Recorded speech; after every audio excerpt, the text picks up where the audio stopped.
Good morning, we're on the record. And good morning, everyone. We're on the record. I just want to apologize to the public. We had a meeting. Every morning we have an executive committee meeting prior to the public meeting, and our meeting lasted much longer this morning than I anticipated. So I know that everyone has been here waiting since 10:30, so I do apologize for the delay. So again, good morning, everyone. As chairperson of the Alcoholic Beverage Control Board for the District of Columbia, and in accordance with DC Code Section 2571(c) of the Open Meetings Act, OMA, I am welcoming you to the regular scheduled meeting of the Alcoholic Beverage Control Board. This meeting is being conducted pursuant to guidance made available by the District of Columbia's Office of Open Government regarding electronic meetings held by public bodies. Electronic meetings by the ABC Board are authorized pursuant to Section 2577A of the DC Code. Pursuant to the OMA requirements, notice of today's meeting was provided 48 hours in advance of the meeting on ABRA's website and on the District Central meeting calendar. The notice includes the time, date, agenda, and call-in or login information for public participation. This electronic meeting has been hosted by a WebEx account provided by the District of Columbia government. Please address any questions or complaints to the OOG at opengovoffice@dc.gov. My name is Donovan Anderson. I'm chairman of the board. I would like to introduce the other members of the ABC board who are also participate electronically. Please respond when I announce your name. Mr. James Short. Mr. James Short, present. Mr. Bobby Cato. Bobby Cato, present. Ms. Rafi Crockett. Rafi Crockett, present. Ms. Jenny Henson. Jenny Henson, present. Mr. Edward Grandis. Edward Grandis, present. The board has 6 members in attendance for the conduct of business today, and that constitutes a quorum. Before we get underway with today's hearing calendar, I need to make a few instructions very clear so that the conduct of these hearings is understood by everyone. There are 8 cases scheduled for this morning's calendar. Once a case is called, I will take a moment for IT specialists to elevate the rights for each party to enable their camera and microphone. Then and only then will you have the ability to enable your equipment. If your case is not being heard, you will remain mute and your camera will be disabled. At the conclusion of each case, the parties will have the option to leave. If the party chooses to stay, all cameras and microphone for the concluded case will be disabled. Should you have any questions or require technical assistance during the hearing, please submit them using the question and answer feature.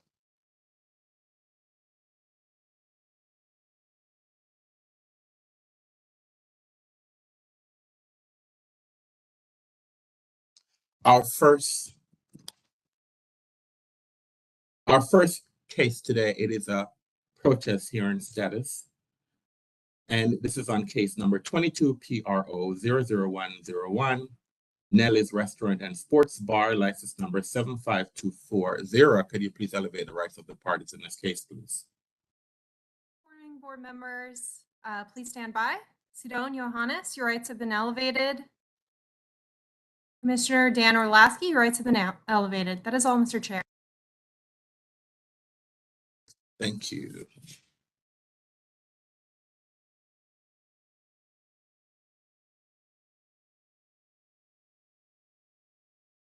Can everyone please, I have the on camera, please.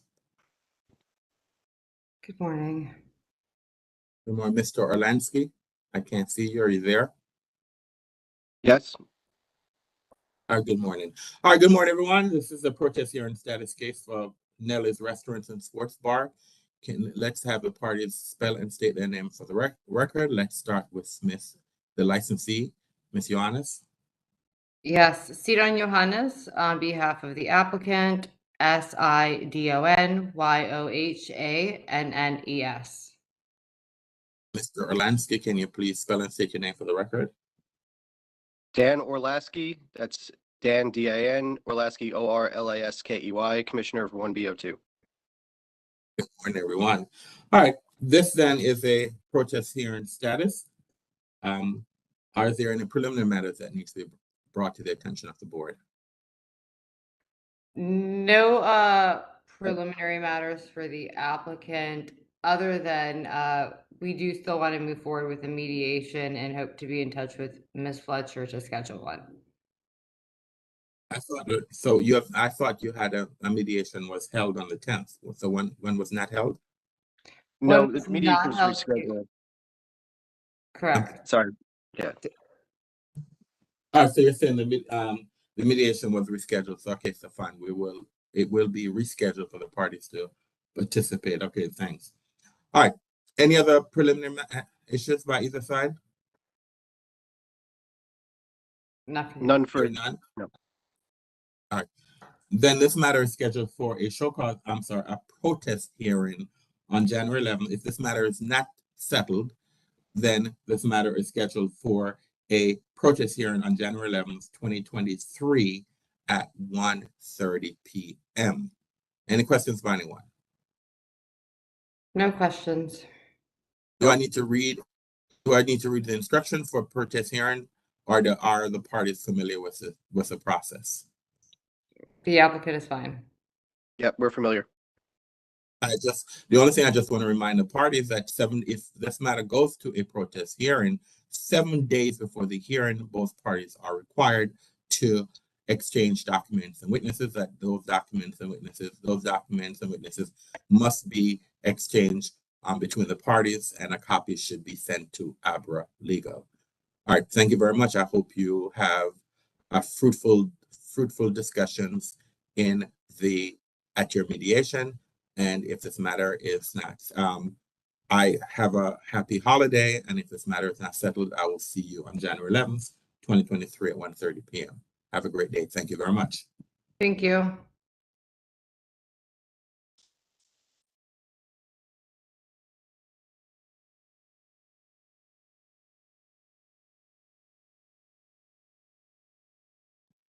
The next case on our calendar is case number 22 PRO 00100. This is DC9 license number 71156. Ms. Washburn, can you please elevate the rights of the parties in this case, please? Good morning. The case has been canceled. Oh, I apologize, Ms. Washburn. Yes. Yeah, this case has been, I'm not looking at following my own calendar. 22 PRO 00100. This case has been canceled due to the withdrawal of the protest. See board order number 2022-897. The next case on our calendar is case number 22 CMP 00070, Restaurante La Perla, license number 60535. This case has been canceled due to because the parties provided an offer in compromise to the board for its consideration. The next case on our calendar, so we now move to our show cause hearing calendar. The first case on our show cause, the second case on our show cause hearing status calendar is case number 21 CMP 00081, Soul Mexican Grill, license number 92192.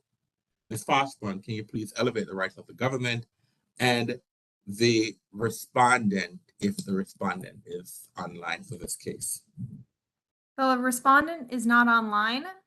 Janica Jordan, your rights have been elevated. That is all, Mr. Chair. Thank you.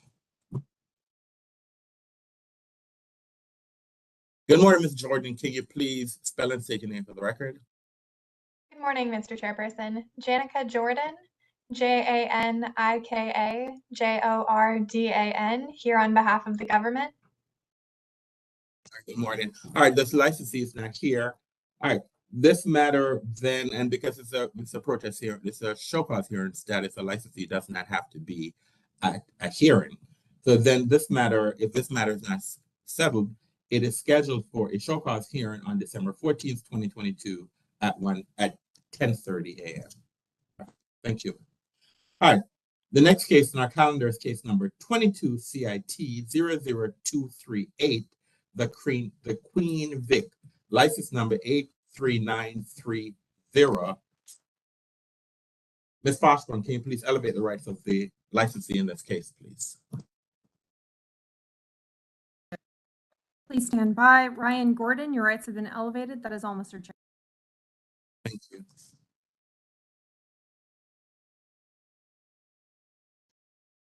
Hello, Good morning, sir. I can hear you. Do you have a camera you can turn let me on? see if I can get to that here.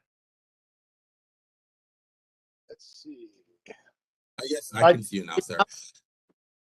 All right, good morning, sir. All right, Good Ms. morning, Jordan, can you, I can't hold on, see sir. you, unfortunately.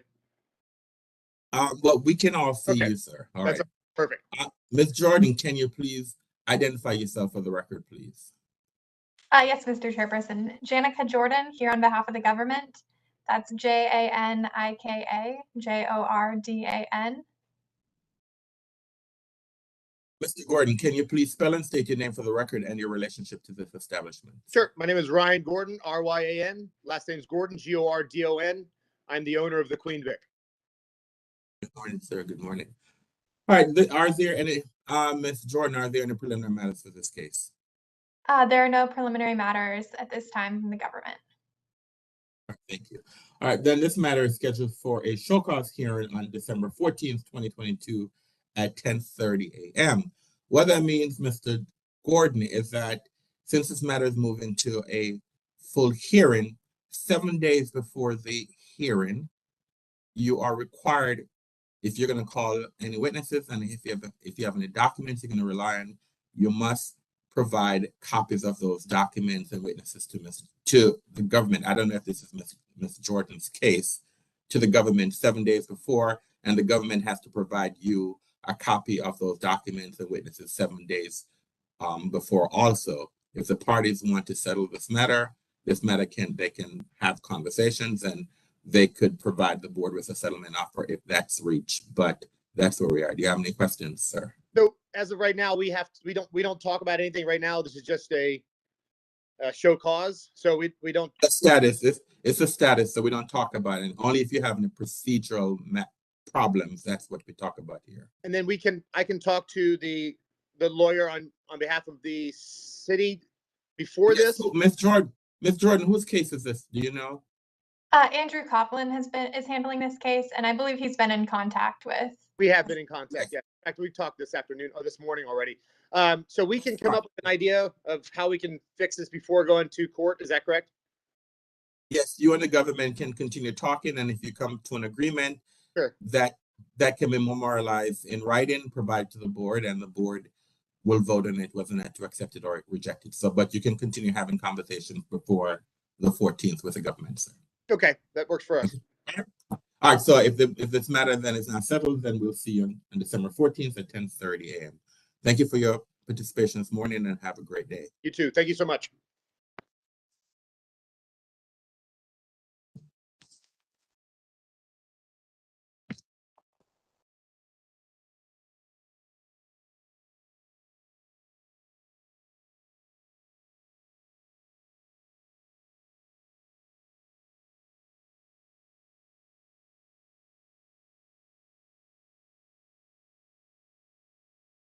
The next case on our calendar is case number 22 CMP 00057. The passenger license number 100573. Ms. Washburn, can you please elevate the rights of the parties in this case, please?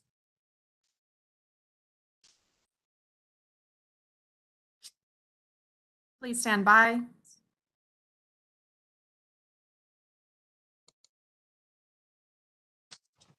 Robert Brown, your rights have been elevated.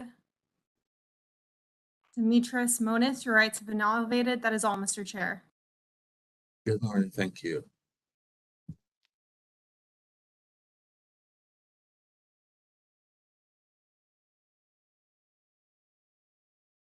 Mr. Brown, are you there?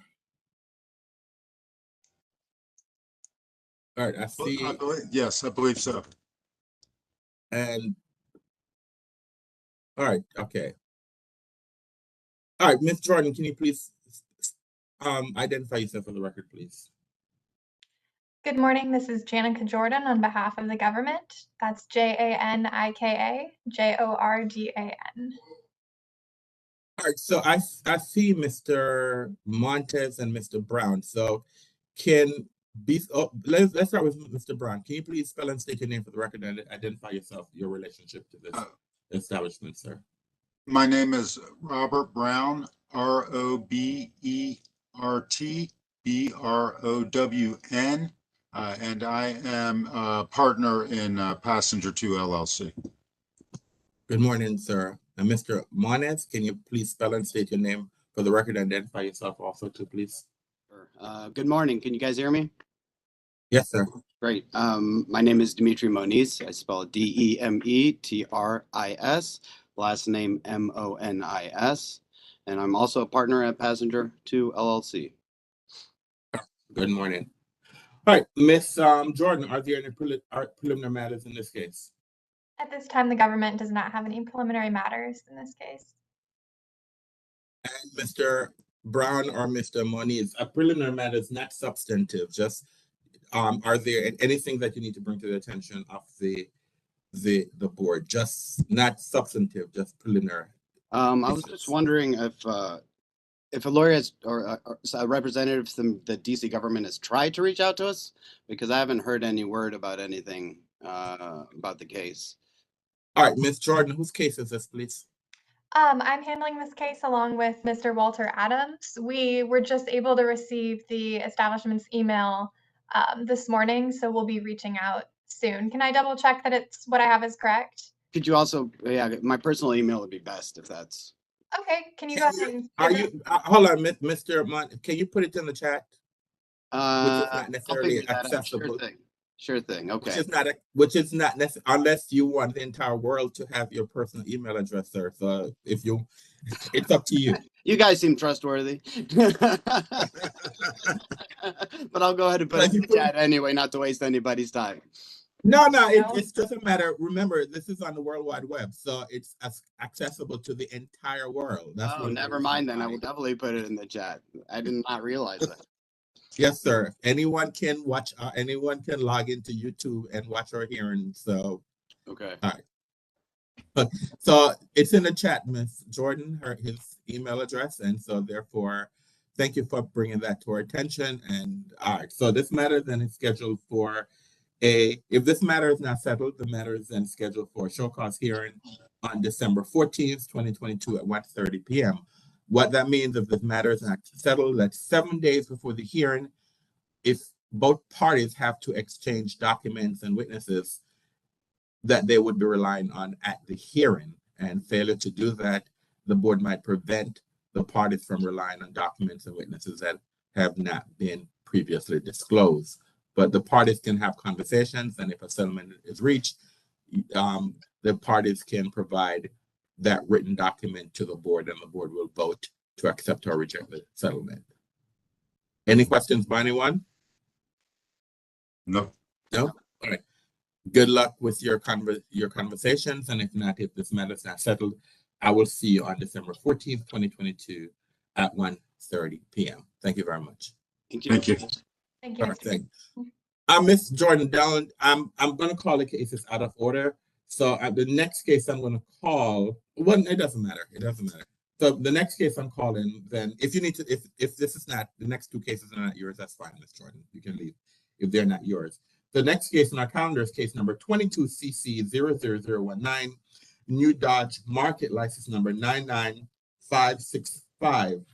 This case has been canceled due to submission of an offer in compromise for the board's consideration and approval. The next case on our calendar is case number 22, CMP 00048, Medusa Lounge, license number 118698. Ms. Foshman, can you please elevate the, I'm sorry, yes, Mr. Montes, I apologize, sorry. All right, so the next case that's in, so the next case on our calendar is case number 22, CMP 00048, Medusa Lounge, license number 118698. Ms. Foshman, can you please elevate the rights of the parties in this case, please? Please stand by. There are 5 people. Betty Atana, your rights have been elevated. Douglas Crocker, your rights have been elevated. Kevin Lutz, your rights have been elevated. Jason Peru, your rights have been elevated. And Mark Ruiz, your rights have been elevated. That is all, Mr. Chair. Thank you.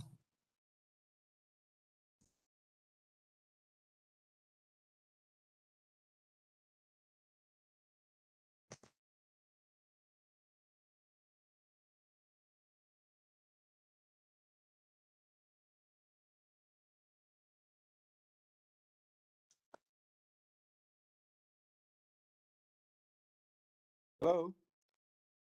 Yes, hold on, sir.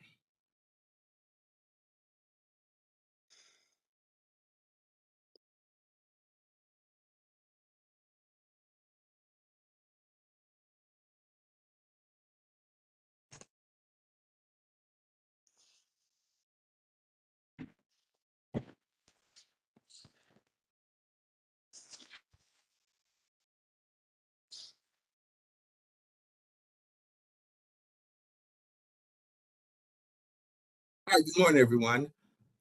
All right, let's start. We'll start with the government. Please identify yourself for the record by spelling and stating your name, please. Of course, Mr. Chairperson. This is Assistant Attorney General Kevin Lutz. That's KEVIN LUTES for the district. Good morning, Mr. Lutz. Good morning. Good morning. It's my understanding that Mr. Crocker, that you are the representative for this establishment. Is that correct? Yes, yeah, Douglas Crocker. Can you please spell and state your name for the record, please? Douglas, Douglas Crocker, Crockerer. And the owner, Miss Betty Atana, she's online as well. Miss Atana, do you have a camera, and can you please spell and state your name for the record, please? Yes, my name is Betty Itana. My last name is Itana. Sorry. I need you to spell both your first name and your last name for the record, please, ma'am. Yes, sir. Betty, Betty. Last name Itana, Etana. Thank you. Good morning, ma'am. Yeah, and if this matter goes, we also yes, have yes, a sir. witness that's here as well. That's a part of the case. Who is the actual manager And- there with the. And what's the person's name, and so we can elevate their rights if it has not been elevated. What's the person's name, sir? Mr. Crocker, who's a witness? David. David who? I'm sorry. Let me. I've got to get his full name. It's and the spelling. He should be elevated. You need to tell me so I can have that person's rights be elevated. Yeah, if you tell me the name. DeWitt, DEWIT, SEMOLO. All right, okay, I see that person there. I see them on the screen. All right. So I don't need the witnesses at this moment to identify themselves since we have not. I just need the attorneys too. And so, all right. So, Mr. Lewis, this is a full show cause hearing. Are there any preliminary matters in this case? Mr. Chairperson, at this time, no preliminary matters. The district is prepared to move forward with its show cause hearing. And Mr. Crocker, are there any preliminary matters in this case? Yeah, one little preliminary matter is, I don't know if you were, over this case a while back when we originally had established the settlement agreement. Okay. One of the issues we've been trying to work in the background that I'm willing to or ready to bring to the front ground now because nothing has happened is that there is an illegal operation that's operating directly next to our institution in which we continue to get blamed for music in after hours, loud music and things of that sort that we've attempted to address with the police. We have an investigator that was supposed to be supporting us. We have provided them with video camera from our facility that shows people entering into that facility at 2, 3, 4 o'clock in the morning or whatnot. We've educated or told the investigators from ABRA when we've received complaints. They've gotten calls and things like that and have came over there to investigate the call, noticed our establishment being closed, and then the establishment next door still being open and nothing's being done about it. So here we are today, again, a year and a half later from when that initial settlement agreement's in place. We weren't willing to bring it to the board in an open forum like this, and we've been working it in the background, but nothing's been done about it. And here we are again, trying to address an issue or some accusations or blame that's been placed on on Medusa Lounge, and I'm just bringing it up as a front matter. It just to state, I mean, what can we do? I don't, you know. Well, Mr. Crocker, this is a show cause hearing on a specific discrete issue.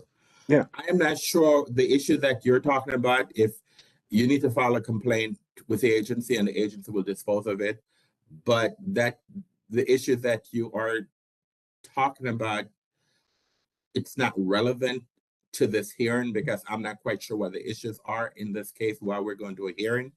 I will hear as the government presents this case, and then if you have a defense, you can respond. But if what you are stating, if it has nothing to do with this case, then it's not relevant here, sir. And you, Well, that's the thing I want to bring up. There is relevance because the whole reason why the investigator came out, and he's came out on numerous occasions.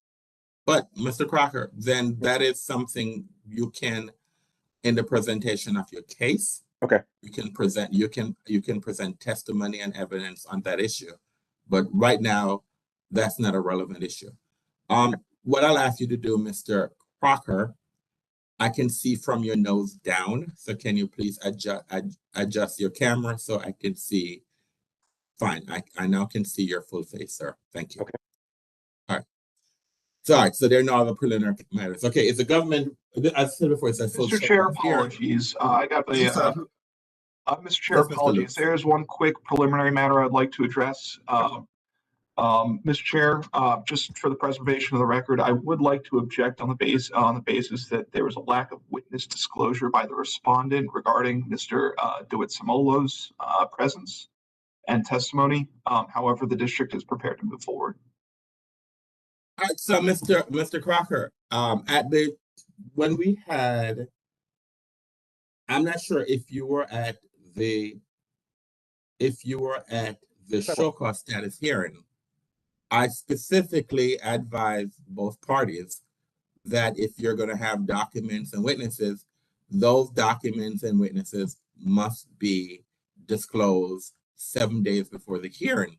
The government has made a motion. Well, Mr. Lutz, I'm not going to rule on your motion at this junction because I don't know if he's going to call a witness.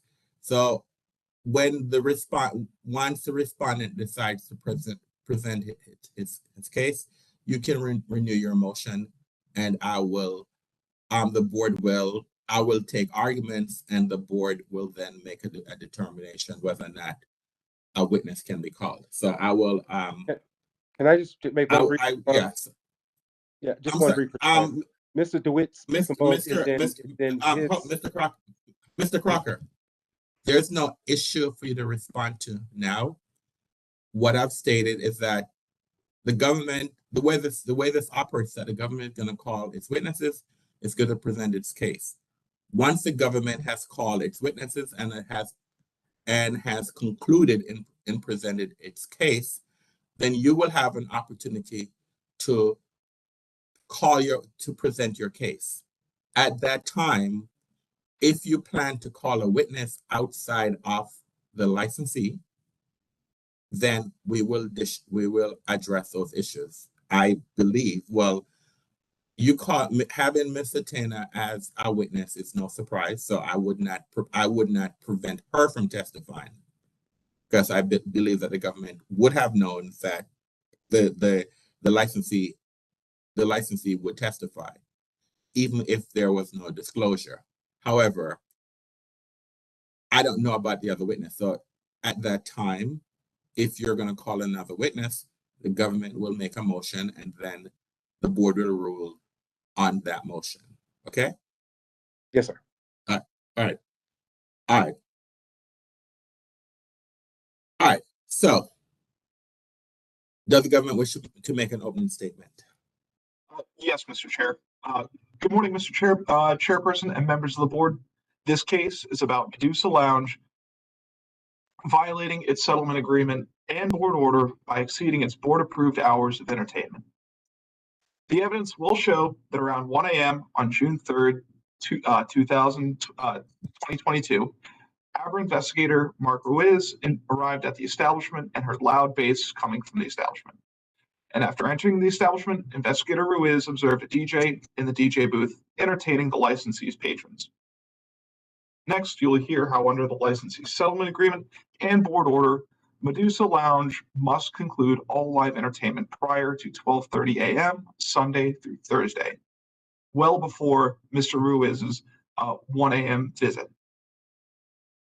By this hearing's conclusion, the district will have proven by a preponderance of the evidence that Medusa Lounge violated the terms of its settlement agreement and board order number 2021-020 by providing entertainment beyond its board-approved hours and also in violation of board order 2021-020, for which the board may take proposed action under DC Code Section 25-823A6.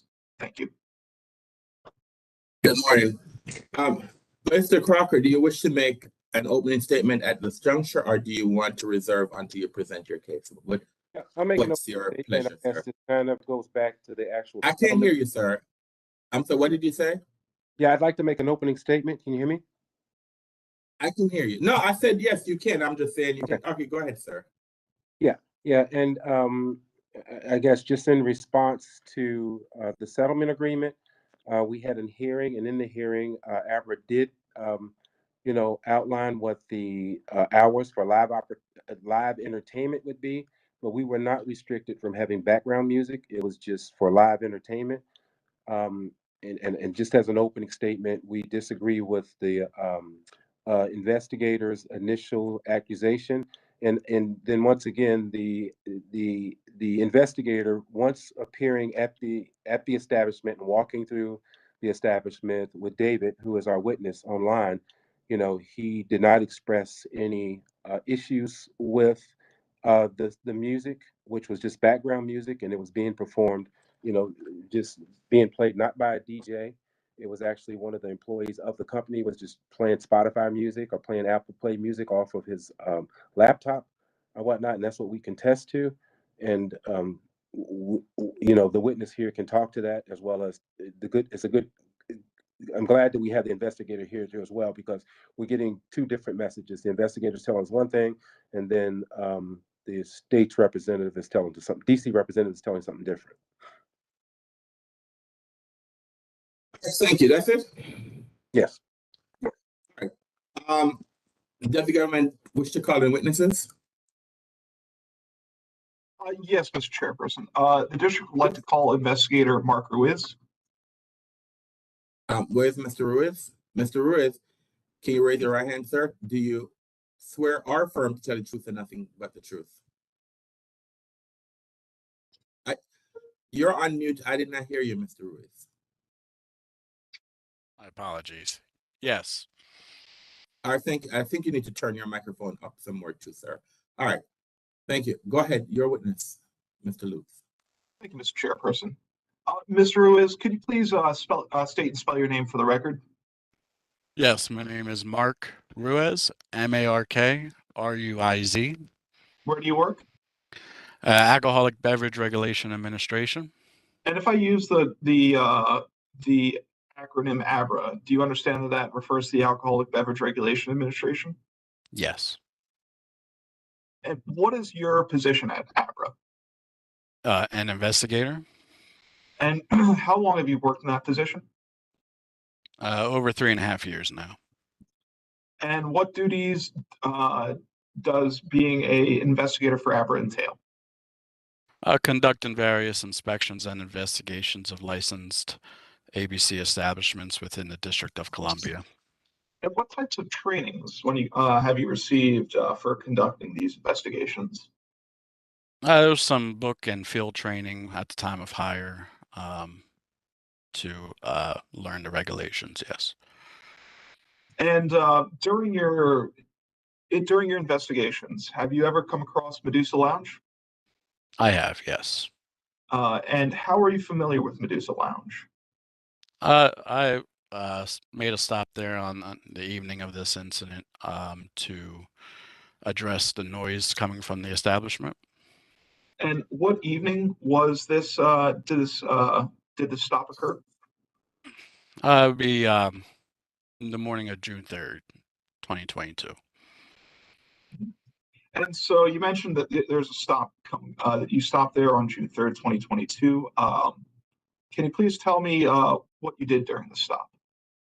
So I was actually driving down southbound Georgia Avenue when I came to the traffic light right there in front of Medusa Lounge, and heard loud bass and music coming from the establishment. So I decided to make a stop to address the music at the establishment. And did you enter the establishment? I did. I identified myself to security and then entered the establishment and walked upstairs. And when you entered the establishment, at what time did you enter? It was right at 1 a.m.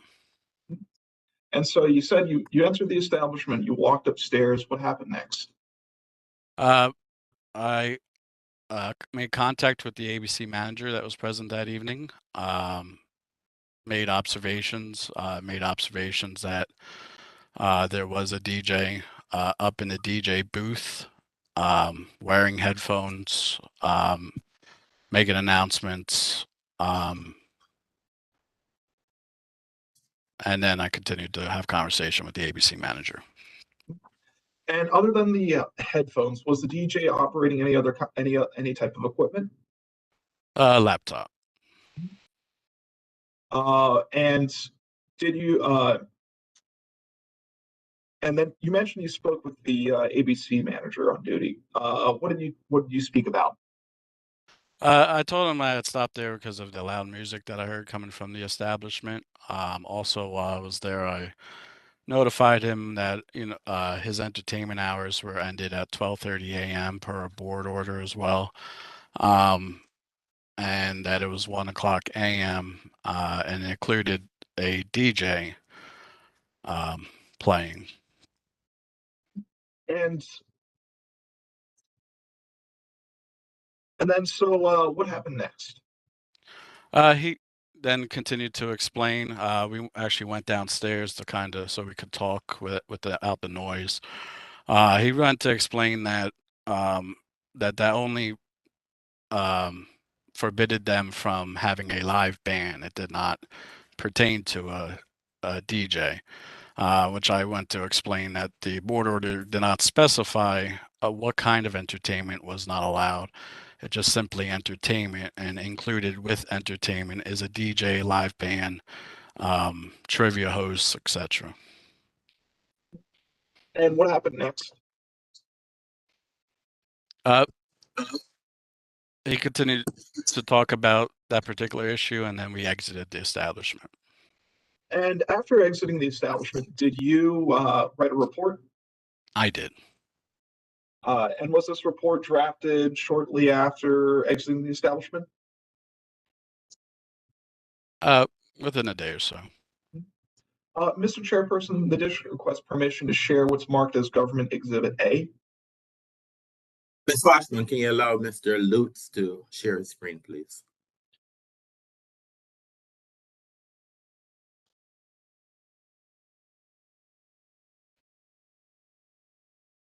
Mr. Ruiz, can you please let me know if you're able to see my screen? Yes. And I'm going to scroll through what's marked as Government Exhibit A. Once I am done scrolling, can you please tell me what it is?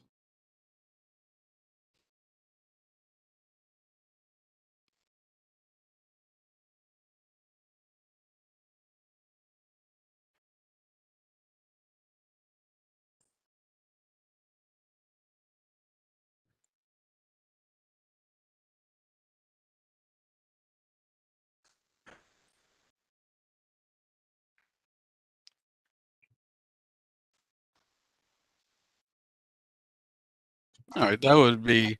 What is what's marked as Government Exhibit A? That is the case report that I drafted along with the attached exhibits. And so I'm going to jump to what's marked as Exhibit 2. In Exhibit 2, can you please tell me, actually, let's go to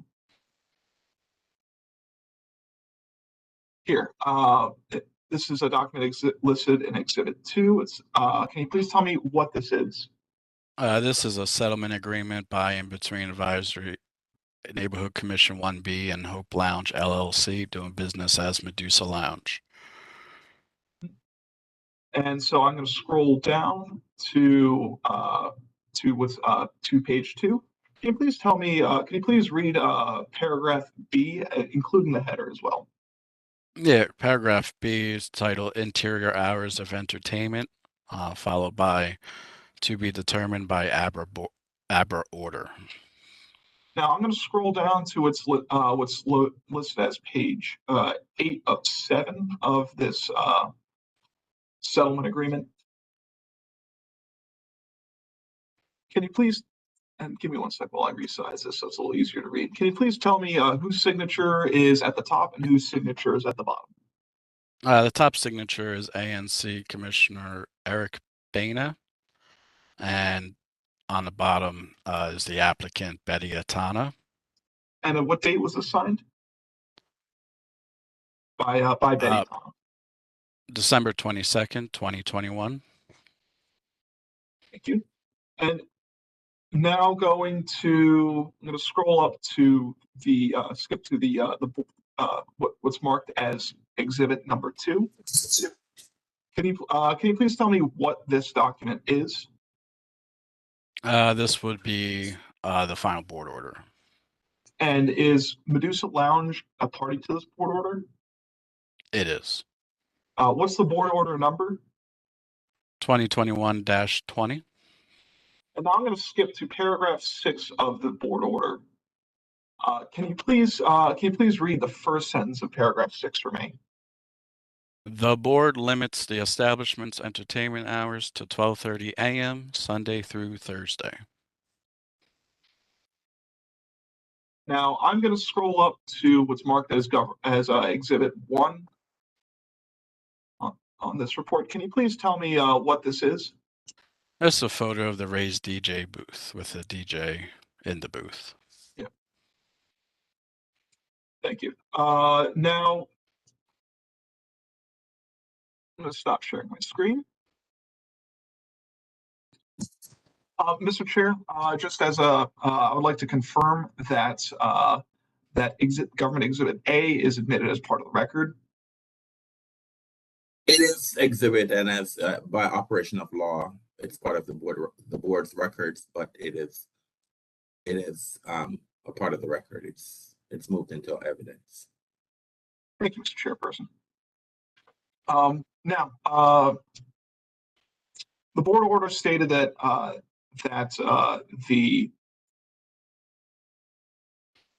that live entertainment should be indoor entertainment should cease by 12:30 a.m. What did you visit? Did you observe a DJ at the DJ booth after 12:30 a.m.? Yes. Thank you, thank you. No further questions. All right. Mr. Crocker, do you wish to ask any questions of Mr. Ruiz? Yes, I do. Hey, Mr. Ruiz, how you doing today? I'm doing great. How are you? Okay. What actually was the time that you said that you said the stop sign? Is that what happened that you said? And at the stop sign, you heard loud music playing, radiating from Medusa Lounge? Correct. It was while at the light, it was just before 1 a.m. By the time I entered the establishment, it was after 1 a.m. Okay. So you were driving down Georgia Avenue? Correct. Were there any other establishments at 1 a.m. on a Saturday night playing music? I mean, not on that block. I mean, on a normal night at 1 o'clock, ABRA allows entertainment to go to 2:30. So this was within, and normal nights or whatnot, music is even coming from Medusa Lounge up until 2:30. So I'm just wondering why it was so suspicious, or why did you select to stop at Medusa Lounge at 1 o'clock when that's not, relatively late when you consider Washington, D.C., Georgia Avenue, commercial district, a lot of bars and restaurants and stuff like that in the area. Why did you stop at Medusa at 1 o'clock when that's not an hour upon which operations are normally restricted? The noise was Objection, excessive. misconstrual of the record. I'm sorry, one more time. What's the nature of the objection, sir? Mr. Chairperson, Mr. Crocker said that Mr. Ruiz stopped on a Saturday, which according to the board order would permit Medusa Lounge to have entertainment past 12:30. However, the Mark Ruiz did not stop in front at Medusa Lounge on a Saturday, and so would be still and so that's assumption that the entertainment hours would be extended past 12:30 is incorrect. Okay. Well, my point being on a normal. I'm sorry, Mr. Crocker. Mr. Crocker. There's an objection because it's my understanding this incident occurred on June 3rd. I don't know what day is June 3rd, 2022. I don't know what day of the week. I guess the bottom line, June 3rd, 2022. What day of the week was this? Friday. So if this is a Friday, why are you talking about Saturday, Mr. Crocker, if the incident Well, I apologize. A normal weekend night, a Friday or Saturday night. Okay, I'm trying to make the point that it would be normal for you to hear music coming or sound radiating from a tavern, a person with a Type C tavern license on Georgia Avenue on a Friday night or a Saturday morning. So what was so unique about Medusa at 1 o'clock having music playing that caused Mr. Ruiz to stop? I'm gonna overrule the objection and allow the witness to answer the question. You can answer the question, Mr. Ruiz, if you can answer the question. Yeah. So my normal schedule is not weekends. I'm Sunday through Thursday. So this would technically have been a Thursday night into Friday. And I've driven past Medusa quite a few times, and the noise was not excessive. The noise this evening, however, I chose to stop was because it was excessive with the bass and the vibrations. And knowing noise is an issue within the community, I wanted to proactively handle the noise situation. Okay. So you went there as a result of what you considered to be loud noise radiating from Medusa Lounge. Correct. Okay. Is it ABRA's responsibility to handle 80 decibels or noise levels? Isn't that handled by the licensing board? Handles noise, yes. The licensing board, right. So all I'm trying to say here is Thursday night, Friday morning or whatnot, driving down Georgia Avenue, you hear music emanating or sounds emanating from an establishment. And I'm just curious to why you would stop. You said you're driven by Medusa Lounge, but this particular night, the noise was excessively loud, you're saying, right? Correct. Okay. Well, you went and you met, who did you speak with when you said you're the ABC board, Mr.? Mr. Smola. Smola. Okay. Smola is the gentleman that we have as a witness here, okay?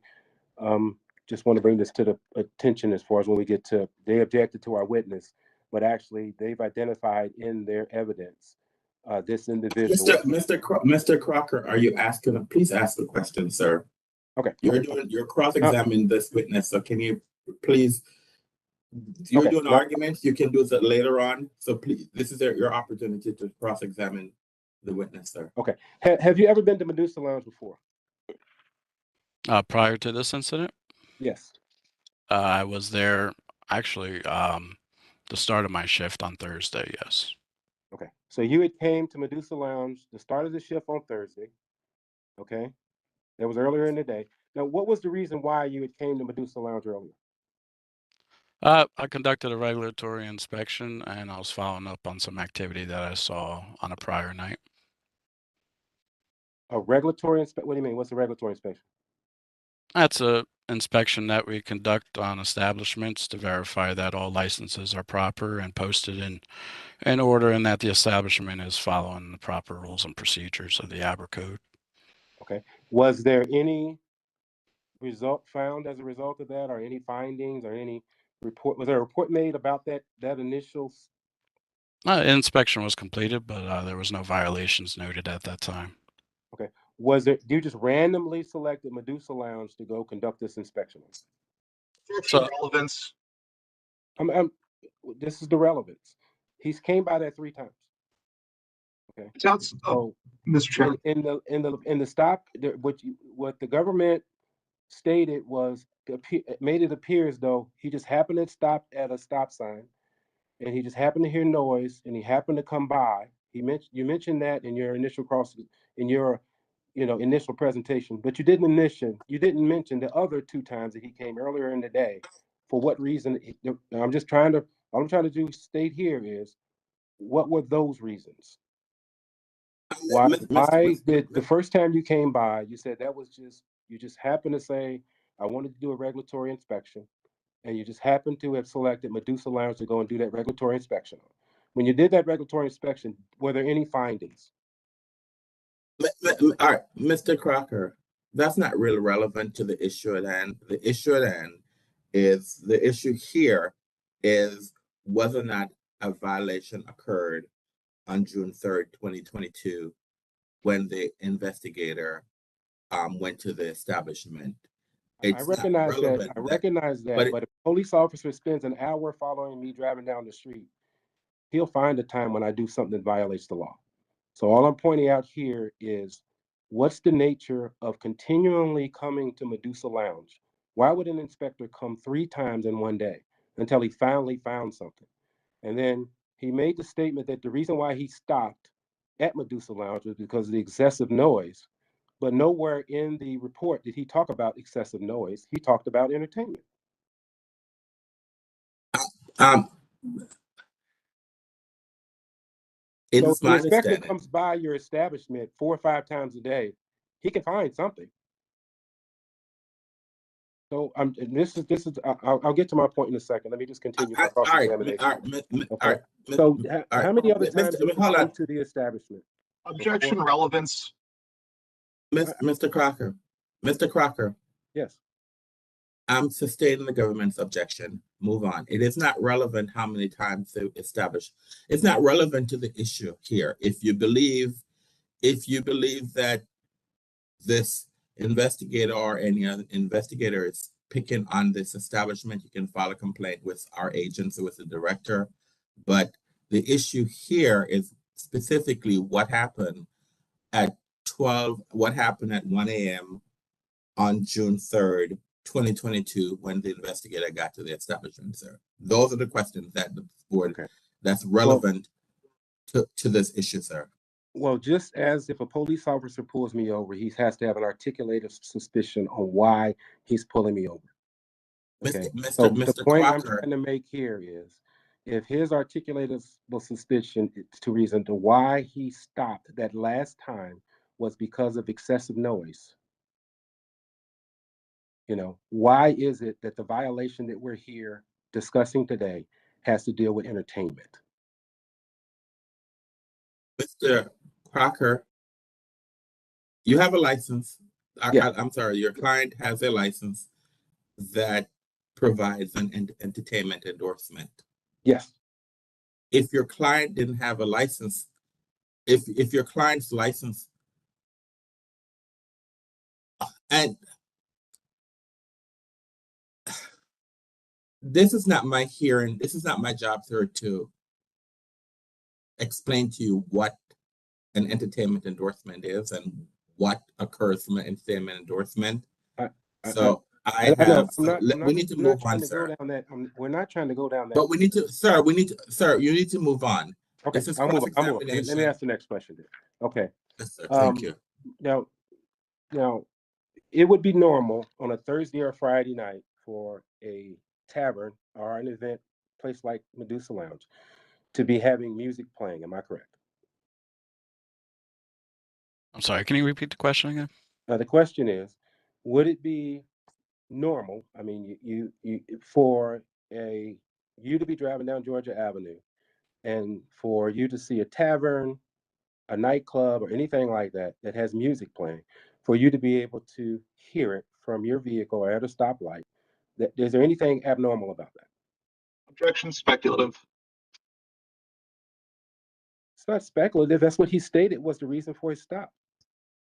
I'm just trying to say what was so different about Medusa as far as to why he selected Medusa to go and do a further inspection. All right. I'm going to allow the question, but I'm going to overrule the objection. But Mr. Crocker, we have already established why is it that this investigator stopped. We have already he testified why he is. What I'm trying to attempt to establish is it was abusive. He'd already been there 2 times before, and he didn't find anything. And Mr. Crocker, and I've already you've asked that question. I have stated that it is not relevant to this proceeding. What we're discussing is what specifically occurred on June 3rd, 2022. And those other 2 stops occurred on the same day as well. I don't know that. I don't know that. That's not in the record. I don't know. But I'm putting in the record by my cross-examination. You're asking him. It's not. The question I ask is, had that investigator came by Medusa Lounge before? How many times did he came by Medusa Lounge before he finally found it? It's Mr. Crocker. He came looking for stuff earlier. Mr. Crocker, you are the representative. You're asking questions, sir. I know you're not an attorney, so you need to ask a question, sir, and not testify. The question is, Inspector Ruiz, had you been by Medusa Lounge before? Yes. All right, go ahead. You have another question, Mr. Crocker? Yeah. How many times have you been by Medusa Lounge? Objection. Relevance. The relevance is what I'm trying to present here is if an inspector keeps coming by looking for stuff, if a police officer follows me for 10 miles when I'm driving down the street, and maybe that 5th mile, and he stops me 3 times within the first 3 miles. The 6th time, he might see me change a lane without turning on my turning signal. So my point is, Mr. Crocker, my point it's not relevant. The number of times I'm asking the investigator, how many times had he came by Medusa Lounge? Okay, and then the point I'm trying to make is there anything suspicious about hearing music coming out of a tavern establishment which has a license and has the ability to have entertainment at 1 o'clock on a Thursday night? And he already asked. He answered that question, sir. Do you have another question you want to ask? No, he didn't answer that. That's what I'm getting to. The following question is you stated that at 1 o'clock you was at a stoplight and you heard music coming out of the establishment. What was suspicious about music coming out of an establishment that has a license and can't play music on a Thursday night that would cause you to pull over and then come back again after you'd been there already two times in the day? So to come back again. Objection. Testifying rather than asking questions. Mr. Crocker, can you just? You are the representative. You're doing cross-examination. You're supposed to ask a question, sir. That's all I've asked you. Okay, the question I'm asking is what caused him? What was the suspicion? Give me an articulatable suspicion that caused you to come back again on the 3rd time. Objection asked and answered. Sustained. Let's move on. You have another question you want to ask, sir? Okay, all right. So when you came back to the establishment, he walked you inside of the establishment, correct? That's what you stated in your initial statement. I entered the establishment. All right. You went upstairs. Correct. Okay. You said DJ. DJ is an acronym for disc jockey. Am I correct? Correct. Did you see any disc in the booth? You called it a DJ's booth. I mean, I don't know what caused you to call it just because it's elevated. If you look at the actual design of the facility, the bar is elevated, the seats around the stage is elevated. So why do you call it a DJ booth? Because it's where the individual is controlling the music from. Okay. Did you see any disc? No. All right. What did you see in the booth? The laptop. Just a The laptop. top of the laptop. Hmm. Okay. So do you have Spotify or do you have how do you stream your music right now on your digital devices? Objection, relevance. Just asking, Sustained. how do you play music right That's not Mr. Crocker. Can you please stick to the point? This is cross-examination. You're asking is the about point. what happened. I mean, the mere fact that It's I not- use my cell phone and I play I don't Apple care, Music to make me a Mr. DJ. Crocker. Mr. Crocker. Yes. I don't care about your use of your cell phone, sir. Can you ask, this is cross-examination. You're asking him specifically about what is it that he saw on June 3rd. It doesn't matter whether or not he uses Spotify or at home. This is not about the investigator, sir. This is about what is it that he saw on June 3rd. Well, this is the point that I'm trying to make. He stated he saw a DJ. All right. But then he just basically communicated that he didn't see any disc. A DJ is a person that plays CDs. He's a disc jockey. So why did he identify that individual? Why is he trying to identify that individual as a disc jockey? Did he speak to the individual?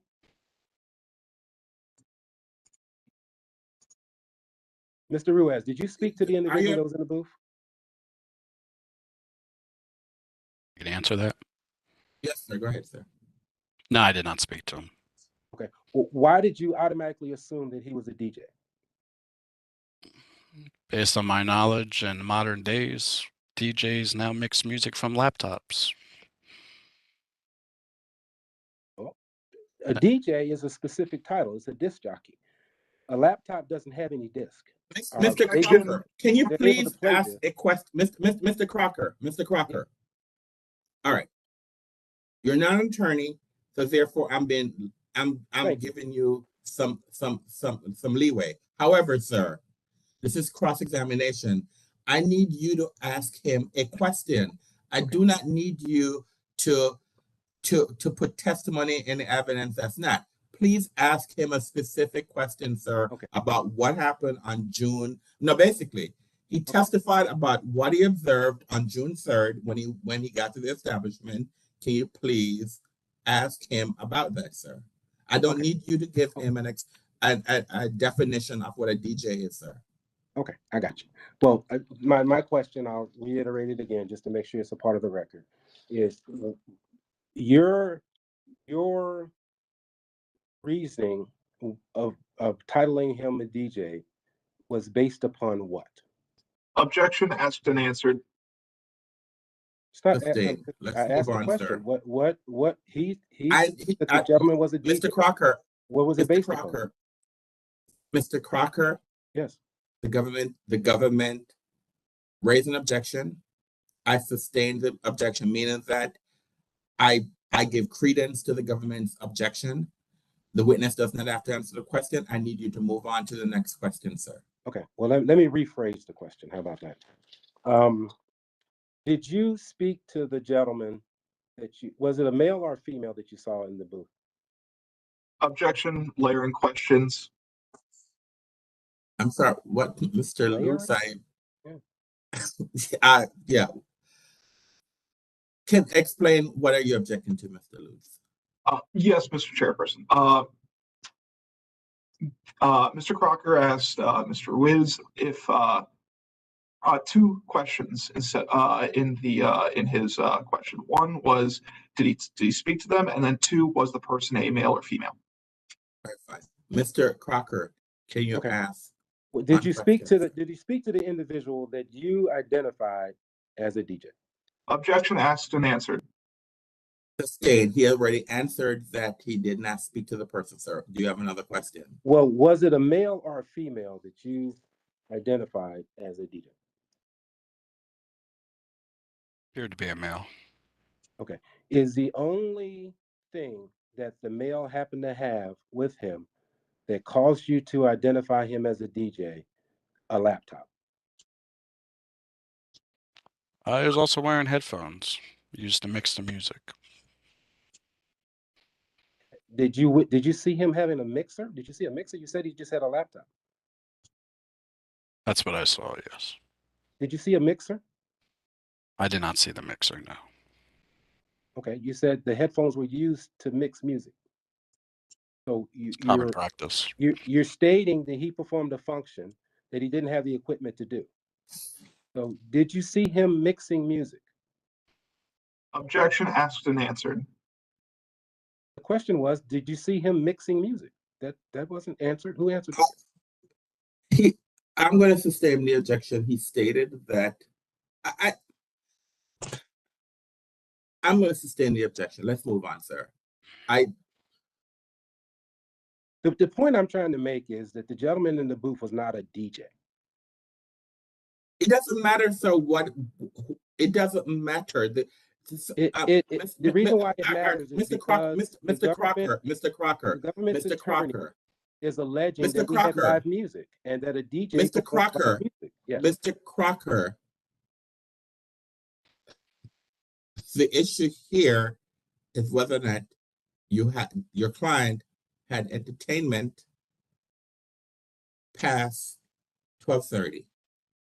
Entertainment past 12:30. Okay, sir? That's We're not restricted from playing music past Mr. Crocker, it's entertainment, sir. I think maybe you need to familiarize yourself what entertainment means in an alcohol establishment, sir. Right, and I'm familiar with that. That's the point I want to make. Well, then, Mr. Crocker, if you're familiar with that, I need you to ask questions about what entertainment is, sir. You're asking questions, Mr. Crocker. I need you to ask specific questions. What you're stating right now is arguments. When you have a chance, when we close the case, you can make arguments. Okay. What is it that was being done? You're cross-examining a witness based on the testimony that he gave on the direct. I need you to focus on what is it that he testified to, and you're trying to cross-examine him based on what he just testified to, sir. Okay, I'm sorry, I apologize. Let me go back then. Okay, prior to this date, June the 3rd, have you ever stopped or had reason to conduct an investigation at Medusa or Peace Lounge? Objection, relevance. Additionally asked and answered. Ask and answer. I'm asking, has he stopped or has he ever been to Medusa Lounge for an investigation? He's an investigator. That's his area. And Mr. Crocker, he testified earlier that he went there for a regulatory inspection. Everything was in place, so he moved on. And no, that was on this day. I'm asking before that. Mr. Crocker, and then you spend 20 minutes talking about the fact that he came to this establishment 3 times or 4 times or 5 times that day. It's not relevant whether or not he has been there, and he has testified he has been there before. The question, sir. My apologies, but my point I'm trying to make is, on this day, he came there 3 times. My question I just asked is different from that. My question is, has he ever had reason to come to Medusa Lounge before June the 3rd? Are you able to answer that question, Mr. Answer the question if you can, Mr. Ruiz. I was there once on June 2nd and June 3rd. You came June 2nd, the day before. And what was your reasoning for coming there on June the 2nd? Objection, relevance.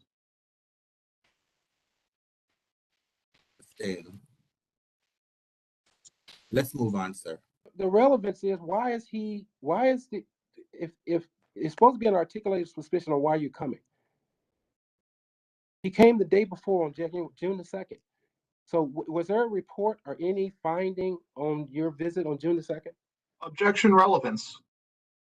The state, Mr. Crocker, if you are concerned that this investigator or any other investigator is targeting an establishment, you can file a complaint with the director of the agency. This is not the appropriate place to do this. This hearing is about whether or not a a violation occurred on June 3rd, 2022, when the investigator appeared at the establishment, sir. I don't care if this investigator or any other for this hearing, it is not relevant whether or not 1,000 investigators have been to your establishment the day or the day off or subsequent. All that I care about right now, sir, and all that I'm focusing on today is what happened on June 3rd when the investigator came to the establishment. Did a violation occur, sir? Okay. Now, when you was at the establishment, okay, and you met with the ABC rep that was actually there, did he show you, or did you guys look at a meter which was installed as a part of the agreement that would detect sound levels? Objection, relevance. The relevance is if we want to be objective, the word loud is an objective statement, but an actual sound meter will tell you true meter levels. So the gentleman that he encountered when he came there has been instructed to where if an investigator comes there and they said that the music's loud, that we would keep a record of what that level was to make sure, for one, it was below the levels that the DC regulation requires, which is 80 decibels. And then two, that if it was excessive, then we'll deal directly with the neighborhood to where if the neighborhood has a complaint, they could call us directly and not involve an investigator or anything like that, to where we have control mechanisms in place. So the reason why I'm asking this question is because the violation changed from loud to entertainment. Objection, mischaracterization. When he met with our representative that was there at Medusa Lounge, did he show him a meter to which showed that the music levels that we were playing were below those approved by DC, Washington DC? Mr. Crocker, that is not relevant. The issue, the issue is that, at least, and I'm looking for the charging papers so I can provide to you the issue. The investigator testified he heard some loud noises on Georgia Avenue. He went to the establishment.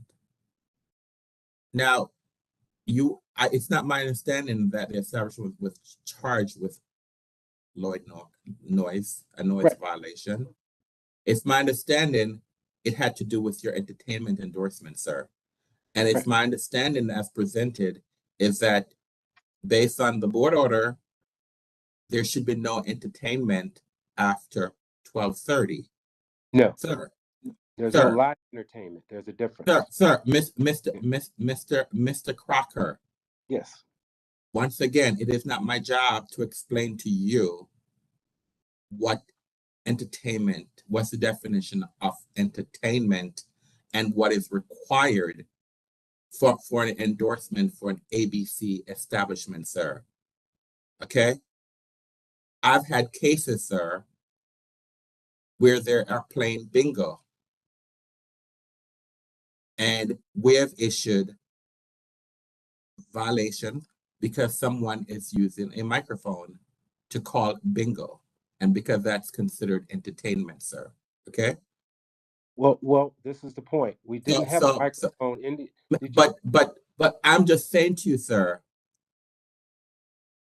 you need to get back to what's considered entertainment, sir. Okay? You are talking about noise. You're talking about there's no DJ. Mr. Crocker, you're talking about noise.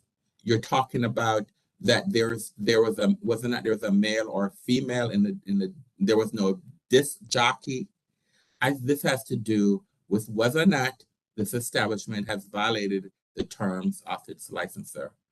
Yes. You need to ask, this is cross-examination, sir. All the questions you're asking, they're better on direct when you're presenting your case. Do you have another question that you want to ask this witness, sir? Yes, I do. Yes, I do.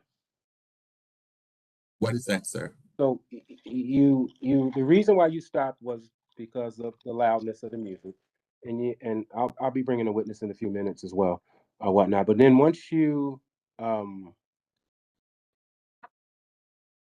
went and met with the actual representative, and he showed you the meter to show you that our levels were below that.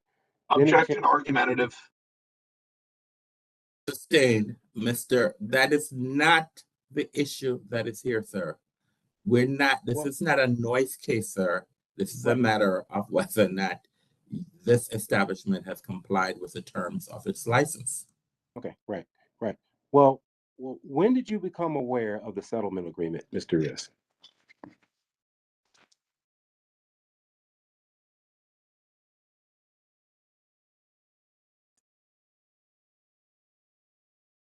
That's a question. Mr. Ruiz, when did you become aware of the verbiage in the settlement agreement that said that they were restricted as far as providing entertainment? When I reviewed the records of the establishment. Okay.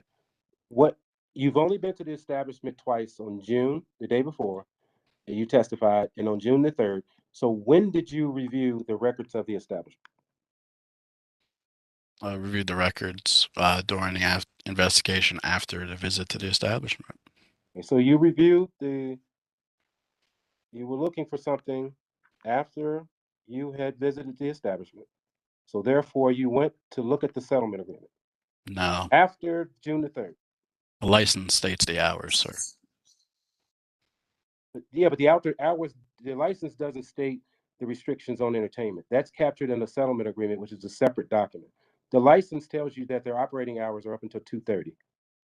So when did you review the settlement agreement? During my investigation. Okay, so that's after June the 3rd, correct? Correct. Oh, I'm sorry, I don't want to put words in your mouth. Well, I need a date as far as to when you actually became aware of the restriction on their entertainment. Objection relevance.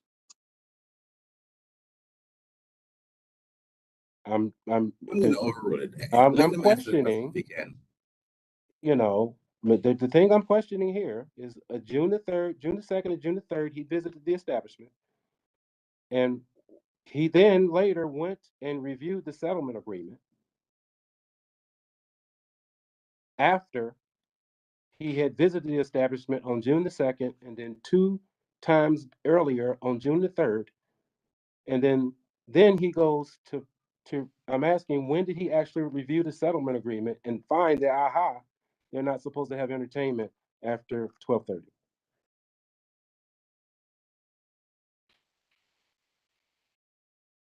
Mr. Chairman, the settlement agreement and board order was in place during the time at which time that Mr. Ruiz reviewed the documents is not relevant. The agreement and order was enforceable at the time. It is relevant. All right. I'm going to overrule the objection. I'm overruling the objection. All right. Are you able to answer the question, Mr. Ruiz? I don't recall the exact date. It was afterwards. All right. You have another question that you have on the cross-examination, Mr. Okay. Well, when was the actual complaint filed then? Objection relevance outside of the scope of direct as well. He doesn't remember the date upon which he that has nothing to do with Mr. Crocker. That has nothing to do with anything. You're asking a different question about when the complaint was filed. Yeah, but my point that's not relevant. Is this is the point, just real quickly, is that when he filed the complaint as a violation to the settlement agreement. The only way he would be able to do that is if he had reviewed the settlement agreement. So I'm trying to just get a time frame upon when he reviewed the settlement agreement. If he can articulate to me the date or the time frame on when he reviewed the settlement agreement, if I have a date upon which he filed the complaint, that'll let me know he reviewed it at least before this date. Otherwise, he couldn't even file the complaint, right? So when was the date that you filed the complaint? Objection relevance. I just made the point. Let's not, and I sustain the objection, meaning that I agree with the government. Let's move on, sir.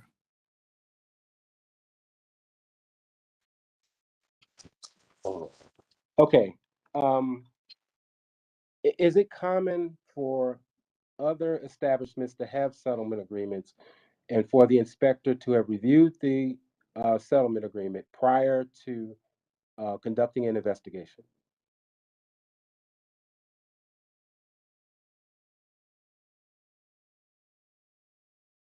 Objection, relevance, and speculative.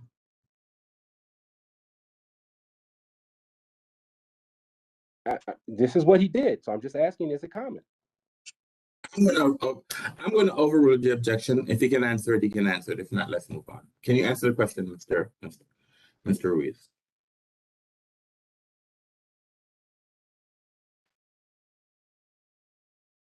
Mr. Ruiz, you're on mute. Apologize. Thank you.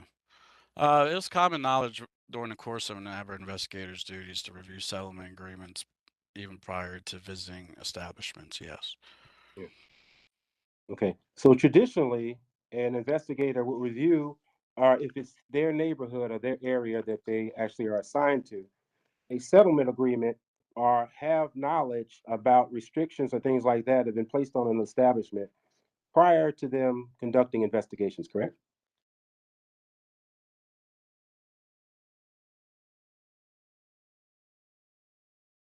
Repeat the question again. I'm sorry. Okay. Sound a little broad.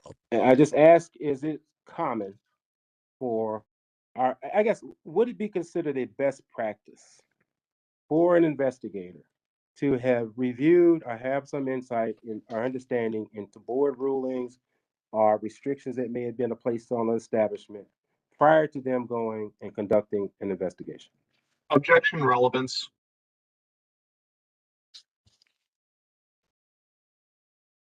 I'm sustain the objection in this particular case because it's not relevant to this. What the witness testified was that he was driving on Georgia Avenue. He heard the noise. He went to investigate. It's not my understanding that he went to this establishment because there was a call or any suspicion that there was a violation. So I'm sustaining the objection. Let's move on, sir. Okay, I'm sorry, I apologize then. Let me reframe the question then, because I'm trying to make a point that I'll conclude in my argument here. Mr. Crocker, you don't make points during cross-examination. You ask questions, the witness answer the questions. When you present your case, when you close your case, that's when you make your points. Okay. You do not make points in cross-examination. You ask questions for the witness to answer, sir, and we move on. Are you familiar with any other settlement agreements with other establishments that are in your jurisdiction of this nature, where they have restrictions? Objection, relevance.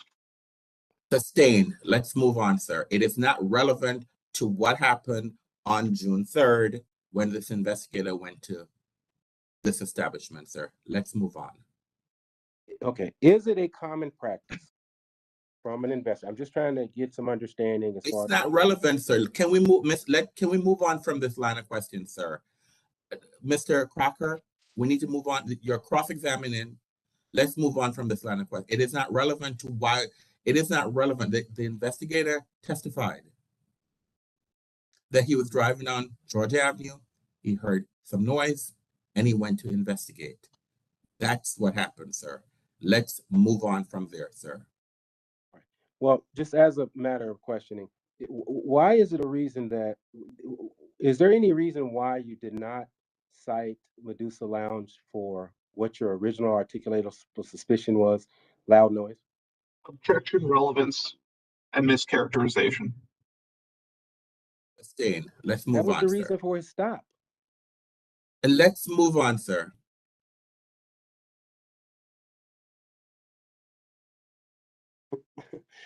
Okay.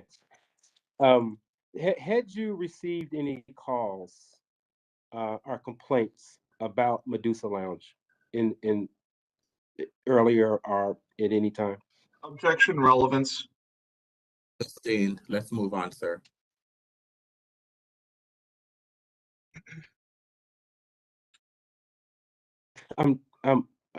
This is a part of my case. Mr. Crocker, This is cross-examination. What, I'm trying to get this. When you, Mr. Crocker, Mr. Crocker, when you cross-examine a witness, you cross-examine the witness based on the evidence, based on his testimony, sir. Okay. Now you have been asking a lot of questions that I don't recall Mr. Ruiz has testified to. I believe that Mr. Lewis could clearly make objections to say this is beyond the scope, but he has not. But when you cross-examine a witness, you are supposed to listen to what he testified to, and then you ask him questions directly about what he testified. I am. Now, if you're not doing that, sir, you are not doing that, sir. You are not doing that, sir. We are getting far afield of what the issue. The only issue, sir, is what occurred on June 3rd when the investigator went to the establishment. We are far afield. But my point being is, his articulatable suspicion or his articulatable reason for why he made the stop. I'm just challenging that. The investigator testified, I was driving down Georgia Avenue, I heard some noise, and I went to investigate. That's what he testified. He said he heard excessive noise. It doesn't matter. Whether or not it's excessive or noise, he heard noise, sir, and he went to investigate. What I'm asking is, was there any other reason that he came earlier in the day 2 times and then also the day? That's not relevant. It doesn't matter what it is, sir. He testified that I'm driving down Georgia Avenue and I heard some noise. He went to investigate. As an investigator, he went to investigate. The relevance is the number of times that he went to investigate. It is not relevant, sir. How many? Mr. Crocker, I have told you before. If you have a problem that you believe that this establishment has been targeted, this is not the forum to address that. You can file a formal complaint. This is the forum where I can collect the information that will support that complaint. No, sir. No. You don't collect information here, sir. You're making an allegation that this place has been targeted, and so therefore you can file a complaint at another forum. We're here at a case because your client was cited for not complying with a term of its license, sir. That's what we are here. You're on cross-examination. If you have no further questions of this witness on the issue at hand, let's move on, sir, to another witness. Next question. I apologize. You testified that you saw the DJ and he had earphones on, right? Yes. And what other equipment did you see that gave you information or provided you with enough evidence for you to classify this individual as a quote unquote DJ? Objection asked and answered. Sustained. Let's move on, sir. Well, okay. The key argument Let's move here on, is Mr. whether we were Crocker. providing live entertainment or not, right? Mr. Crocker, that is not the issue. It's not the issue, and I've told you before, Mr. Crocker, this is not whether or not this is live entertainment or entertainment. I think you need to go review what is considered entertainment in an ABC establishment, sir. You are talking about live, and we're talking about entertainment. You need if you look at the to settlement review, order, we're restricted to live entertainment.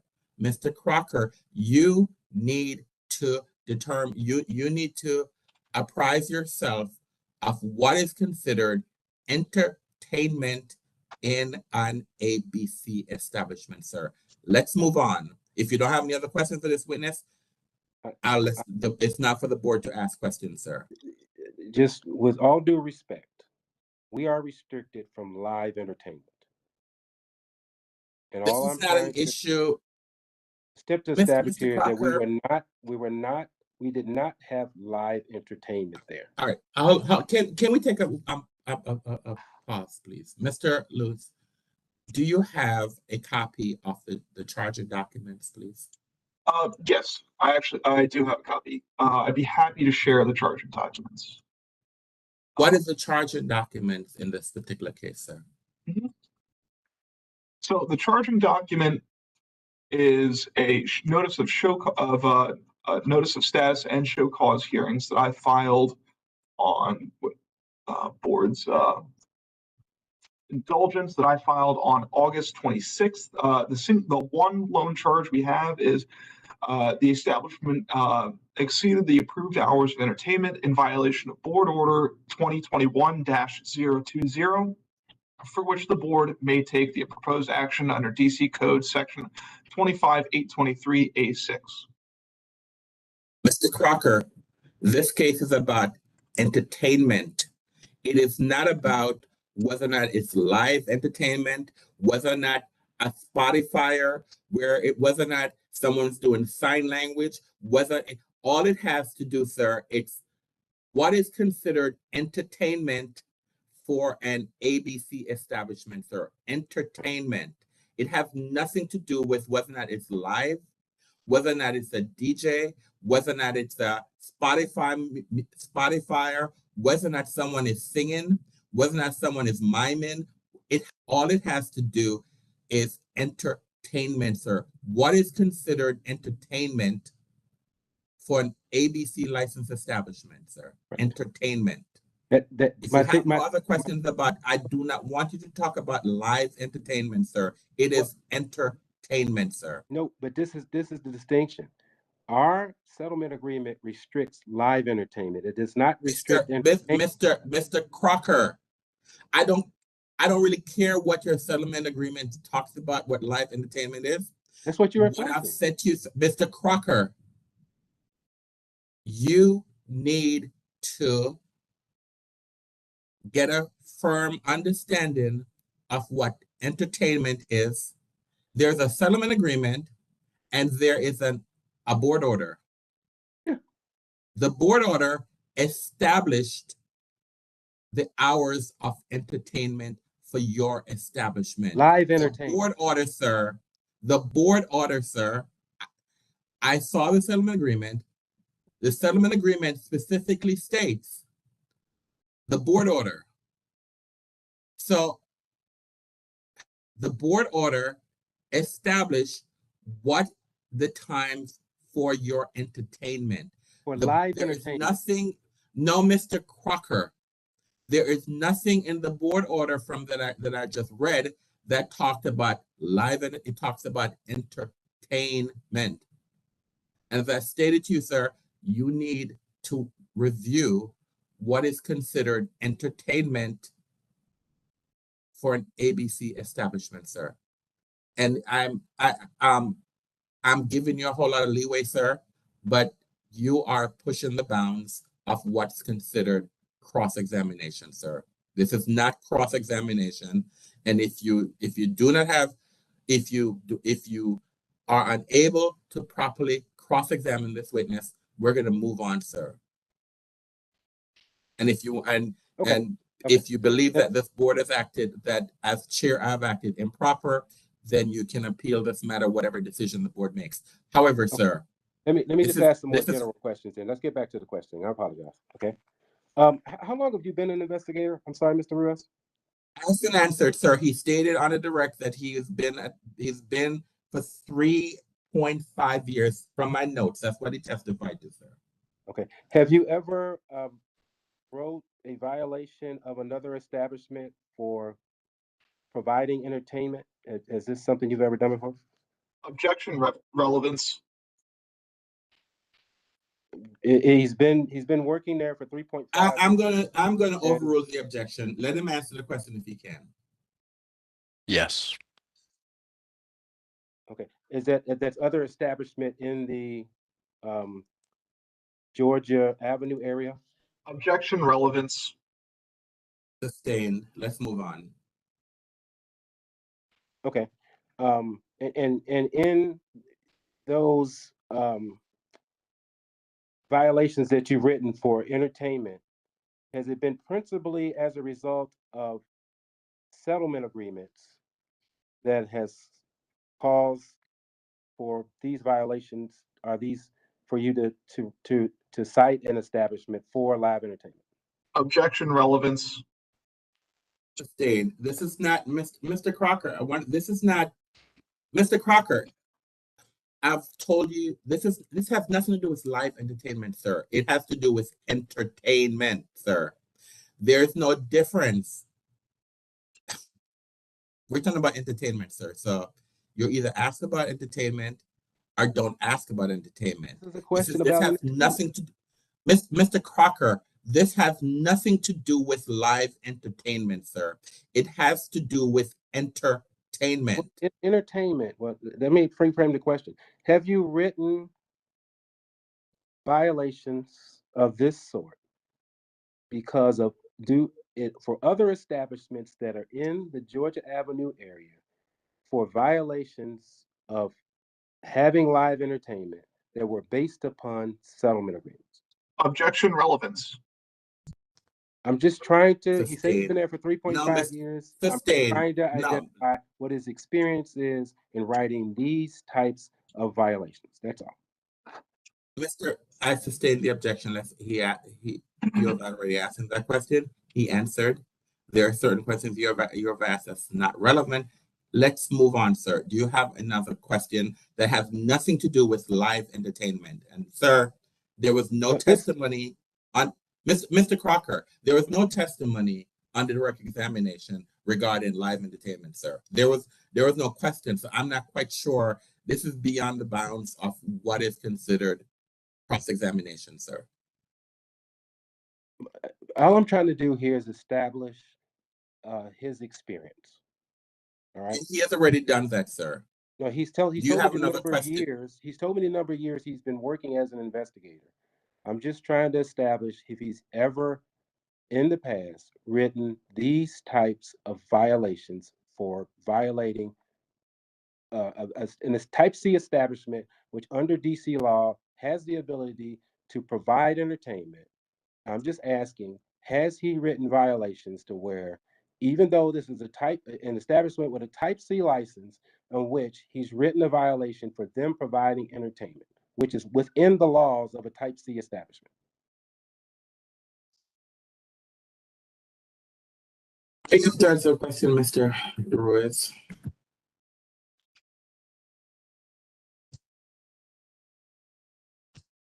I've written entertainment cases before, yes.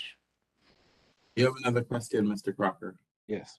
When writing those entertainment cases, was it as a result of it being a restriction that's in a settlement agreement? Objection, relevance.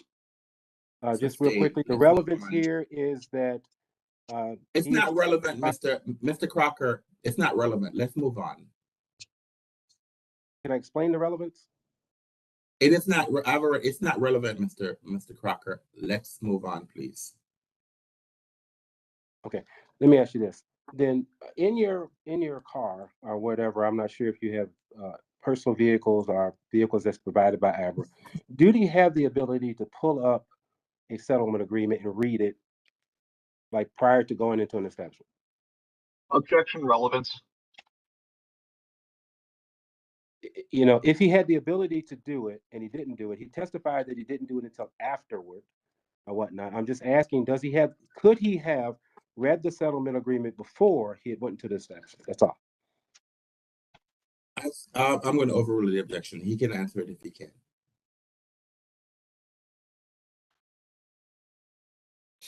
From inside the vehicle, there's no technology that has us look up information. No. Okay, so you're testifying that you would not even have had the ability to have looked at or viewed the settlement agreement prior to you conducting your investigation? Objection, asked and answered. Sustained. Let's move on.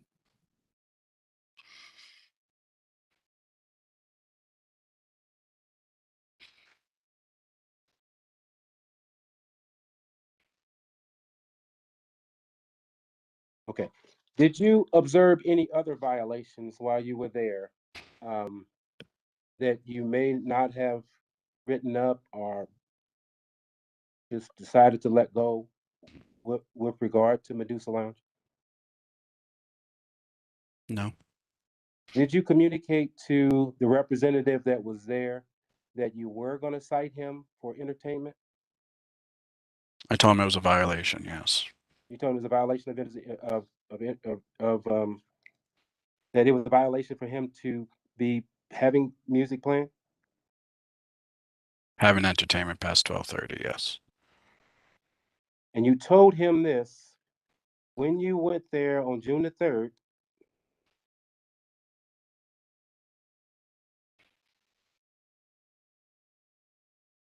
Is that correct? Yes. You testified earlier that you hadn't read the settlement agreement until after the June the 3rd. Objection asked and answered. So are you stating now that you told him that he had violated the agreement that stated that he could not perform or have entertainment after 12:30, although earlier you testified that you had not read the settlement agreement until after June the 3rd? I told him he violated past entertainment hours, which are actually posted on his ABRA license. ABRA license correlates with any board orders.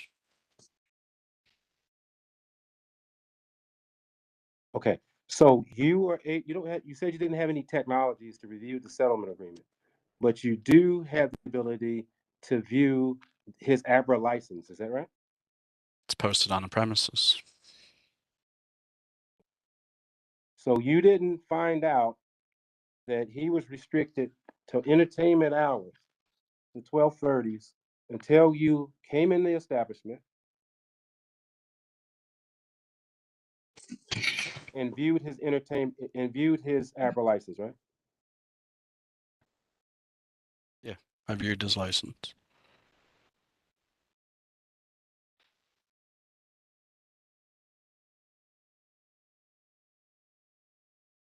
Okay.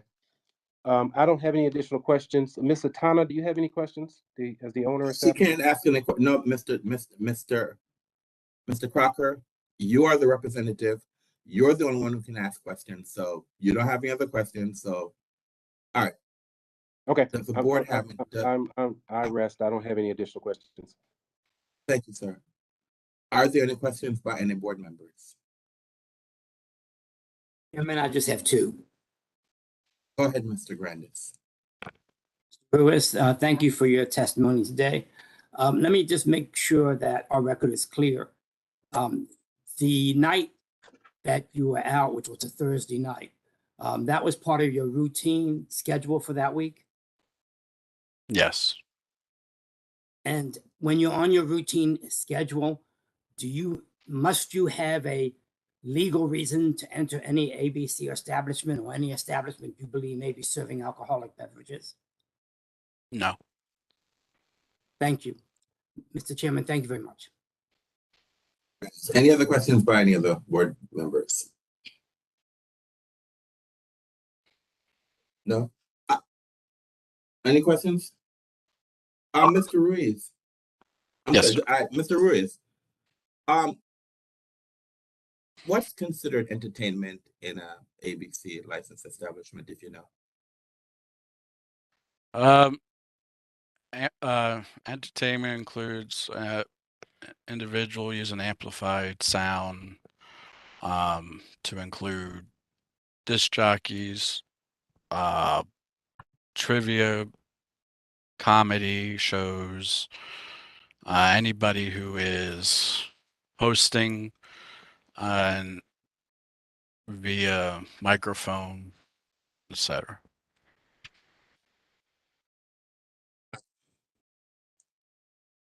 Mr. Crocker, do you have any other questions by the board members? Yeah, just real quickly, just as a follow-up. Mr. Crocker, I did not ask you a question. Oh, I thought you the question I said, are there any other questions by any other board members? Hearing none.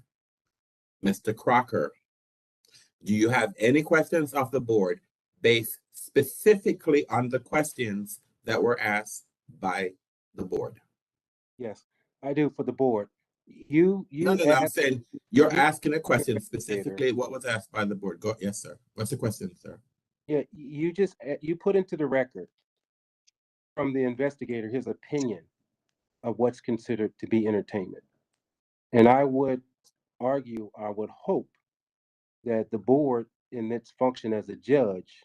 Mr. Crocker, are you asking a question of the witness, sir? No, I'm asking a question of the board. No, but no, you're not. You cannot ask the board a question, sir. You're asking a question of the witness, sir. You can only ask. This is cross-examination. I'm giving you an opportunity to ask questions of the witness based on the questions that were asked by the board. You can only question the witness, sir. Okay. Are you an attorney that? Are you what level of education or background do you have that would qualify you to make a statement about what's legally considered to be entertainment in the District of Columbia? Wait, are you asking that question of the witness, sir? Yes. What was the question again?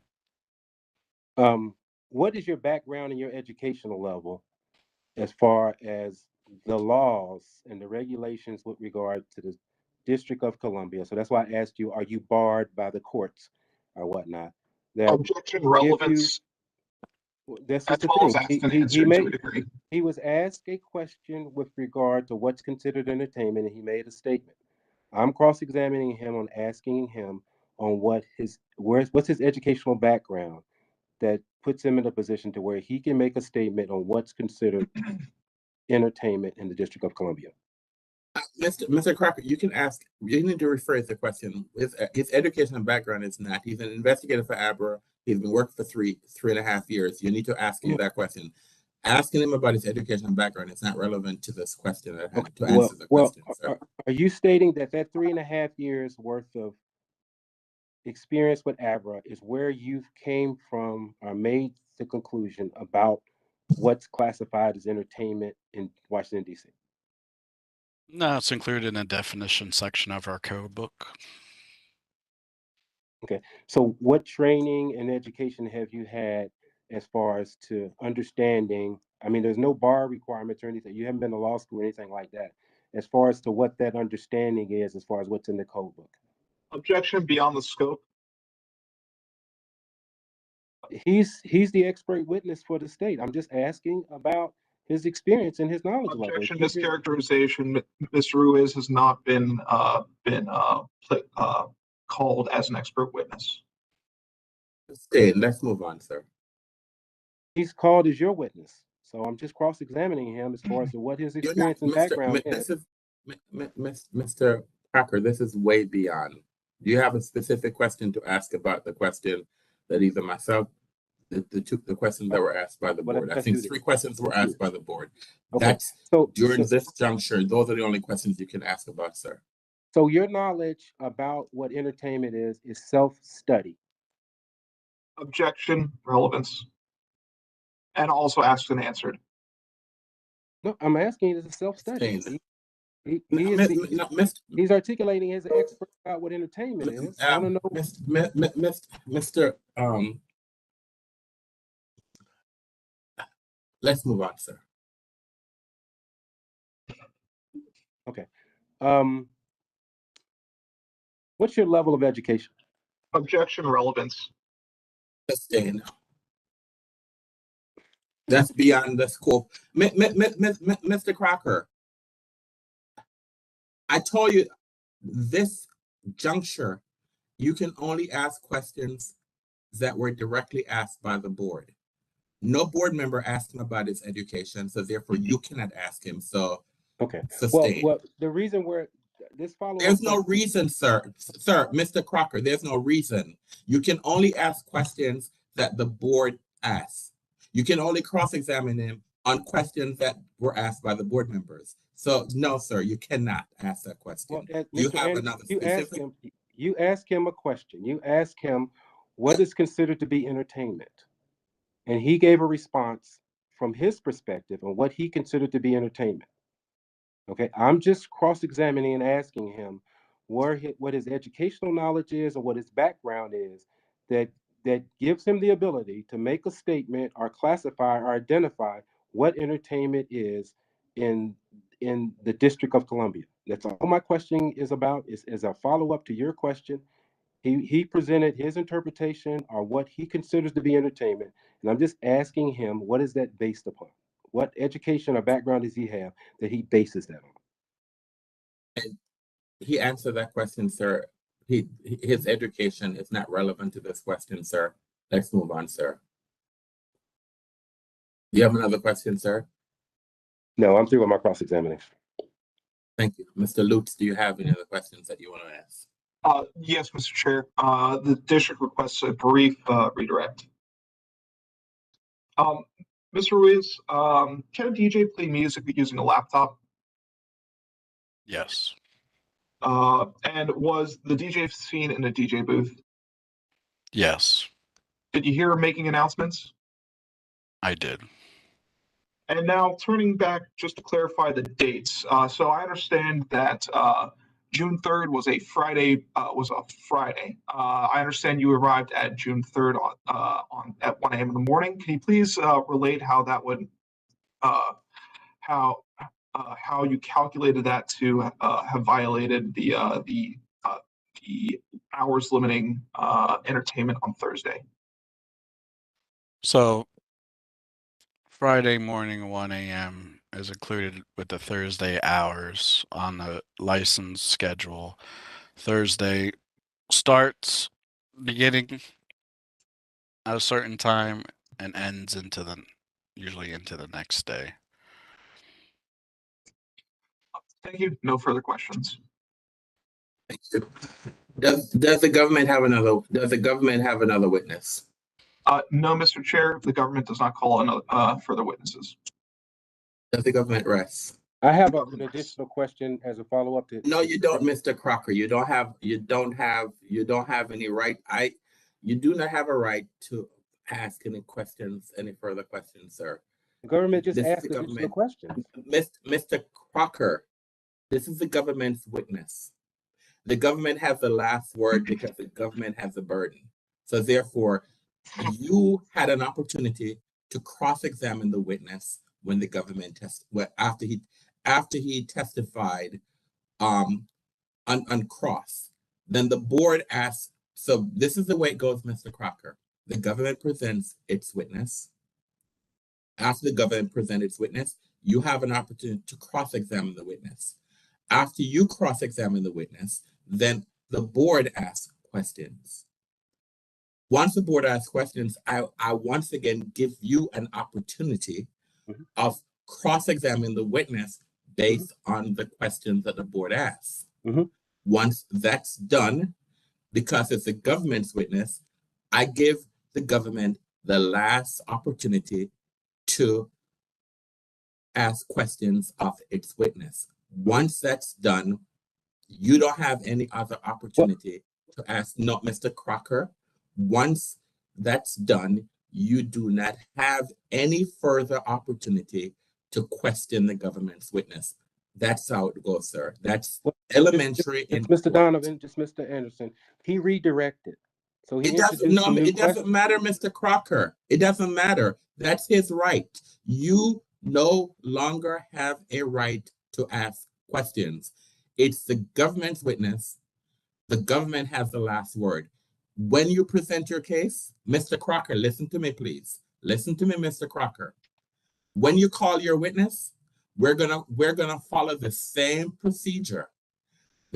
You will ask what questions, the government will cross-examine, the board will ask questions, the government will cross-examine, and then you will get the last word with your witness. Once you get the last word with your witness, sir, no one else can ask any questions of your witness. The witness is dismissed because it's your witness.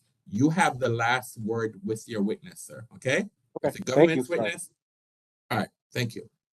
Does the government rest? The government rests. All right.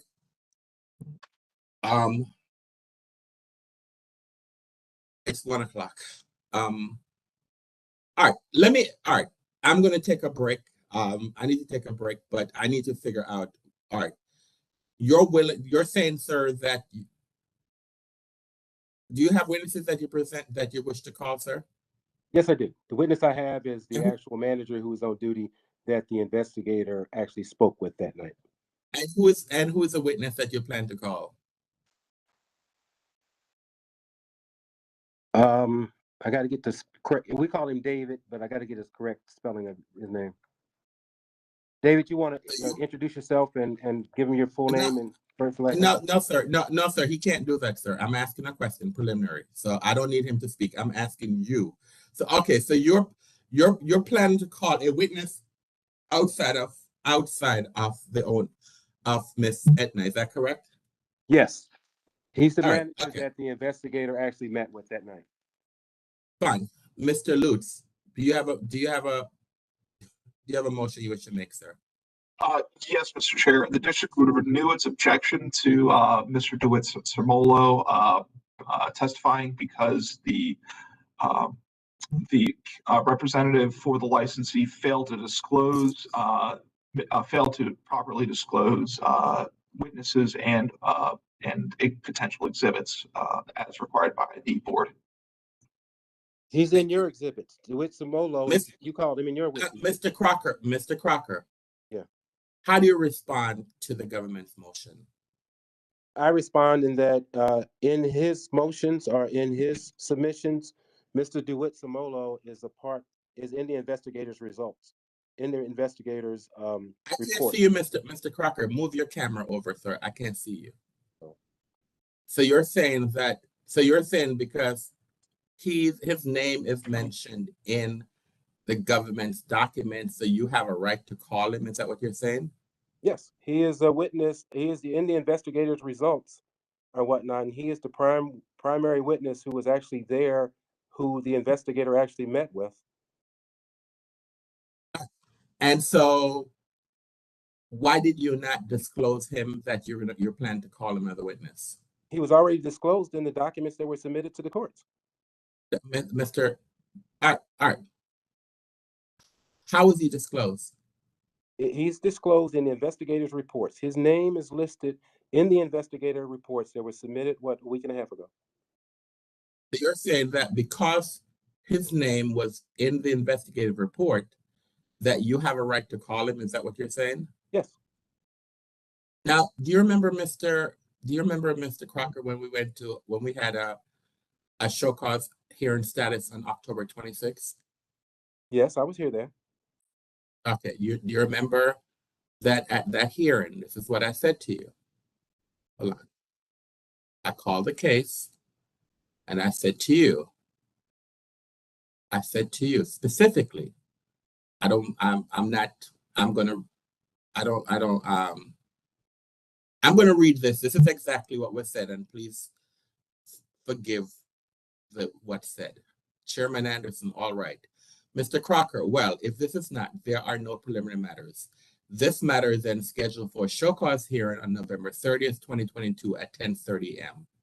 What I will advise the party is that since this matter is scheduled for a show cause hearing on November 30th, 2022 at 10:30 a.m., 7 days prior to the hearing, both sides are required to exchange documents and witnesses, and that needs to be provided to each side and also to Abra Legal.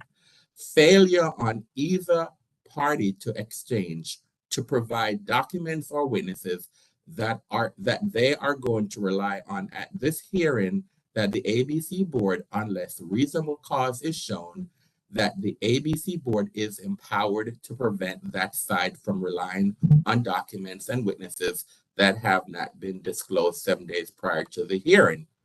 Any questions by anyone? Mr. Crocker said yes.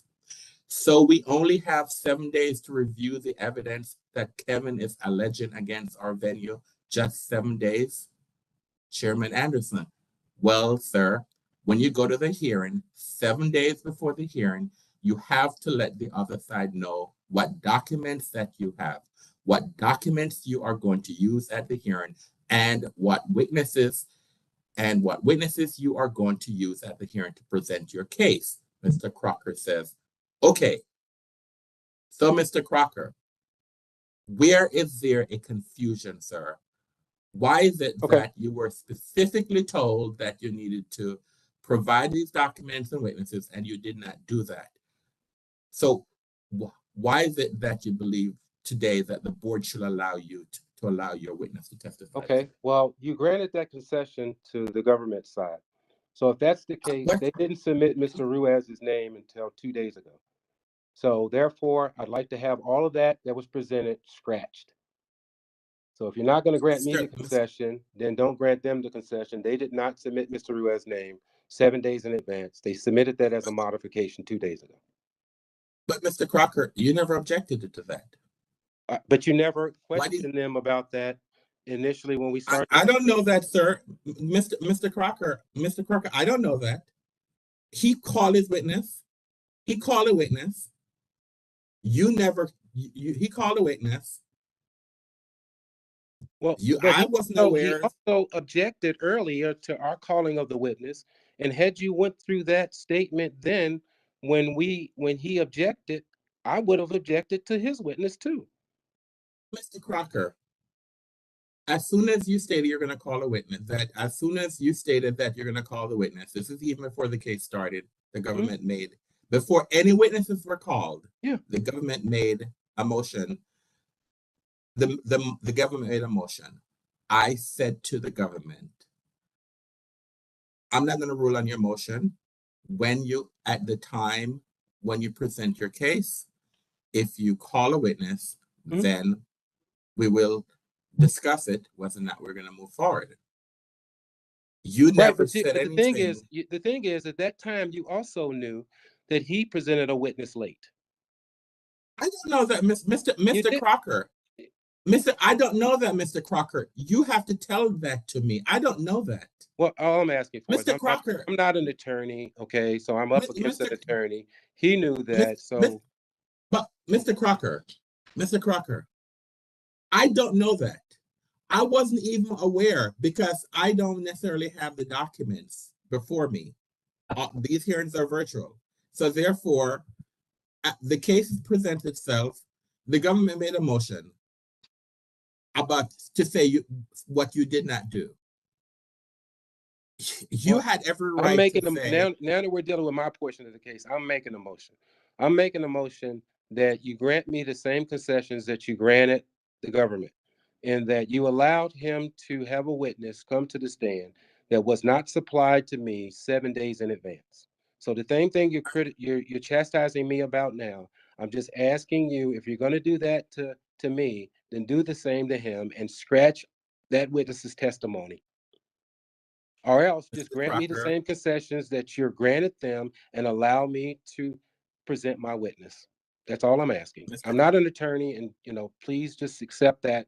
And if you're going to grant that concession to the other side because they submitted their witness late, do the same to me. That's all. Just be fair. Mr. Crocker, the government filed a disclosure 7 days prior to the hearing. It did not include that witness. And then it's my understanding the government filed an amendment to their disclosure document. That was done. Right. So this was an amendment. He added an additional witness to the list. That was what was done. Just asking for fairness. I'm not an attorney. I don't know those little rules and stuff like that. So you granted them the concession to submit their witness late. Grant me that same concession. That's all. Mr. Lutz, any comments that you have to say? Any comments? Yes, Mr. Chair. So the district did file an amended witness list on Monday after we, the reason why we didn't include Mr. Ruiz in the beginning was we were unsure if he'd be available to present. However, as soon as we learned that Mr. Ruiz would be available, we then filed the amended witness and exhibit list. Moreover, the licensee is not prejudiced by including Mr. Ruiz as a witness because Mr. Ruiz is the author of the report, and it would provide a greater chance for the licensee to cross-examine as well as examine the record. Moreover, the licensee failed to object until failed to object to Mr. Ruiz being included as a witness, and is now only making a post hoc request after the full direct, cross, and redirect has occurred. The district would be unduly prejudiced by fulfilling the request of the licensee, while at this time the licensee has suffered no prejudice. Okay. Moreover, the only reason why we didn't include the witness that I'm talking about is that Medusa Lounge is currently closed because we're going through a modification and some construction work. So I wasn't sure that he was going to be available. Moreover, he is listed in the investigation report as the one that the investigator spoke with. That's who he met with. So he's a representative of Medusa Lounge, and he has the bird's eye view of the discussions, as far as also the other 2 visits or 3 visits that the investigator made to Medusa Lounge prior to him finally finding something that he could write up or report to Medusa Lounge, after he had done his investigation. So, this is not a new witness or somebody just out of the blue.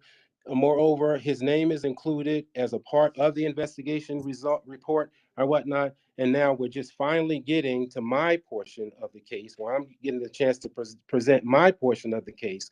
So therefore, this is why this is first coming up. Mr. Crocker, you never even filed a disclosure. And so I could state that you couldn't even present a case because you couldn't even call the owner to testify because you never provided us a disclosure.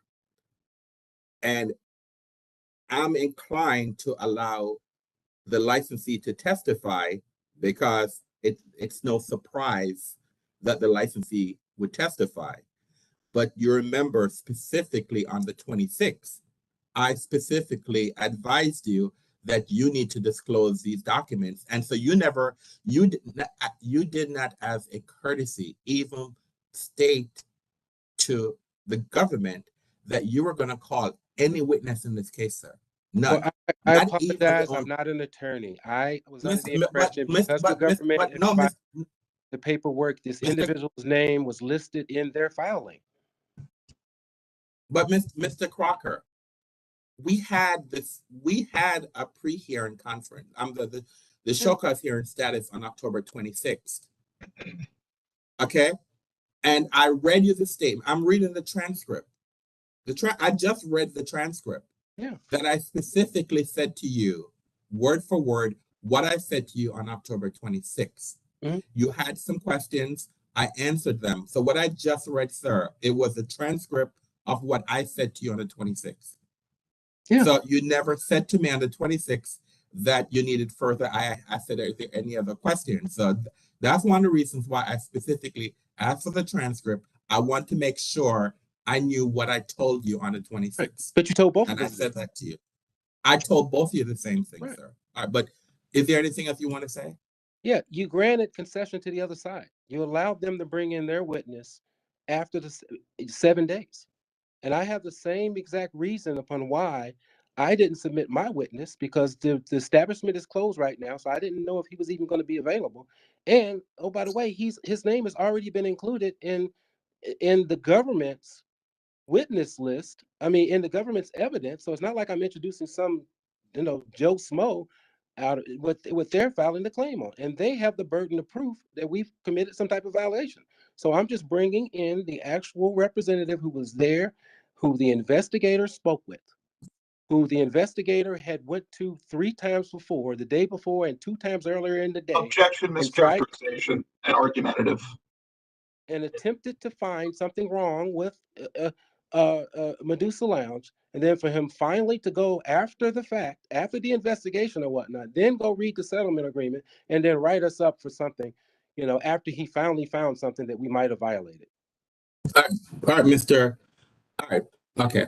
Just give me the same concession. Give me the same. You allowed them to submit a witness later. Allow me to do the same thing. All right, this is what I'm gonna do. All right, I'm gonna go in an executive session, okay? Thank you. As chairperson of the Alcoholic Beverage Control Board for the District of Columbia, and in accordance with DC Official Code Section 2575 of the Open Meetings Act, I move that the ABC Board hold a closed meeting for the purpose of seeking legal advice from our counsel on case number 22 CMP 00048 Medusa Lounge, pursuant to DC Official Code Section 2575B4A of the Open Meetings Act. Is there a second? Ms. Crockett seconds. Ms. Crockett has seconded the motion. We'll now have a roll call vote. Mr. Short. Mr. Short, I agree. Cato. Bobby Cato, I agree. Ms. Crockett. Rafi Crockett, I agree. Hanson. Penny Hansen, I agree. Mr. Grandis. Edward Grandis, I agree. Hanson, I agree. The matter passed 6-0. The board is going to log off. Everyone stay online. The board is going to log off to go into executive session, and the board will come back, and the board will come back and make a determination. Okay, so please stay on the board. Please, I'm asking all board members to log off and log into executive session. Thank you.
All right, we're back in the record.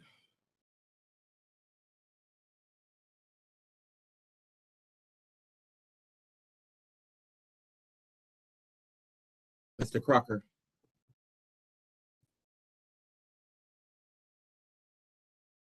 All right. I'm going to make a motion to grant the government's request and that the witness cannot testify. And the reasons why I'm making a motion to the board to grant the government's request is that at the pre-hearing conference, the status on October 26th, I specifically advised the parties that disclosures were due 7 days prior to the hearing. You, Mr. Crocker, you asked specific questions about what that meant, and I provided clarification to you what that meant and what was to be done, and you agreed that that was done. So you acknowledge that was done. The government did file a timely disclosure on November 23rd, putting you on notice that this needed to be filed. You were copied on the government's notice. The board, as always, allowed parties to amend their disclosure, and the government amended its disclosure. You were filed, and so therefore you received 2 notices from the government, and at no time did you respond. And so the witness that you're planning to call, that witness is not on either of the government's disclosure notice. I'm speaking, sir. The witness that you plan to call has not been identified on the government's 7-day disclosure notice that would be called. You are speaking about a witness that is in the case report. The government and no one can be on notice that because a name is in the case report, that person is going to testify at the hearing. No, so therefore, the disclosure notice that you received from the government, they listed who their documents and what the witnesses they're going to disclose and the witnesses that they're going to disclose. And the witness you're planning to call, their name was not listed as a witness that was going to testify. You, however, Mr. Crocker, you received 2 notices from the government. And you have failed, although you acknowledge that you were supposed to provide the government with notice 7 days prior to the hearing, you have failed to do that. The board could even prevent you today from even having the owner testified because you did not even put the government or the board on notice that you plan to call any witnesses today, sir. If this is a case where you had provided that if you had even filed a disclosure, and then you could have stated today that when I filed my disclosure, I listed this one witness. As you said, the establishment is closed. I was not aware that this person would have been available, so I am amending my disclosure notice to add this second witness.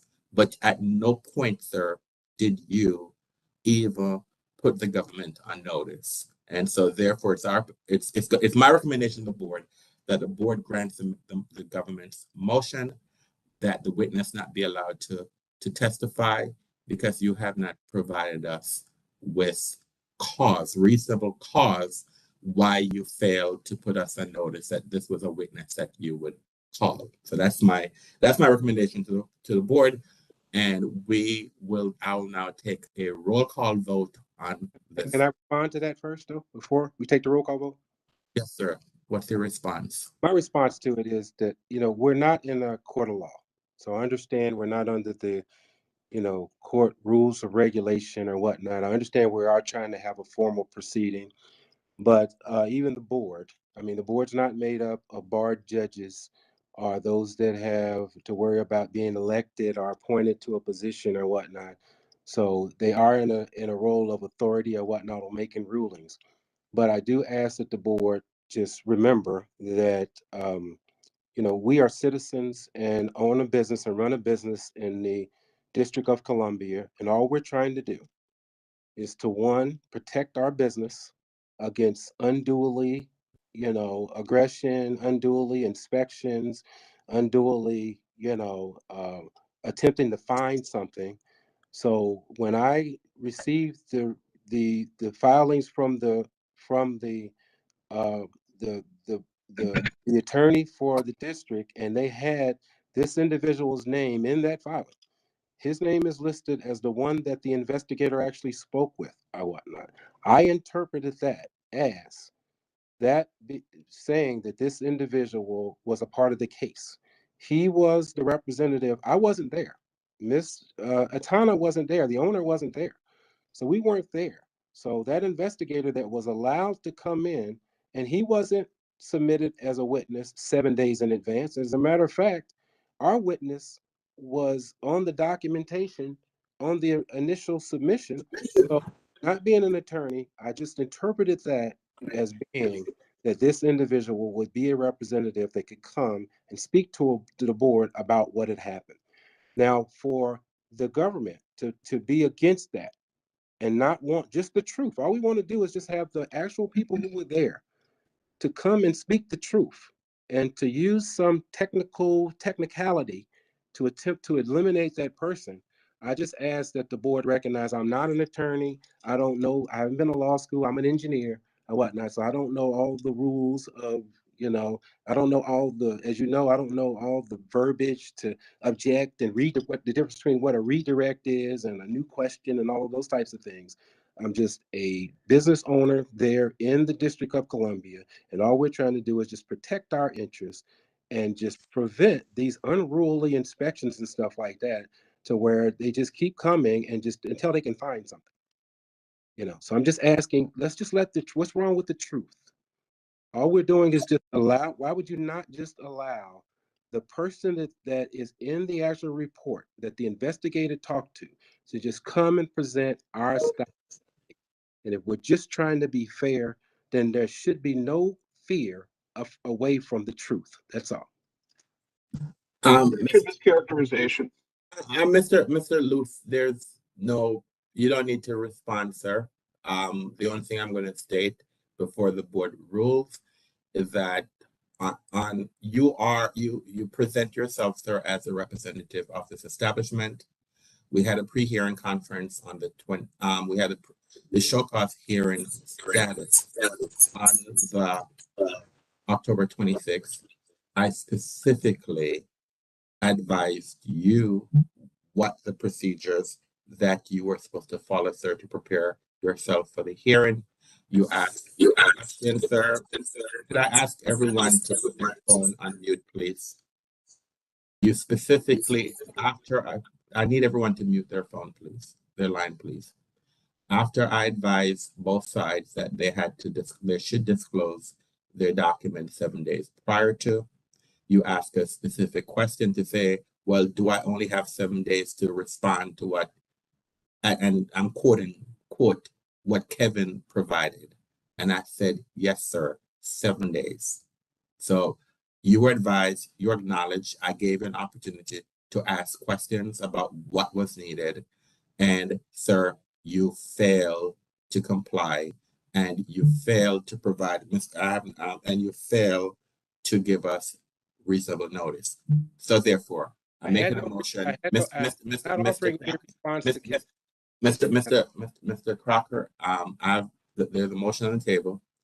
I am making a motion to the board, and so my motion is I'm making a motion to the board that we grant the government's request to prevent your witness from testifying based on the failure. Let the board hear the truth. we're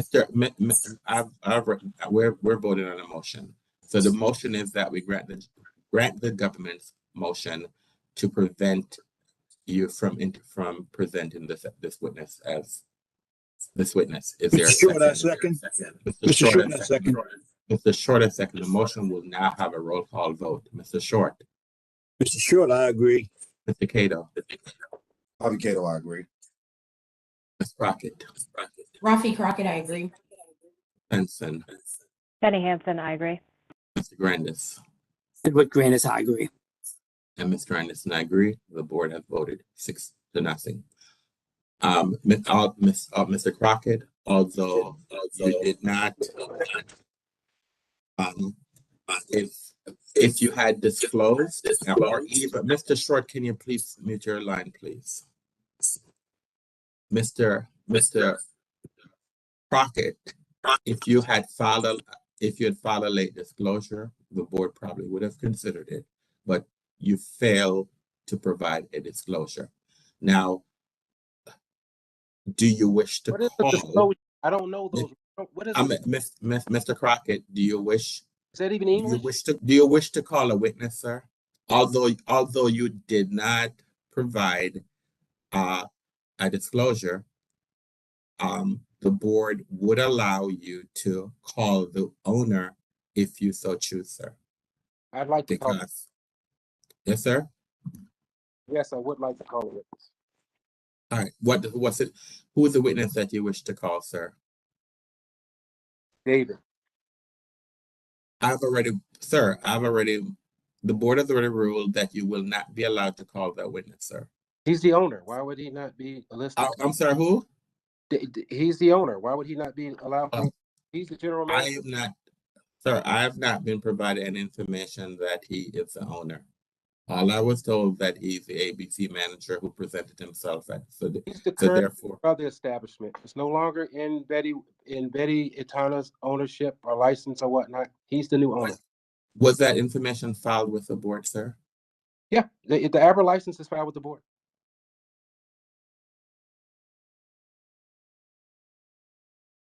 So you're saying that who is the owner of this establishment? With Solo.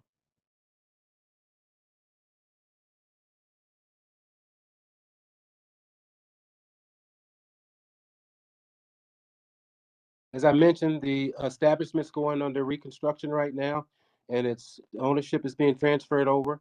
So it is being transferred over, or is it transferred over, sir? Which one is it? It's transferred over.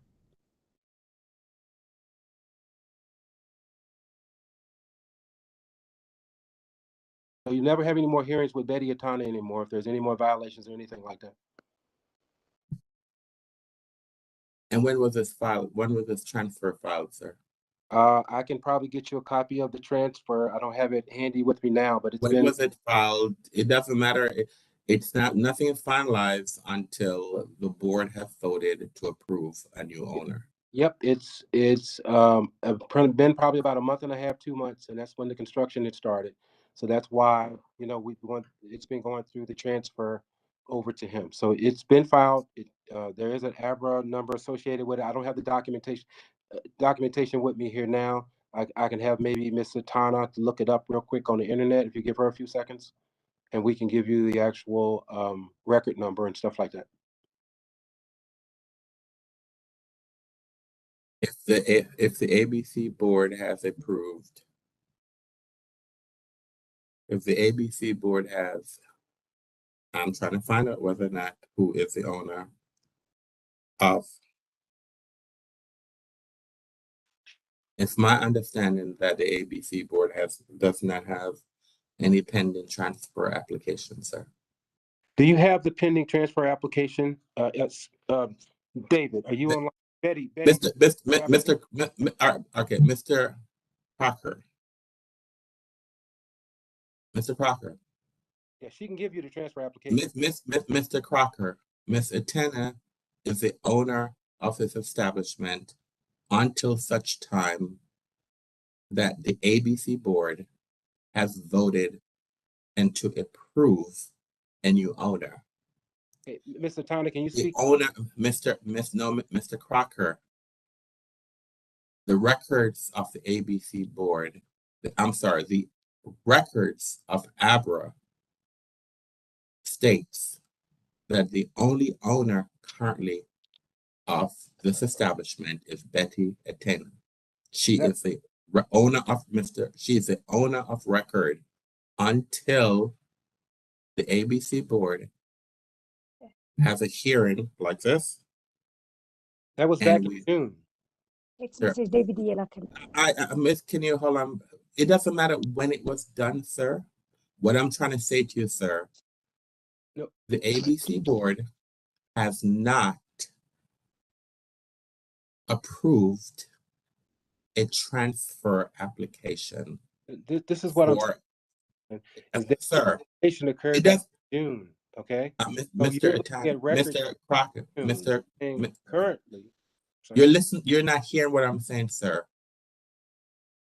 People have filed transfer application January, February, March, but if you don't provide all the information that the ABC board, that the agency requires for the administration to say all the documents are in order, and then that's presented to the board for the board to vote on it publicly, as if you were to listen to my later on today, I will be reading something like 60 establishments where we have now finally approved their transfer or their license. And so we have to publicly vote on those.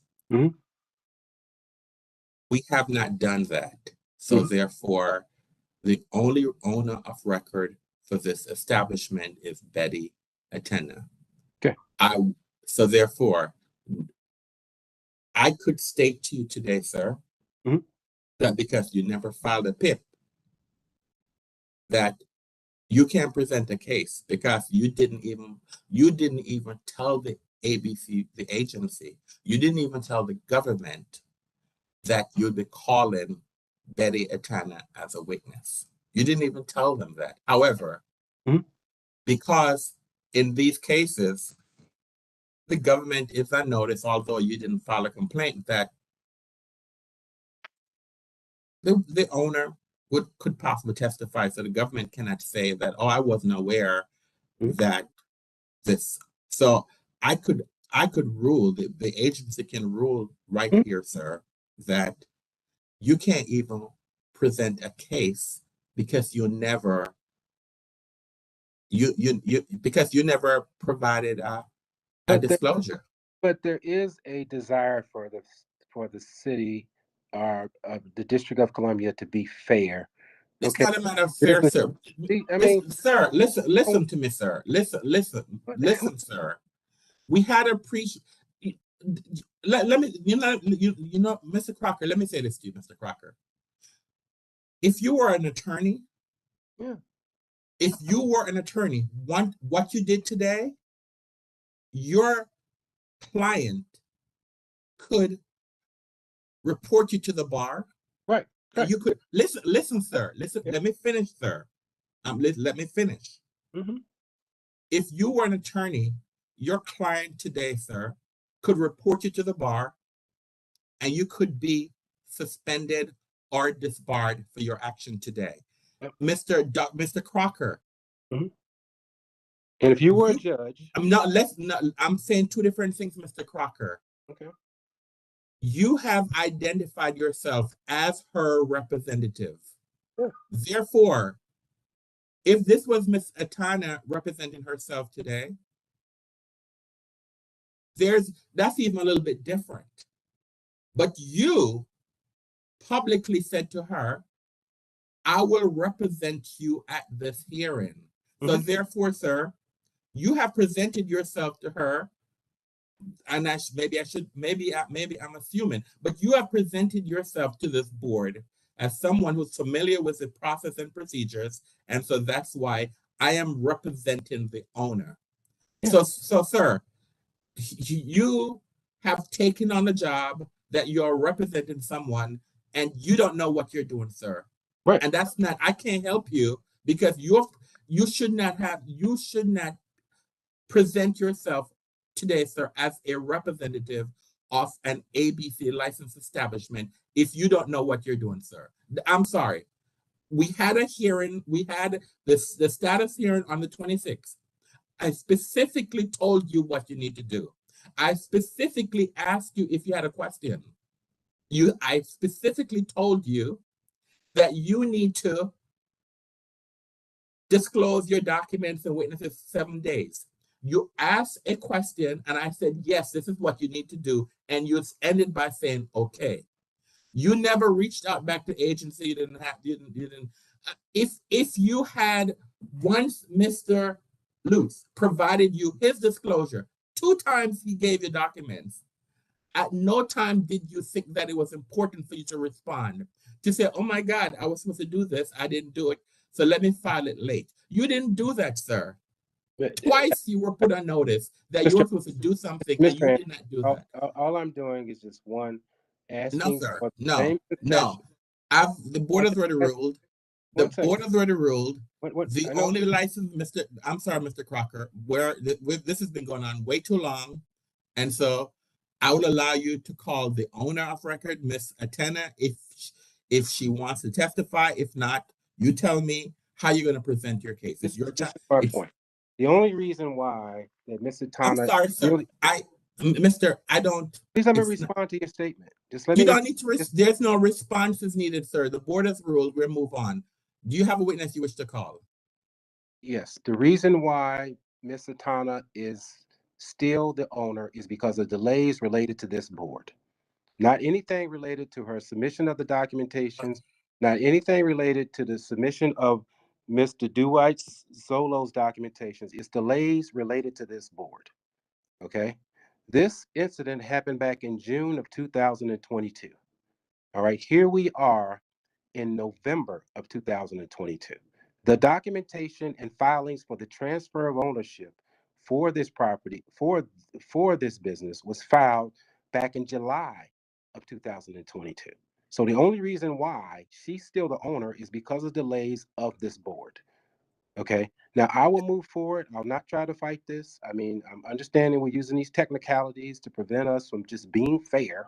I mean, I don't get it there, but I think Mr. Tana can still speak to the equipment in the establishment. She can speak to past harassments that she's got from Abra or whatnot, because this whole settlement agreement actually comes or originates from one residence in the neighborhood. I think that would be okay. But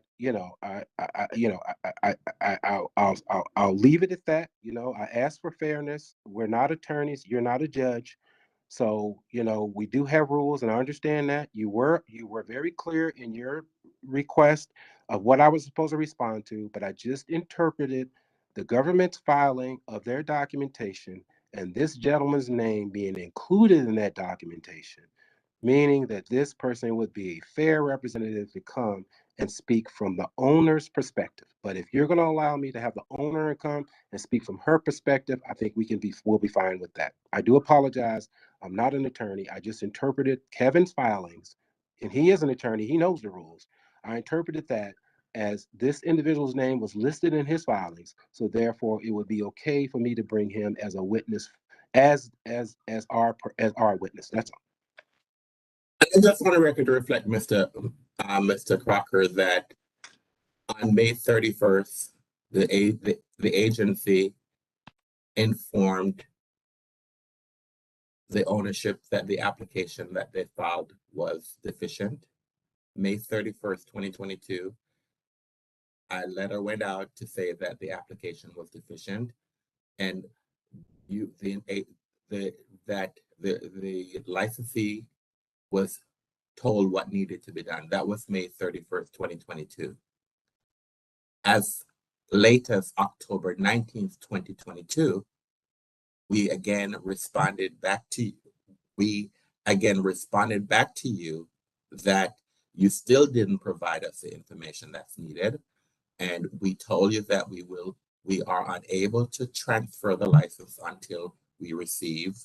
This is the agency told you that we could not transfer the license because we were not in did not receive a certificate of occupancy.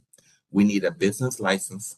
We need business and personal clean hand certificate from the Office of Tax and Revenue, and we need a complete 2022 fall renewal application with payment and late fees.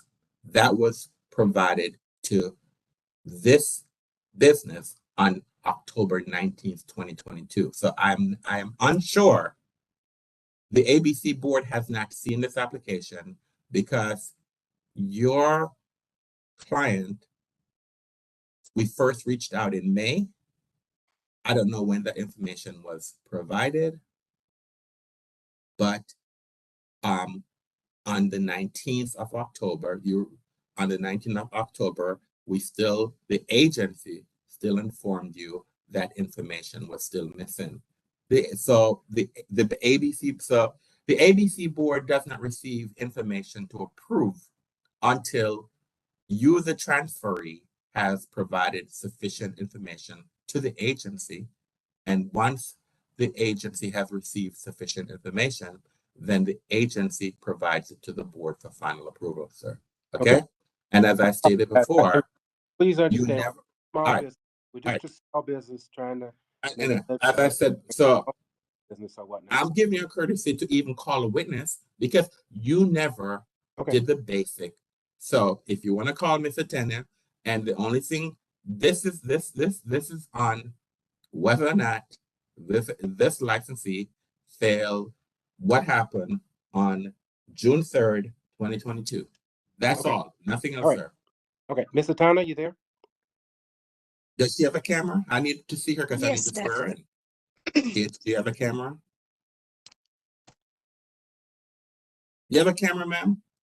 Yes, I was trying to turn it on.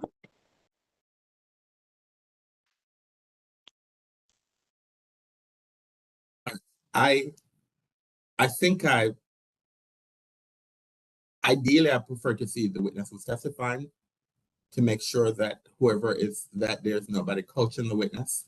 So I prefer to see the person who I'm dealing, but I'm not gonna, if your camera is not working. Give her a few minutes just to get prepared for the camera. That's all. Just give her a few minutes to get prepared for the camera. She might have her nightgown on or whatever. Just let her prepare for the camera, okay? 1 second.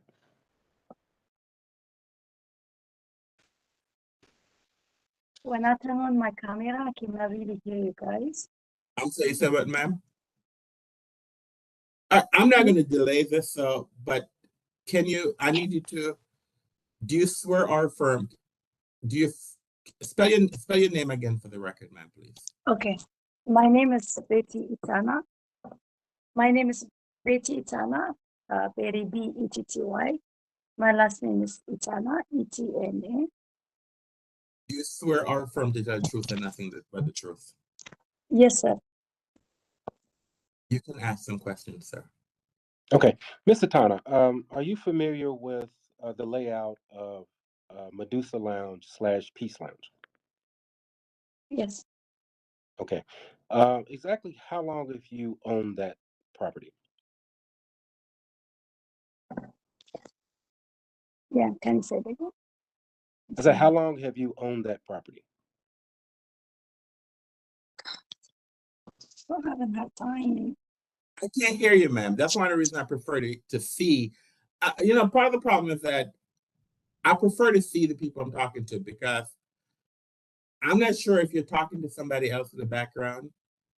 And when I can't see folks and then I'm start hearing things,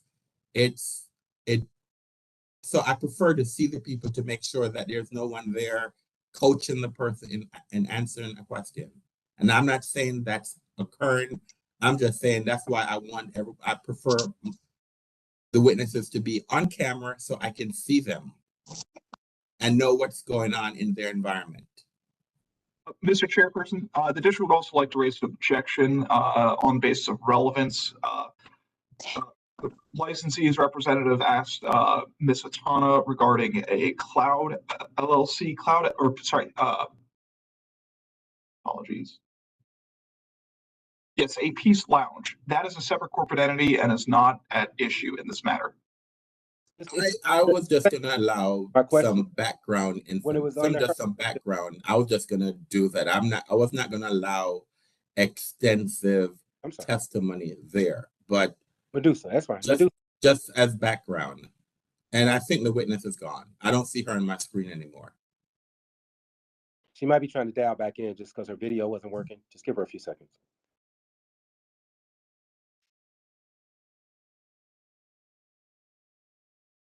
Ms. Foshman, can you look to see if Ms. Atena is still trying to log back in since she's gone from the screen? Sure thing. Thank you.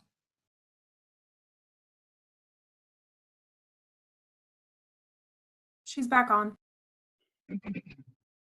All right, thank you.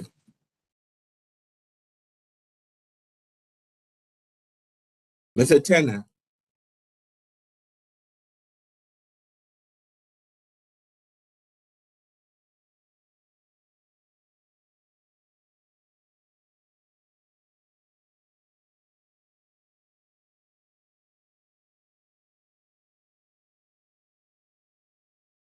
Ms. Atena, do you know why you're not? I can't. Are you there, ma'am?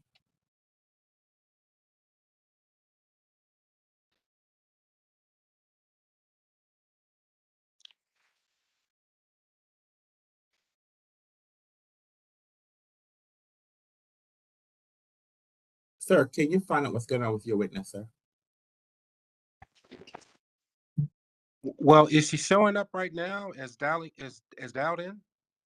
Her name is on the screen, but she's not responding.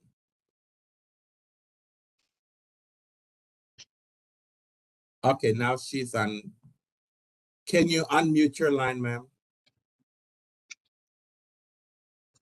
I can't hear you. Ms. Foshman, has she been unmuted? Are you able to unmute her, Ms. Foshman? Sent her a request. She has to approve the request.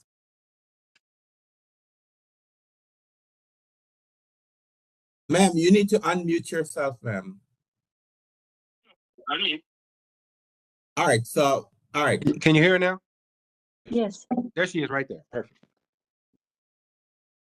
Go ahead. Okay, you ready? Yes. Okay, Ms. Atena, you were here when you was the owner of the venue when the settlement agreement was initially established, correct? Yes. Okay. Did the discussion about entertainment come up during that initial hearing where the settlement agreement was initially established and actually documented and reviewed with the board? Yes. Okay. Did we have a discussion with the board? Yes. The difference between the types of entertainment that could be provided at the establishment? Yes. Was there a distinction made between live entertainment and background music, which is just music just playing, in the venue while the venue is open during that hearing? Yes. Was it your impression when we left that hearing, and was it discussed specifically at that hearing and understood that you could not have live music after 12:30, and it was the board to rule on that? Yes. But we could have background music. Yes, sir. Okay. Now, when I say background music, can you tell me what you interpret that as? It means my understanding, just no DJs, no live entertainment, but we can just play house music, and anybody in the house, the management or the staff, they can play the music or change the music as the customer needed, but not loud. Definitely it's not a band or DJs. Okay. Now, are you familiar with the equipment that you have there in the venue? Yes, sir. All right. Do you even have a mixer in the venue for a DJ? No mixer for sure, no DJ too, but it was just one of the person working in the establishment. Do you have a microphone? I mean, the investigator testified that someone was on a microphone. Do you even have a microphone in the establishment? No. Okay. Is it your interpretation that different employees would go up from time to time and just select music on a laptop, and was that interpreted as being live music? No, Okay. Have you spoken with the general manager who was there, who actually met with the investigator? yes. What did he tell you about what happened that day? He was telling me the investigator came and he trying to explain to him. Number one, the music is not too loud because we have the adjustments.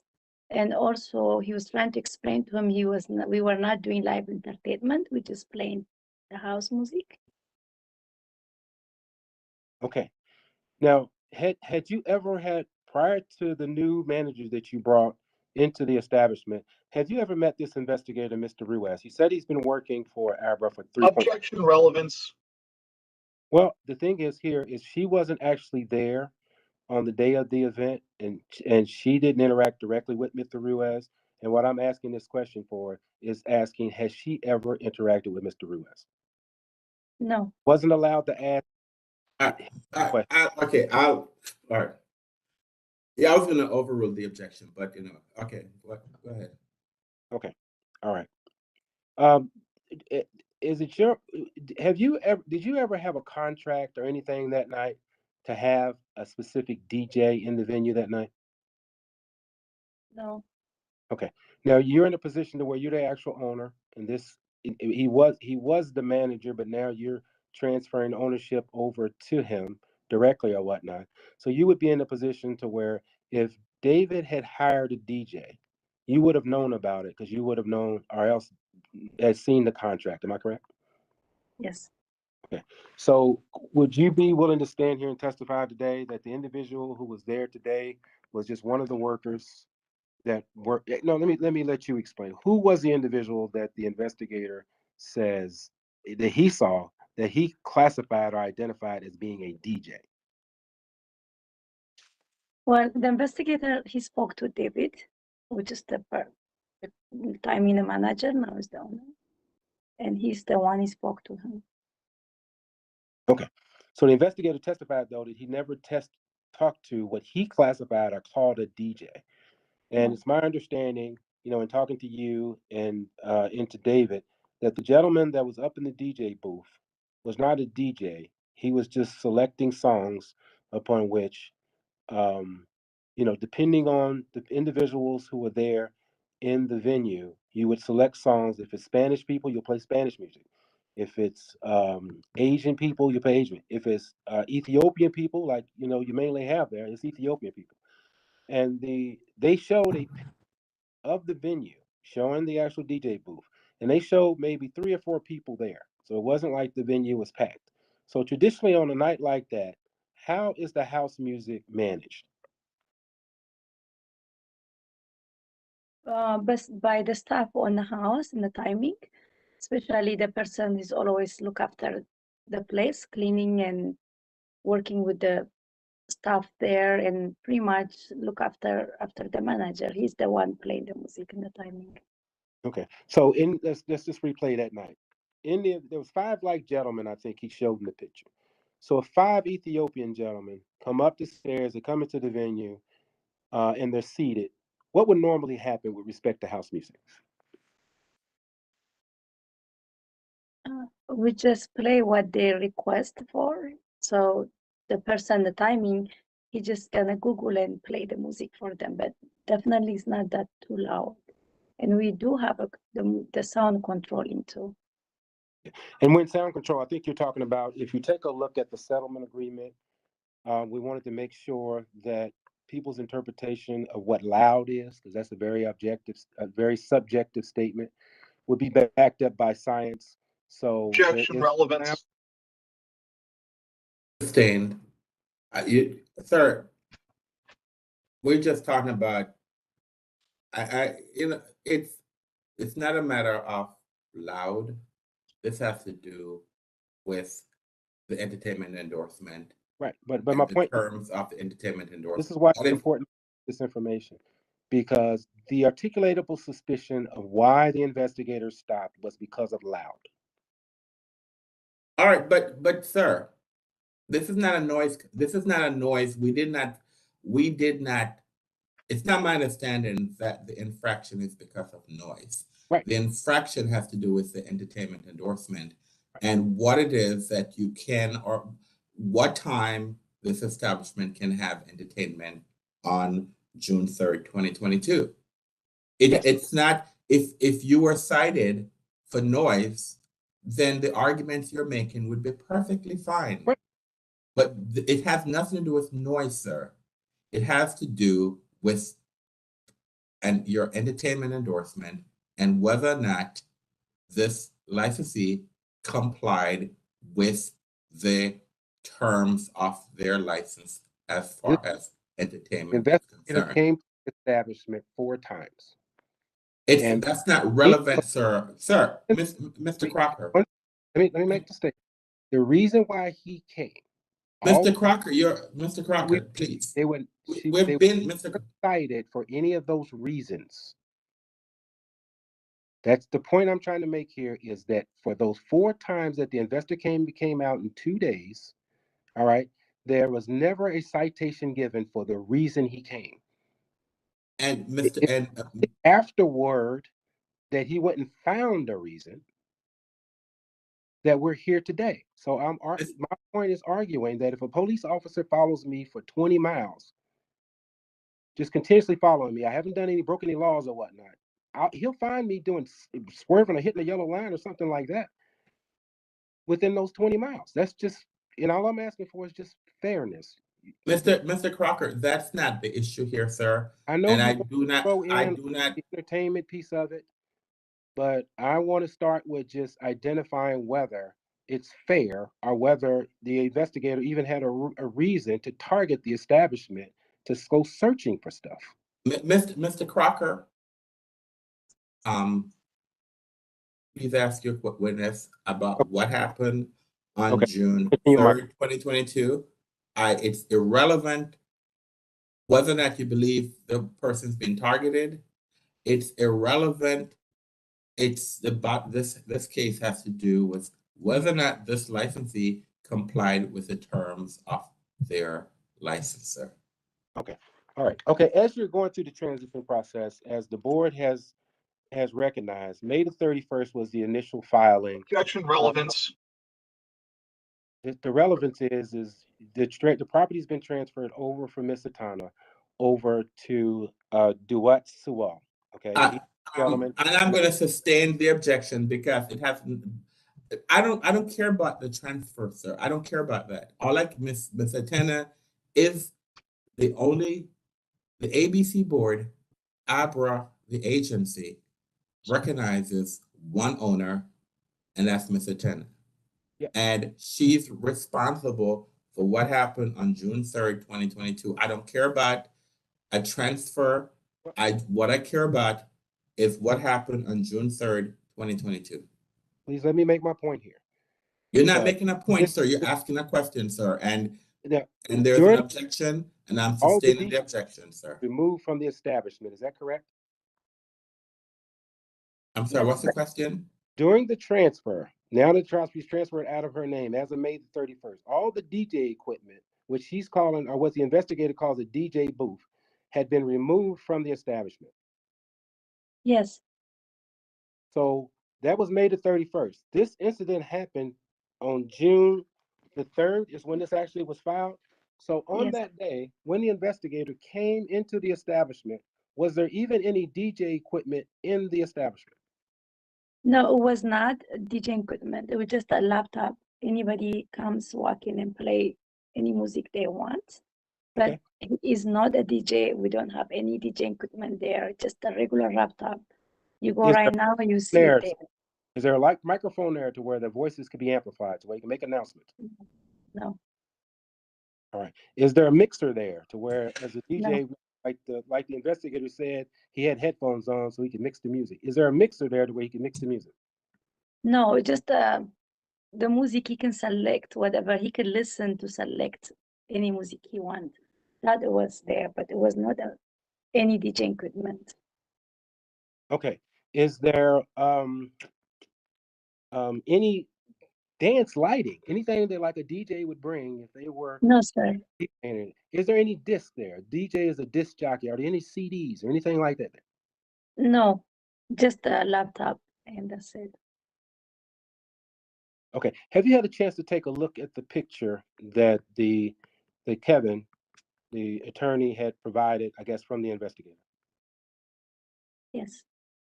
Okay. In the picture, did you see any equipment or anything like that that was new or something that you didn't know about? No. Okay. So you can testify to the Yes, fact that there is no DJ equipment there. You can testify to the fact that there was no contract to where David had paid or contracted with an outside DJ to come into the establishment. No. You can testify to the individual who they stated that was there, that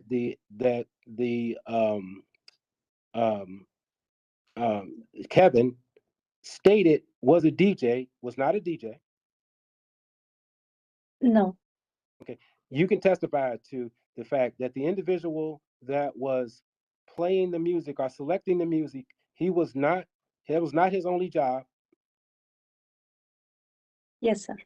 He was just a regular employee of the company of the establishment that just went and selected music to accompany whoever the patrons were that actually came into the venue. Yes. Can you testify that we've done that modifications have been made to the establishment to ensure or to work with the community to where if they have any complaints that they can contact you directly? Yes. Did you receive any calls or any complaints from any individuals that day regarding music, regarding Objection, relevance. The relevance, if I may seek clarification here, is just I want a position that Ms. Atana's in a position to where the neighborhood and everybody has her number directly where they can call her. So there were no complaints that were made by the neighbors or anything. This is strictly just based upon your investigator's investigation. That's all I'm trying to establish. And I'm going to sustain the objection. This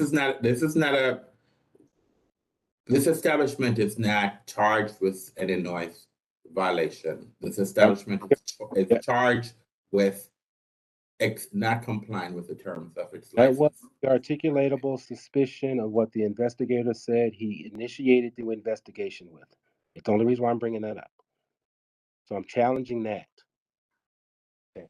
Now, on the inside of the venue is where where's the license posted?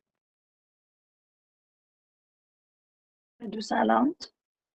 Yes. Okay, it's in the venue. So the investigator would have to come into the venue to actually see the license. Yes. So on this go ahead. Does someone have a comment or statement? Sir, do you have a question? I'm the only one who can interrupt what's going on, sir. So I didn't hear an objection. So. Okay.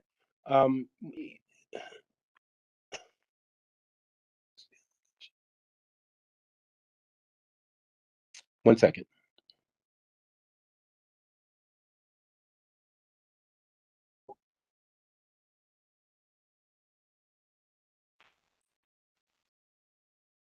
Okay. I really don't have any additional questions, Ms. Atana. I think, I do appreciate the board for allowing me to at least have her as a witness, because I think she can, she sits in a unique position because as the transfer, she can testify that there wasn't even equipment there to support. You can, that's closing. You can make those arguments in closing, sir. Okay, so you have no other questions? I have no. Mr. Lutz, do you have any questions for the witness? Of course. Ms. Atana, were you present at, you weren't at the establishment or you weren't at Medusa Lounge on June 3rd at 1 a.m., correct? Yes. So you can't tell me who was behind the DJ booth. Oh no, I know who is in the schedule and I know who is working, and definitely I get aware to in a moment. So who was behind the DJ booth? It was just one of the employee in the house in the timing. Mm-hmm. And so you don't, and so since you weren't there, you don't know, you wouldn't have firsthand knowledge of whether he had headphones or a microphone, right? Well, I know what is going on. We communicate with the staff, and definitely they know the rule too. They get aware they're not supposed to be played DJs, real DJs stuff. They just laptop. But so you're mentioning general business practices, but you can't specifically say to the night of or the morning of June 3rd, correct? Yeah. And so also you mentioned it was mentioned that there was renovations, the DJ booth and equipment was removed in May. However, Mr. Chairperson, the district would like to request to show its exhibit A1. Ms. Foshburn, can you allow Mr. Lewis to share his screen, please? Ms. Atana, are you able to see my screen?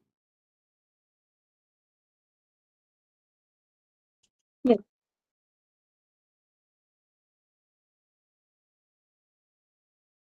Yes, sir. And that's a DJ booth on the right-hand side, right? Yes, sir. And this photo was taken on June 3rd, right? And so the equipment wasn't, and DJ booth wasn't removed in May, correct? Yes. Thank you. I'll stop sharing my screen. There's no equipment. Mr. Crocker, that's inappropriate. You can ask, you'll get an opportunity to redirect, sir. No, actually, I'm sorry, sir. I'm sorry, there's no question pending, ma'am. Okay. Do you have another question you want to ask Mr. Lewis? And next, so you mentioned there was contract, that there was that usually you contract with DJs, correct? Yes. And so if there was a DJ, I'll just strike that question. You mentioned that regarding the license, is that it was inside, correct? Yes. And so it was post. Actually, strike that. Never mind. No, at this point, the district has no further questions. For your question, the first one, the last one. Miss Atena, there's no question pending, ma'am. Okay. Any questions by the board members? Yes, Mr. Short. Thank you. Good afternoon, ma'am. Thank you for your testimony today. How long did you own the business before you put in a transfer request? About 5 years, maybe more. 5 years. Yes. In that 5 years, did you ever hire or anyone else hire DJs for your business? Yes, sir. Were you there every night a DJ played anytime in that 5 years? Were you ever there? Were you ever not there when a DJ was playing? Pretty much most days I'm there. Almost I'm there every day unless I travel. Again, I'll ask the question again. Was there ever a time in the 5 years you owned the club that you were not there when a DJ played? Yes, sir. You were not there on June the 3rd or June the 2nd going into the 3rd, were you, or were you not? I was not there. So you don't know whether or not a DJ was playing that night. Is that true? It is true, but I know the schedule. That's all I have. Thank you very much for your testimony. That's all I have, Mr. Chair. Any other questions by any of the board members? Mr. Tanner, I just want to ask you a quick question. Have you been following the World Cup? Can you say it again? Have you been following the World Cup? Yes. Has your establishment been open for the World Cup? Before? Yes. I'm saying, has your establishment been open for the World Cup? No, right now, no. But no? Yes, no. Yeah. All right. I don't have any other I don't have any other questions. All right. Mr. Lutz, any questions that you? Any questions? No further questions, Mr. Chair. All right, Mr. Crocker, any questions? Any questions based on the question that was asked by the board? Yeah, I have one follow-up question. The board asked, during that 5 years that you've owned the property, were there times that you weren't there that a DJ may have performed, right? So as a follow-on question to that, as the owner, was there any time that even though you wasn't there, are you still there? Hello, Betty? Yes, Doug, can you go ahead? Yeah. Was there any time to where you would not have known about a DJ as a result of you manage all the contracts, all contracts going through you? So if there was a time to where you weren't there, would you have known about a DJ being there because you would have managed the contract and paid the individual? Yes, Doug. Yes, I should know. Yeah. So even if you weren't there during the 5 years you managed the establishment, would you know if a DJ was there a night that you was not there or not? Yes. Yes. Okay. So the mere fact that you may not be in attendance doesn't preclude you from not knowing what's going on in your business, correct?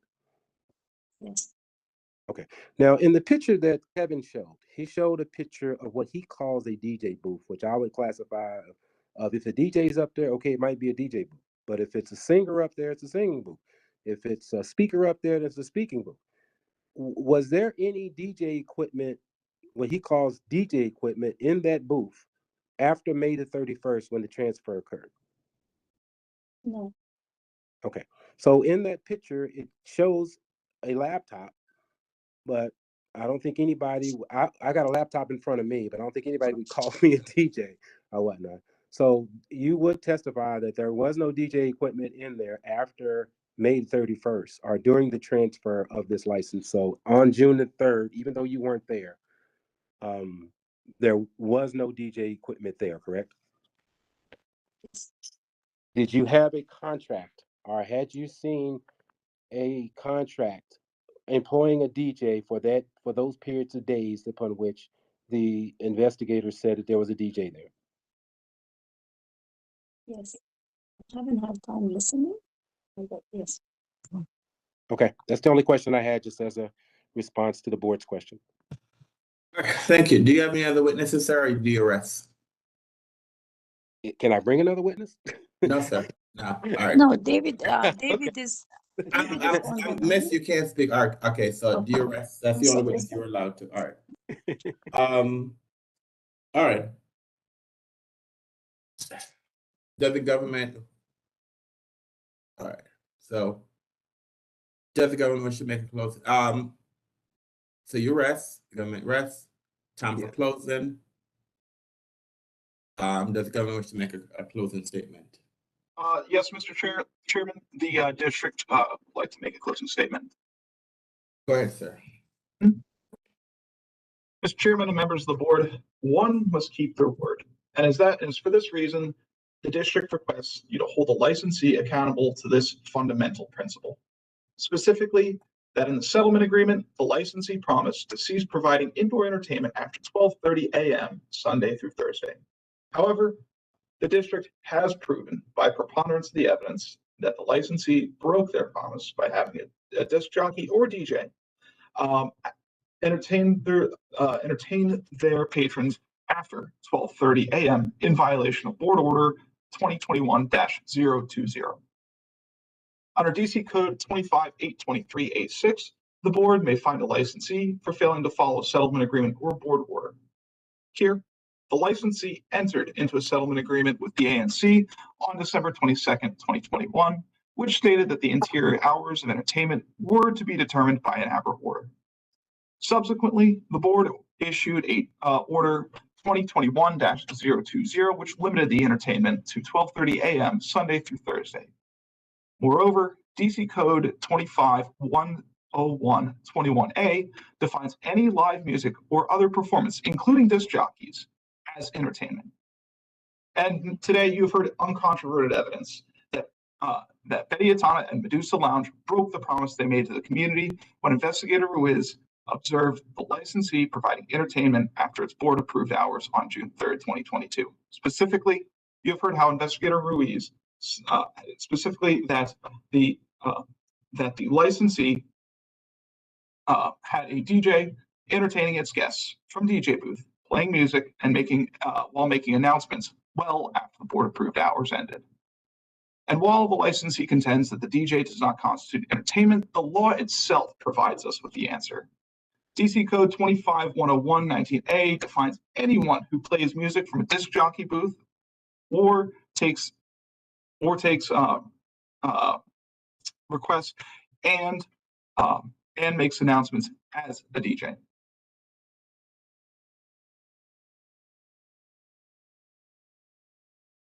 Good, sir. And so if it looks like a DJ, if it acts like a DJ, then the individual in the DJ booth that was there on June 3rd at 1 a.m. after 12:30 a.m. is irrefutably a DJ and thus fits the definition of entertainment. Thus, the government has proven by a preponderance of the evidence that the licensee exceeded its board-approved hours of entertainment. The government requests that the board to find the district's favor and recommends that the board apply a heightened penalty because of the licensee's recalcitrance and clear refusal to accept the actual terms of their license. Thank you. Mr. Crocker? I'll open up with that statement there as far as, what is it?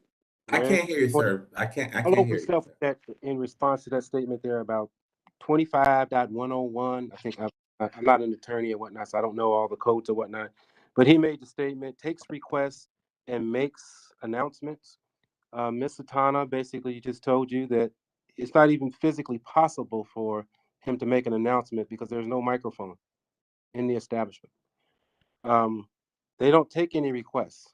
He just goes up and he plays music based upon, whoever walks into the establishment. And let's not forget the cultural significance here, because it's an Ethiopian Black-owned business. So from a cultural perspective, what's considered entertainment is somewhat different to some individuals. And with the type of license that she has, a Type C license, she doesn't offer any food. She doesn't offer anything else. The only thing that's offered in that type of establishment and with that type of license is, as you mentioned before, some TV screens that she has in there where people can come and watch the World Cup. So are we restricted now from turning the volume up to where people can't even hear because there'll be an announcer that's actually speaking and dictating to you what the game is? I mean, are we there yet? Are we in that position now? From a cultural perspective, if we are allowed to operate as a business, as a tavern Type C business, I mean, I don't think that we'll be able to get any customers if you can't have any amplified music or can't play any background music or you can't have any TVs playing or anything like that past 12:30, which is what our license does not restrict us to do or whatnot. So I think it comes down to this, and that's why I was trying to make a point of it. What's classified as live entertainment, and then also I want to take into consideration the fact of from a cultural perspective. I mean, what's expected when I walk into an Ethiopian restaurant? I've never been to one where at the McDonald's that's right there on Howard University's campus, they play music in there. At the Subway that's down the street. From a cultural perspective and where the place is actually located, it's expected. The culture of this United States come from these African Americans, these Africans, that we play music in our establishments. So to restrict this tavern, Type C tavern, they don't serve food. They don't serve coffee. They're not serving hamburgers. They're not serving anything else outside of drinks and entertainment. And the question here is, what form of entertainment is allowed after 12:30? In the original hearing in which I represented the agency then, this discussion came about, and it comes down to almost like the moral police, which we've outlawed in this country, and we see how it goes in other countries as well. People trying to leverage their moral perspectives about what type of music is acceptable and what type of cultural things should be conducted. And then sicking people like Abra on, or an investigator on, an establishment because they don't agree with the fact that people are in there having a good time, having fun, watching the World Cup or doing something when they're sitting in their house miserable. Okay, this is something that we've dealt with in that neighborhood. And then the harassment that we've gotten from investigators coming in looking for stuff. And as Mr. Ruiz actually admitted, he had no knowledge of a restriction of the establishment. Objection, mischaracterization. Although this is Mr. Lutz, you know, we can't really object, but Mr. Crocker, you are really going way far of what is an acceptable closing argument. But so, all right, but go ahead, sir. You're on in on a point here because this inspector came to that establishment 4 times. Did not find anything on any of those 4 times. The 4th time upon which he came and his articulated suspicion was because loud sounds. He couldn't substantiate that because the meters showed that the sound coming out of the establishment was below levels of what was acceptable. And that's why we established the meters in there to where no one could come and say we were playing, say subjectively what was loud. We had meters to show actually what the levels were. It was not until he left. He didn't issue a ticket, didn't issue a warning, no fine. He even smiled and said, you know, goodbye. And I shook the manager's hand and he left. It was not until he went later and started to investigate and try to find something did he say that did he now write the establishment up on a violation of having live music.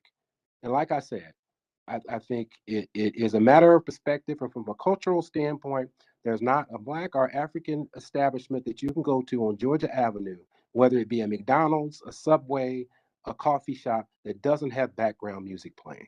And I'm hoping we're not in a position to where we're allowing ABRA to establish moral polices in this country or whatnot to leverage these type of moral issues that people have on cultures that are in this country. And we continue to have this country as a free state to where, as an individual, I can walk into an establishment, have a couple of drinks, hear some, and have an establishment that's culturally accepting enough to where they will change or switch music or select background music to be played that match with my cultural background, which I think is a benefit or whatnot, and provide me with a sip of alcohol and maybe an ability for me to watch the World Cup or the Kentucky Derby, because I'm from Kentucky or whatnot, on the screen. And we won't have moral police, or we won't have an ABRA board that starts to restrict those types of things in Washington, D.C., the capital of the United States of America. What is it you want us to do, sir? I'd like for you to strike down this this fine that they were offering to us for $1,000 and dismiss this whole case. All right. The record is now closed. Do the parties wish to file proposed findings of fact and conclusion of law or waive their right to do so? What that means, sir, is that do you want to wait for the transcript to come out, to review the transcript and say this is what the law says regarding, well, you've already stated you're not a lawyer, so you'd have to write a legal brief to do that. That's not, it's not required, but it's an option. And, yes, I'd like to do that, because I like to go do my homework and make sure, because I'm going up against a lawyer. So I'd like to review the legal brief, legal transcript or whatnot, and make legal comments to how this whole proceeding went. You just stated that you were not a lawyer. I guess Mr. Lutz, go ahead. The district would request to waive this, waive the briefing. At this point, we have made sufficient arguments in this over 3-hour hearing. We've gone over the relevant law. We've gone over all the relevant facts. At this point, briefing would render no additional findings.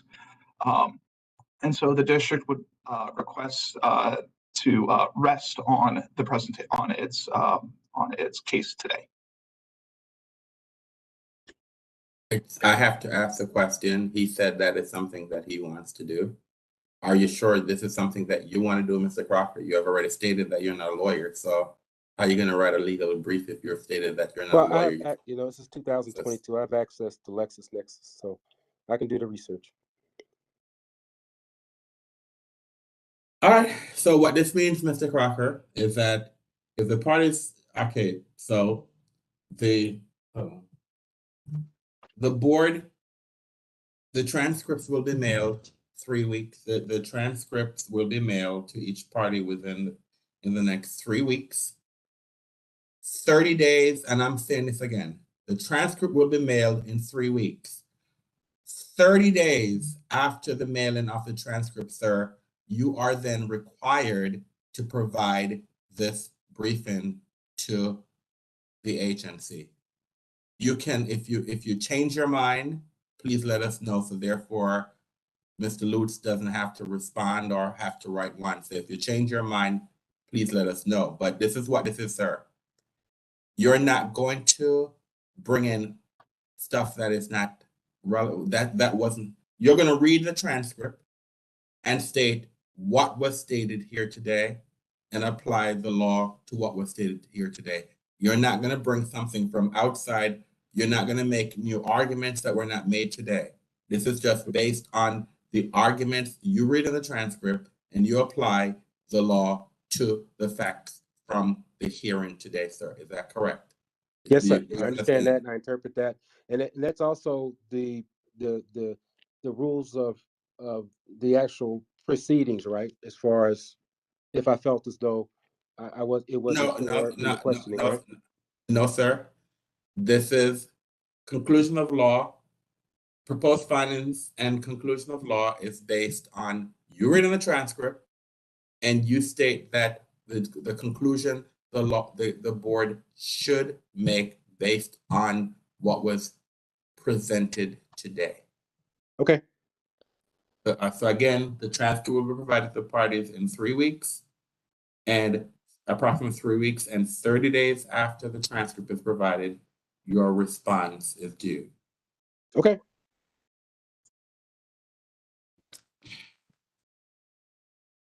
And hold on.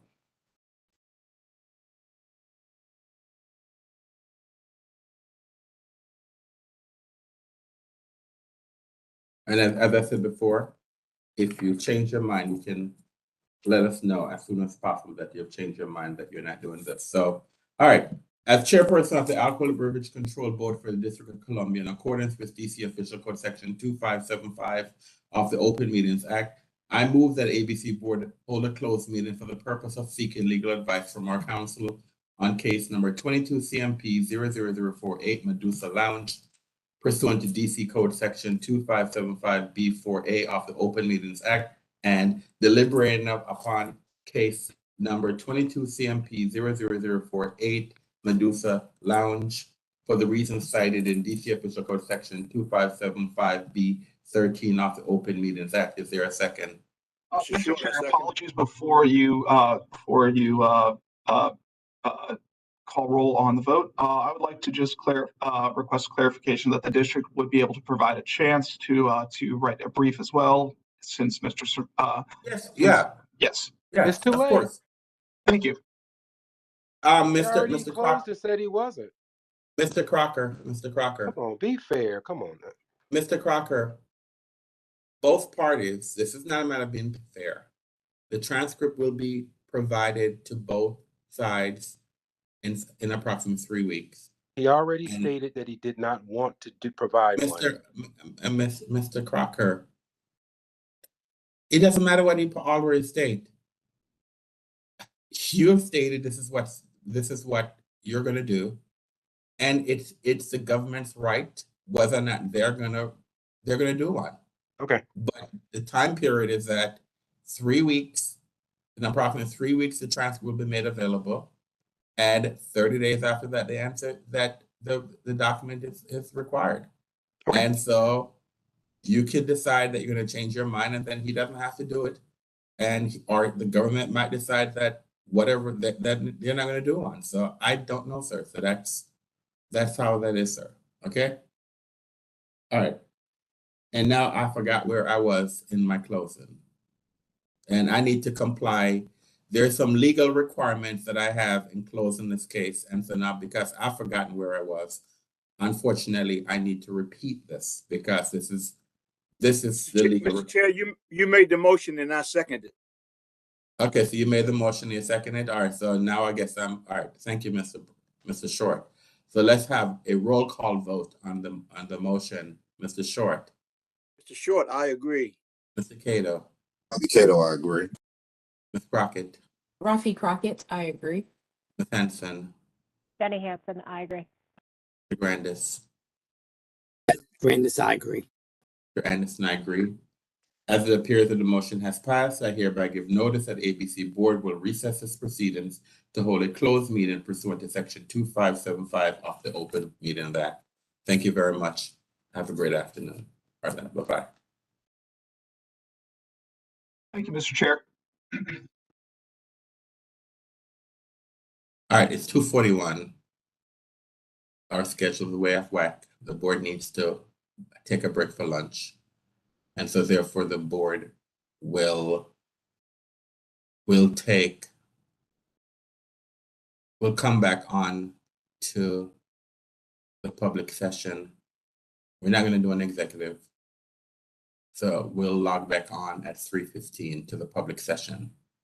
3:15, we will log back on for the public session. See you at 3:15. Thank you.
Good afternoon, everyone. We're on the record.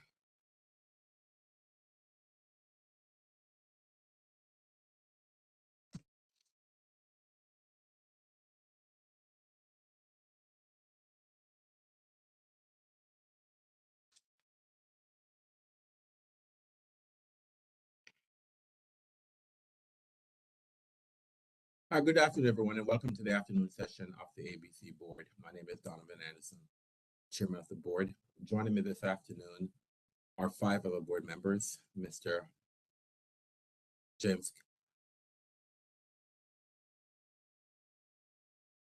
Short, Mr. Bobby Cato, Ms. Rafi Crockett, Ms. Jenny Henson, Mr. Edward Grandis. The board has 6 members in attendance for the conduct of business today, and that constitutes a quorum. Before we get underway, our calendar is somewhat shifted, but initially our calendar states that we have 4 cases scheduled for this afternoon. Once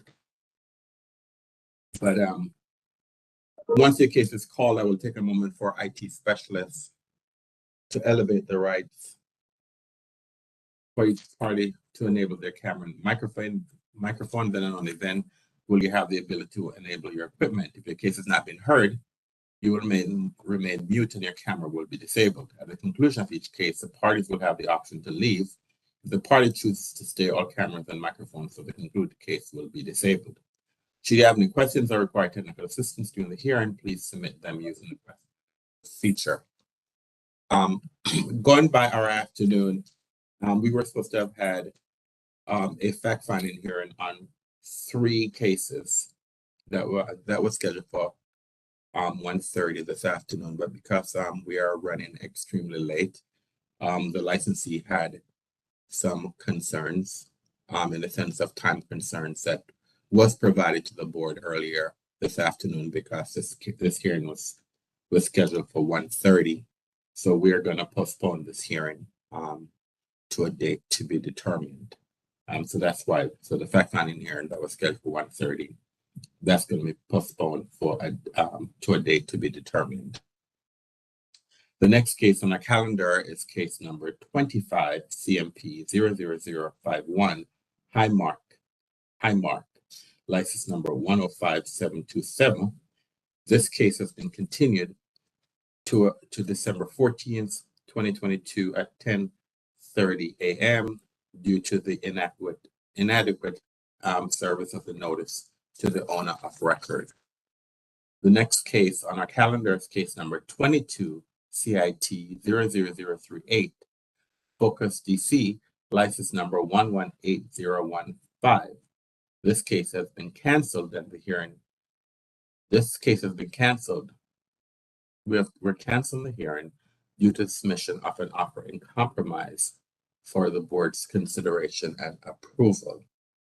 And then the next case on the calendar, which is a protest hearing, it's case number 22 PRO 00085 Quattro Asteria, license number 118338. So, Ms. Washburn, can you please elevate the right of the license of all the parties in this case, please? Please stand by. Thank you. Sidon Johannes, your rights have been elevated. Rhoda Glasgow, your rights have been elevated. Rami Badawi, your rights have been elevated. Louis, your rights have been elevated. And Alex Lopez, your rights have been elevated. That is all, Mr. Chair. Thank you very much.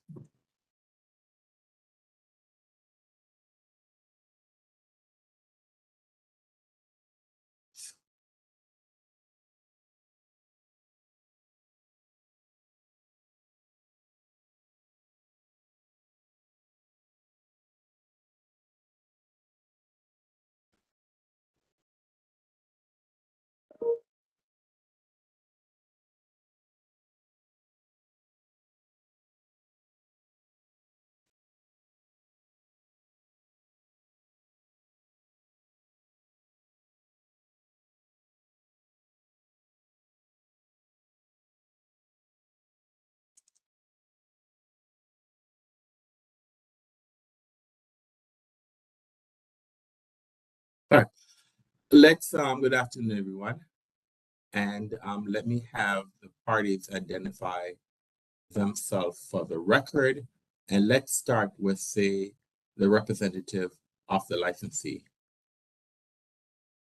Good afternoon, Sidon Johannes, on behalf of the licensee, SIDON YOHANNES. And Ms. Giannis, who's your client and are they here this afternoon? Yes, Louis Hankins is here, and he can identify himself for the record and spell his name as well. You're on mute, sir. Unmute yourself, please, sir. Sorry about that. Louis Hankins, LOUIEHANKINS.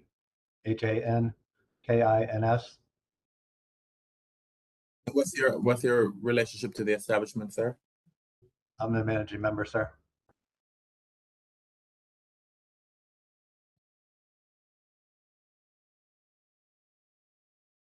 Let's have the protestant introduce himself for the record, please. Good afternoon. My name is Alex Lopez, ALEXLOPEZ. I'm Advisory Neighborhood Commissioner for Single Member District 6E02 and appearing on behalf of the protestant ANC 6E. Good afternoon, sir. And then I will have Ms. Glasgow, please identify yourself for the record, please. Rhoda Glasgow, RHODA GLASGOW. And your Investigator Glasgow from the ABRA. Thank you, ma'am.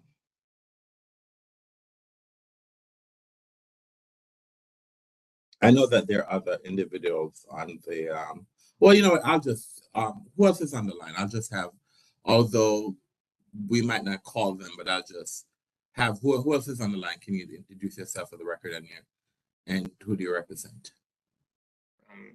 Good afternoon, Mr. Chairman and board. My name is Rami Badaway, R-A-M as in Mary I, last name B as in boy, A, D as in David, A-W-Y.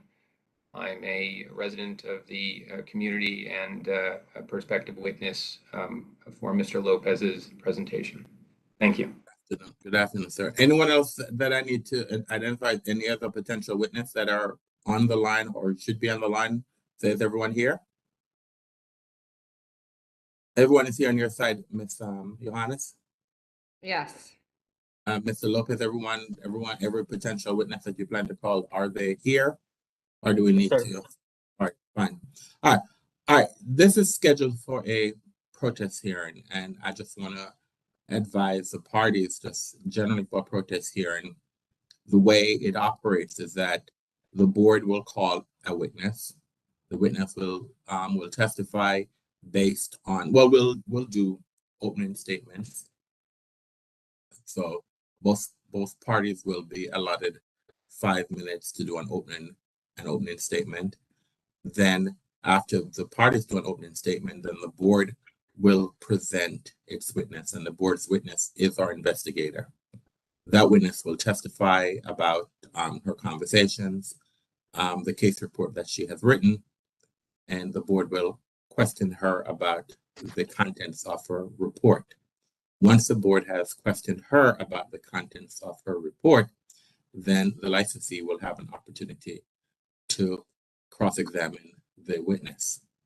After the licensee has had an opportunity to cross-examine the witness, then the protestant will also have an opportunity to cross-examine the witness. And then once that is done, then the board members are free to ask other questions of the witness if they so choose. Once the board has disposed of its witness, then the licensee will present its case by calling witnesses. They will ask direct examination of their witness, and then the protestant will have an opportunity of asking questions of the witness. Once the protestant have had an opportunity to ask questions of the witness, then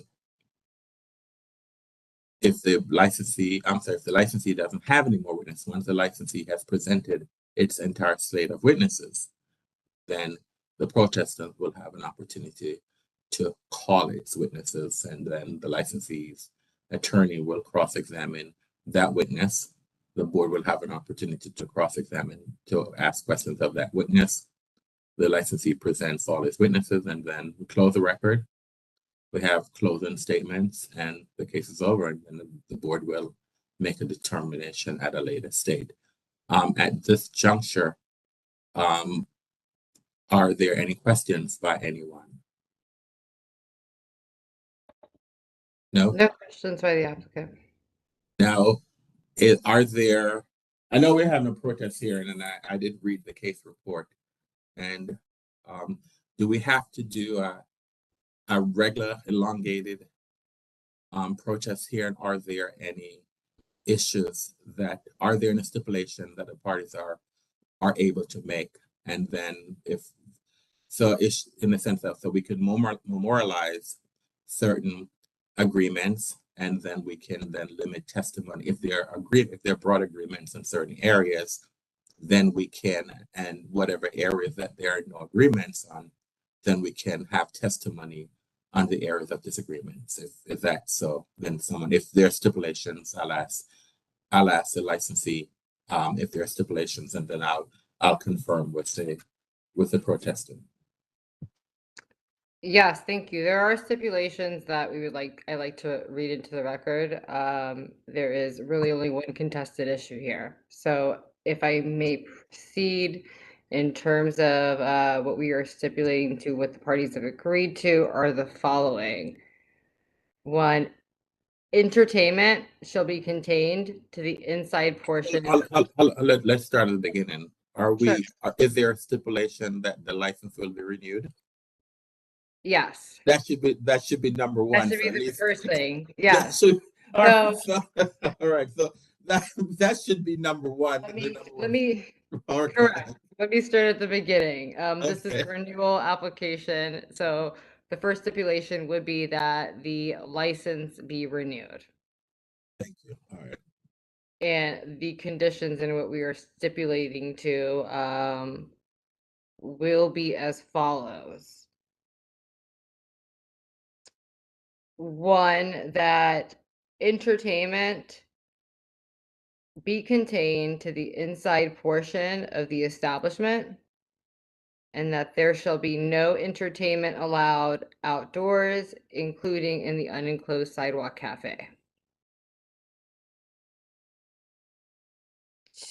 2, that applicant shall ensure that all doors and windows fronting 6th Street Northwest be shut during times when entertainment is being performed inside the establishment, with exceptions to allow for egress and ingress.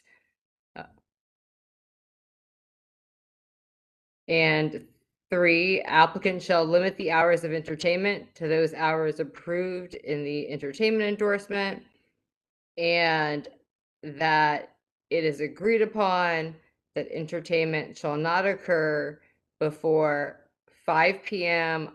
on Monday through Friday or before 12 p.m. on Saturday and Sunday.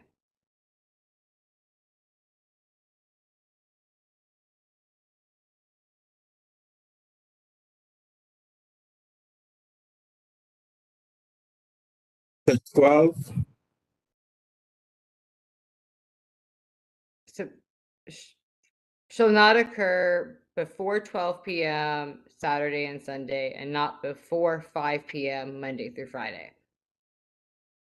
So what is it that all right, so those are the stipulations, is that correct? Correct. All right. And go ahead. Correct. So the issue that remains is whether the folding windows on Florida Avenue can remain open when entertainment is being played inside the establishment. And at this time, the applicant can concede to closing the folding windows at 10 p.m. when there is live entertainment that is being played inside. So whether the folding windows on Florida Avenue can remain open when entertainment is occurring Inside the establishment.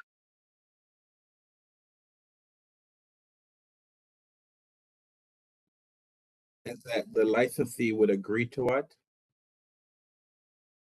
To closing it at 10 p.m. So essentially that really like limits the issue to be whether those windows can be open before 10 p.m. when there's live entertainment inside.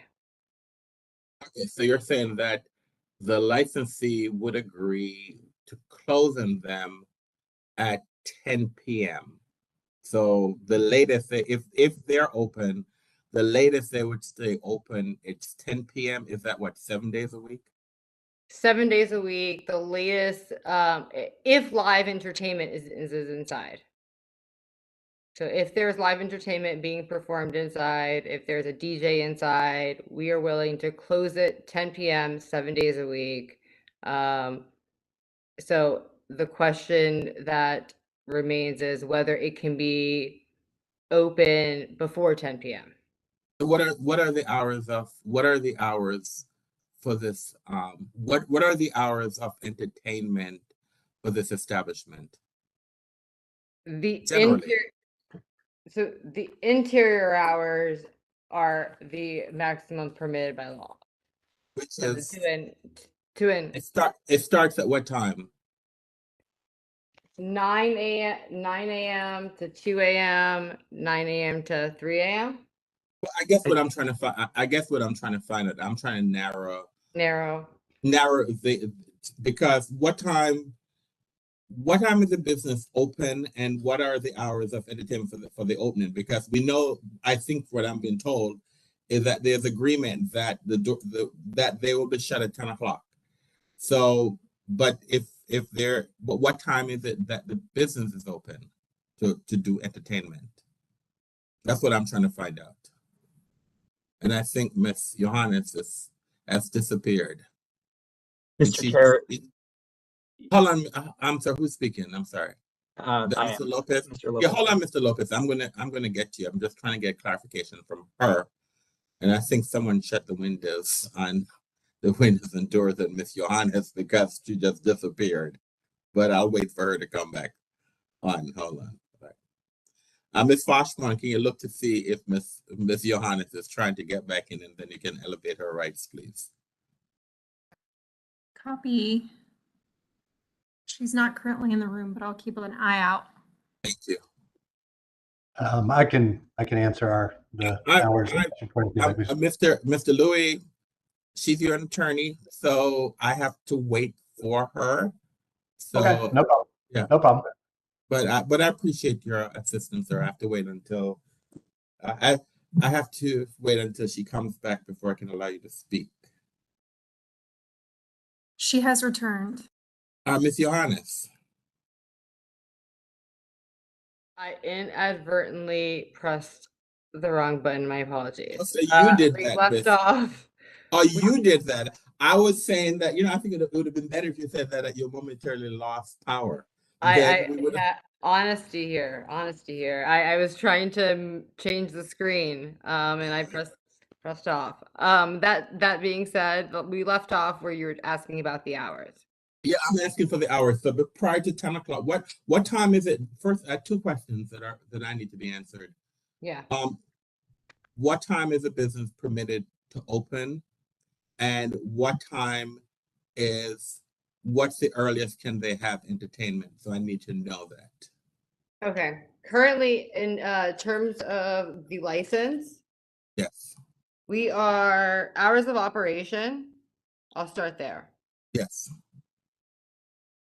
Sunday to Thursday, 7 a.m. until 2 a.m. Friday and Saturday, 7 a.m. to 3 a.m. hours of operation. Sunday and Sunday. You said 7 a.m. to what time? 3 a.m. I think you said?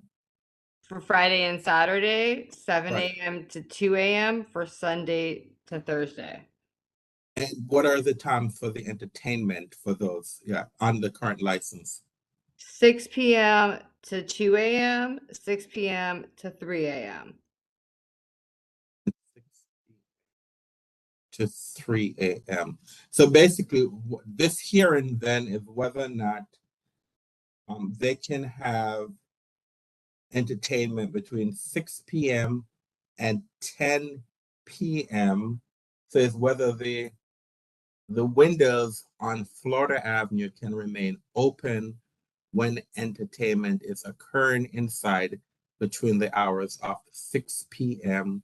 and 10 and 9 and 10 p.m. Is that am I stating it correctly? You are stating it correctly in terms of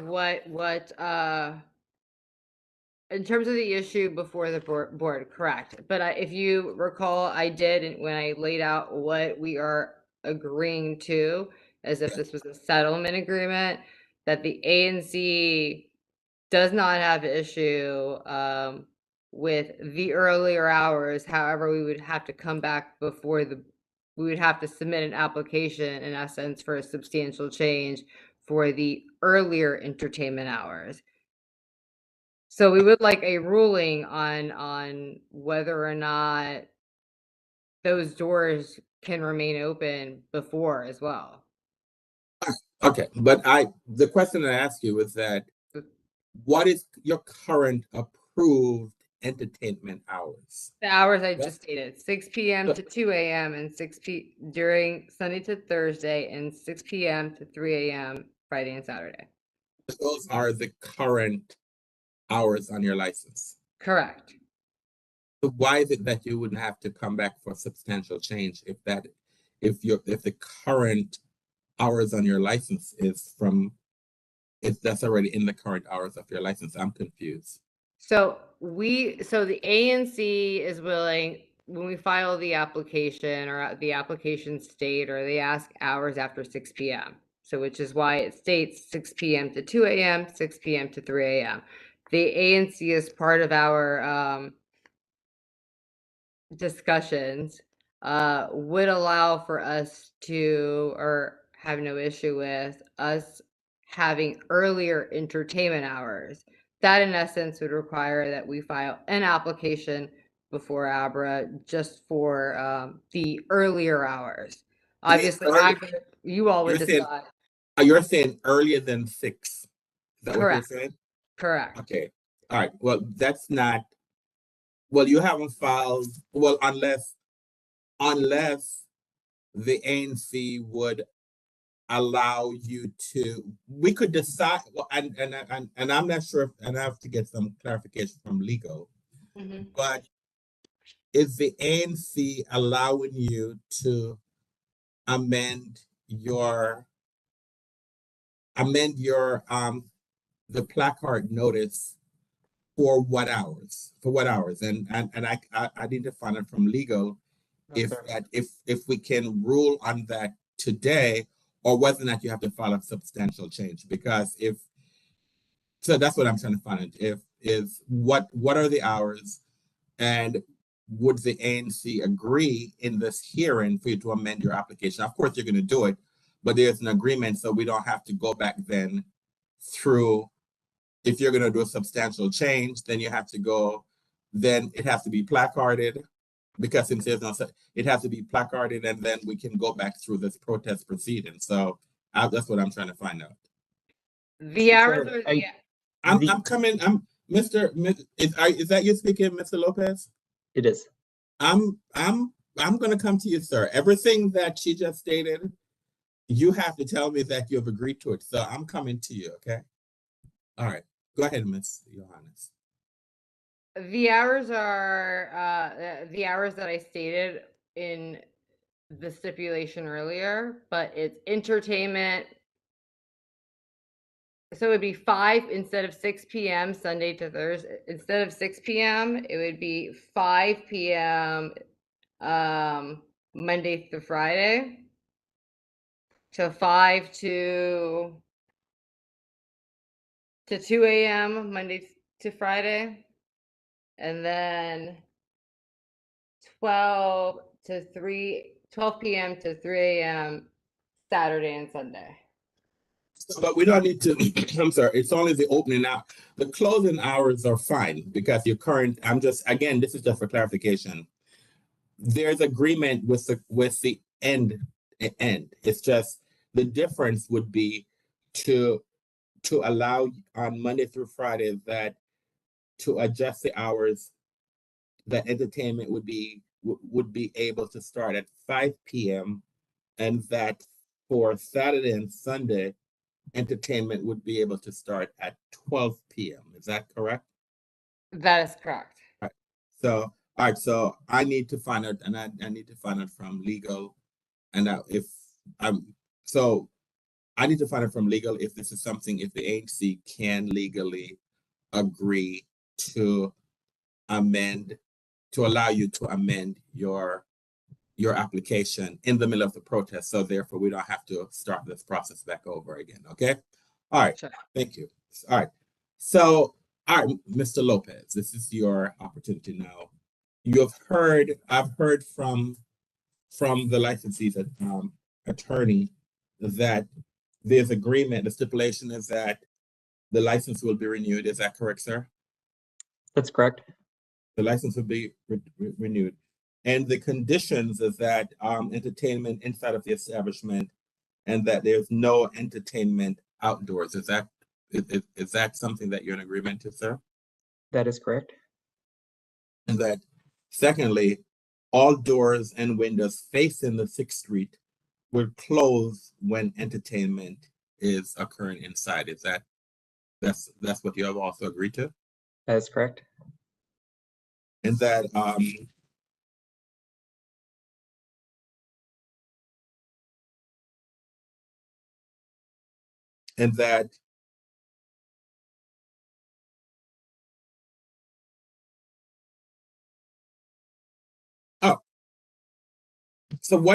the stipulation that I just heard, that's provided that there's a substantial change, because at least what I wrote is that the entertainment hours are limited Monday through Friday. It would start at 5 p.m. and that on Saturday and Sunday, it would start at 12 p.m. Is that correct? Mr. Lopez. I'm sorry, can you repeat the question?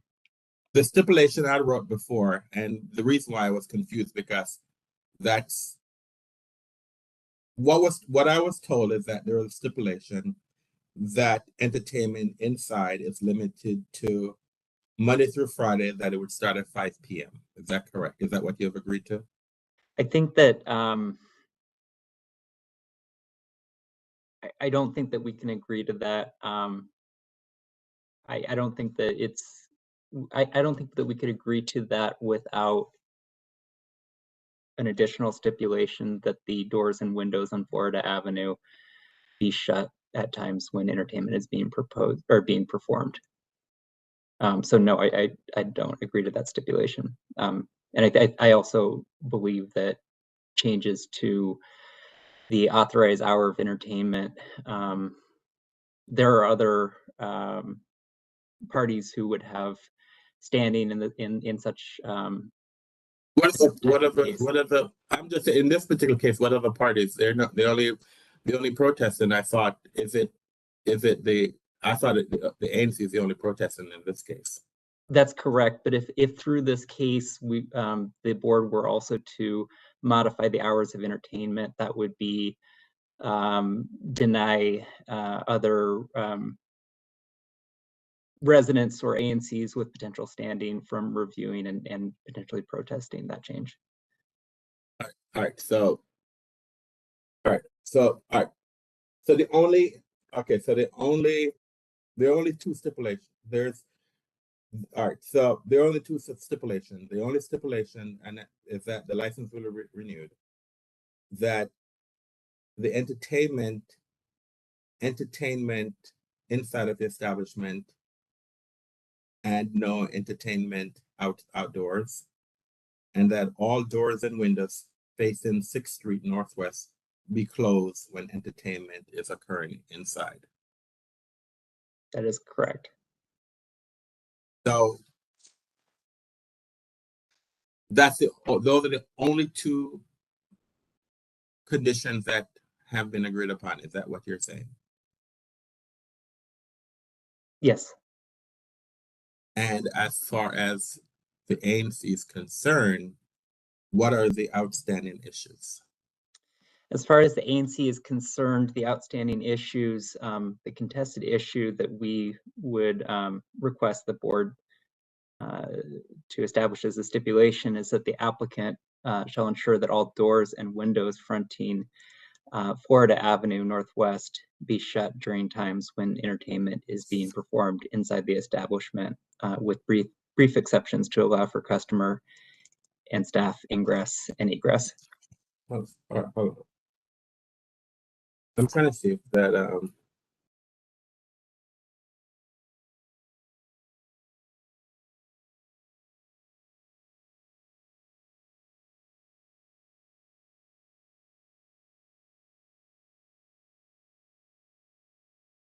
oh, so you're asking also for Florida Avenue, not just 6th Street also.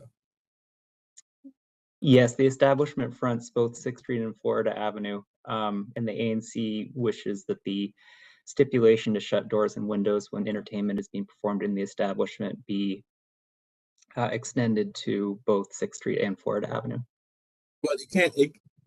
I am a stipulation is that this is what the parties have agreed upon, and so the parties is telling me this is what they agreed upon. I'm not hearing that from the applicant, so therefore that's not a stipulation, unless the applicant will now state that yes, I agree to that.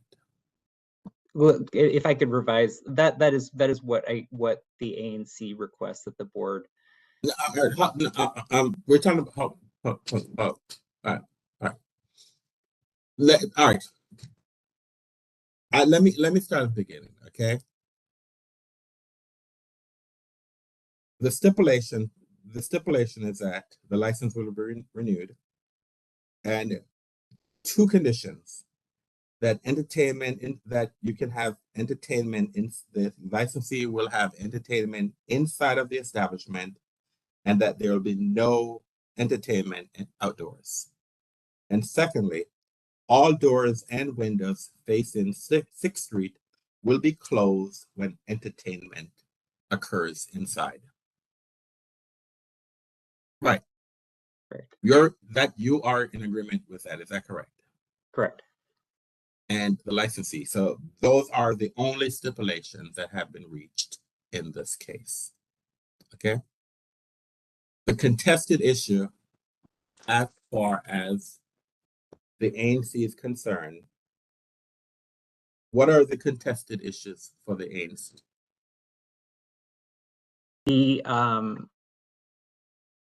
I believe it's the single contested issue is the ANC requests that the board require the applicant to ensure that all doors and windows fronting Florida Avenue Northwest be shut during times when entertainment is being performed inside the establishment, with brief exceptions to allow for ingress and egress.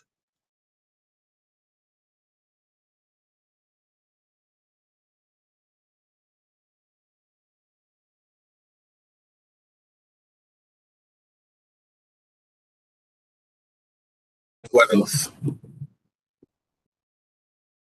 That's it? That is the only issue. That is the only issue that ANC 60 has. There's an issue regarding the current license is that entertainment is from 6 p.m. to 2 and 6 p.m. to 3. So the licensee does not have any current concerns with entertainment, with their current entertainment endorsement that is from 6 p.m. to 2 a.m. Sunday through Thursday, and from Friday through Saturday, it's from 6 p.m. to 3 a.m. Is that correct? That's the current license entertainment, and the licensee, the ANC does not have a problem with the current hours of entertainment. Is that correct? That's correct. The ANC does not have a problem with the current license hours of entertainment. So the only issue that we're going to talk about is then Florida Avenue and whether or not the doors should be closed for the duration of entertainment on Florida Avenue as it is for 6th Street. Is that correct? That's correct. Mr. Honest?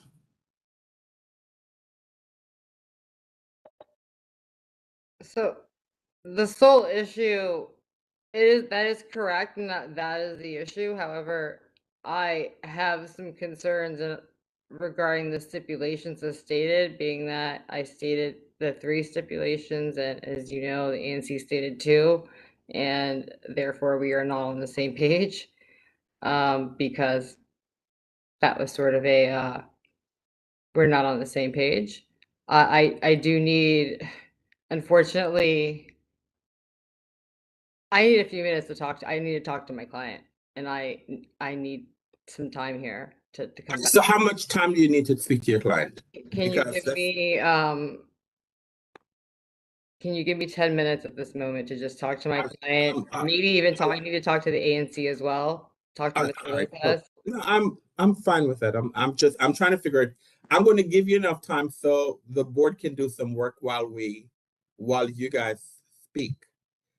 It appears to me that this is not going to be necessarily a long hearing. So it is why the board will go in executive session, and you can let Ms. Jenkins know when you are ready for us to come back, but no later than 4:30. Okay, Thank you. it's 3:55. Right, it's 3:55. But if we don't hear from you, we're gonna come back at 4:30. But you can let me know if you need to come back before 4:30. Okay, so the board, so you don't need to guys log off. The board is gonna leave, and I'm asking all board members for us to log off and move into executive session, and you can let us know when you're ready, but no later than 4:30. Okay. Okay. Thank you. All right. Thank you.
We're back on the record.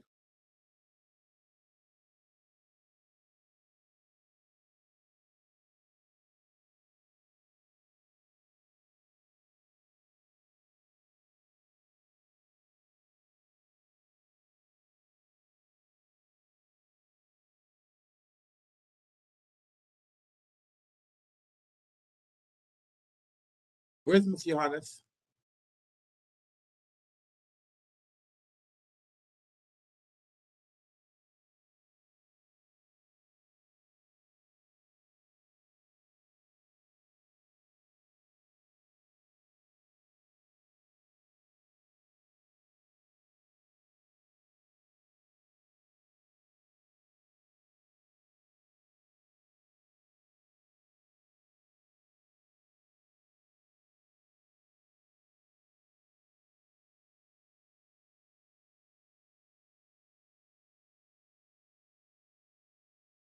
Ms. Johannes? Yes. All right, where are we? Okay, we're back on the record. All right, where are we? At this point, I've spoken to my client, I've spoken to Mr. Lopez Nancy. I need to make a request and motion at this time for a continuance based on the fact that unfortunately the parties are not in agreement as to what was agreed upon and what the stipulations were, and that was critical for the applicant in this matter. That was critical as to how we were going to proceed in this hearing, and the parameters have now changed. That moving forward today at this time would be extremely prejudicial to my client, and we need to request a continuance. So where's the ANC in this? The ANC would prefer to go forward today with the hearing. I mean, the parties are here. There's no agreement. We don't need to. I think one of the things that we can, if the parties can stipulate to this, which will streamline the hearing, if the parties will stipulate to the renewal of the license. Are the parties in agreement that the license should be renewed? Agreed. All right. So the only stipulation we have is that the license will be renewed. We'll have a hearing on what conditions, if any, should be imposed on the license. So that should streamline this hearing. Since we'll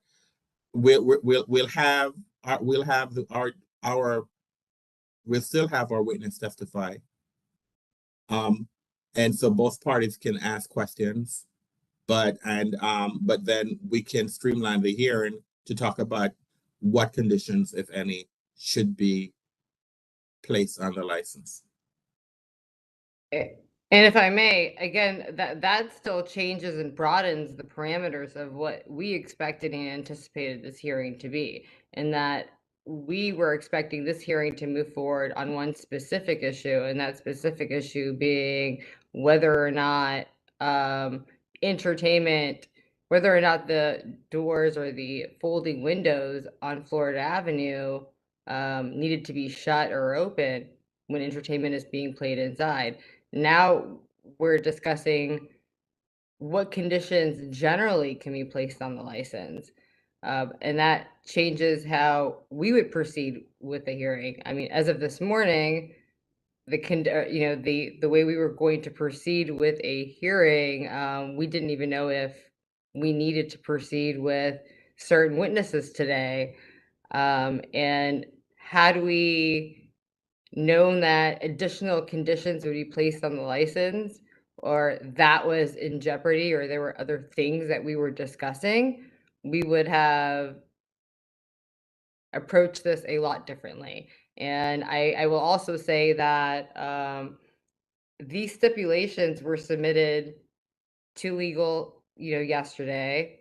And I mean, they obviously have been discussed back and forth with the ANC, and I don't want to get into exactly the negotiations that have taken place, but These stipulations were given to legal yesterday. They were again stated this morning. They were confirmed this morning.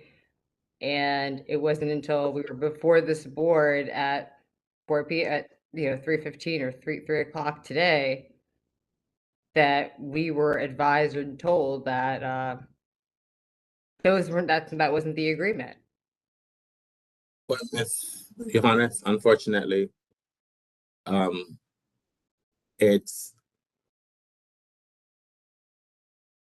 was told there are stipulations. Because we have a hearing, we need to make the stipulations a part of the record. And I'm told at the time of the hearing that we don't have stipulations. And so therefore there's nothing I can do about it. I mean, the bottom line is that your disclosure was due 7 days ago. So therefore, 7 days ago, there were no stipulations. So therefore you should have been prepared 7 days ago how you're going to present the case. Now, so therefore, if there are witnesses that need to testify, then they should have been identified on the PIP who can support the case.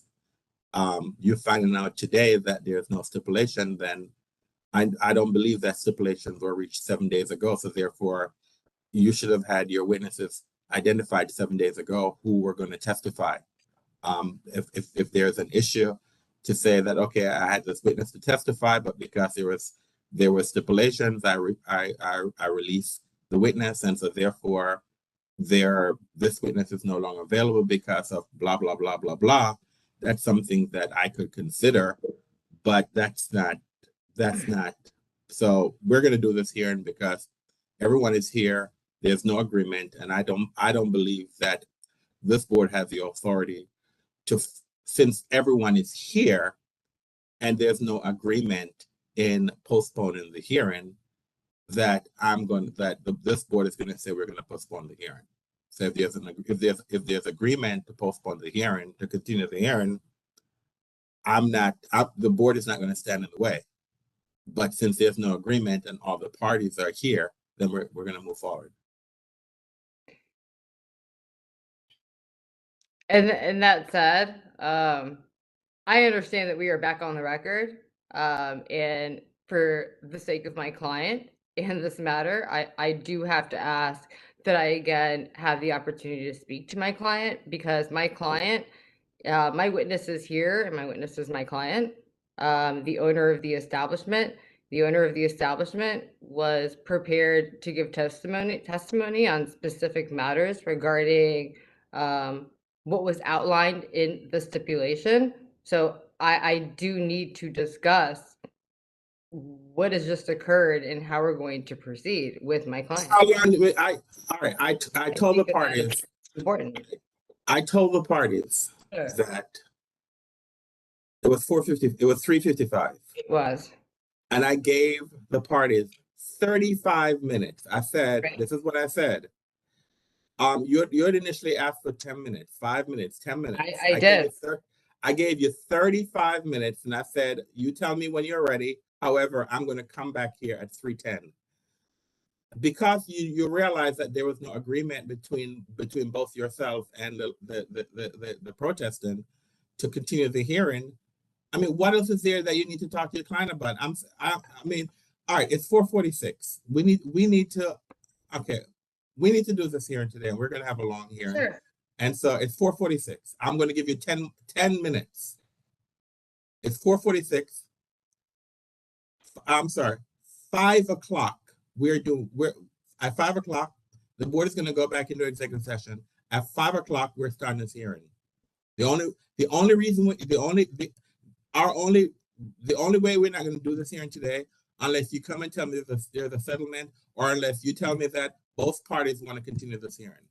And if both parties want to continue this hearing, I am not going to force both parties to do a hearing if they both agree that they're going to continue it. So at 5 o'clock, we're doing this hearing today. Okay, so the board is going to go back into executive session. We'll be back at 5 o'clock. All right.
hundreds of Americans are dying unnecessarily of the virus.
All right, we're back in the record. Ms. Yanis.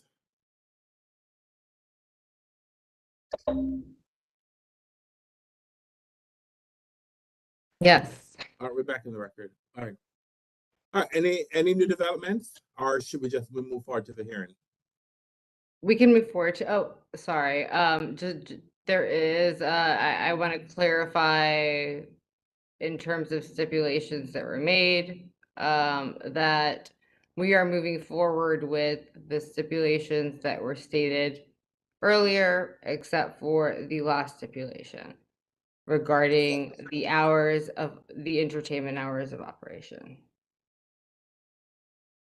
All right, so the stipulations are that the license will be renewed. Conditions: establishment inside of the establishment and no entertainment outdoors.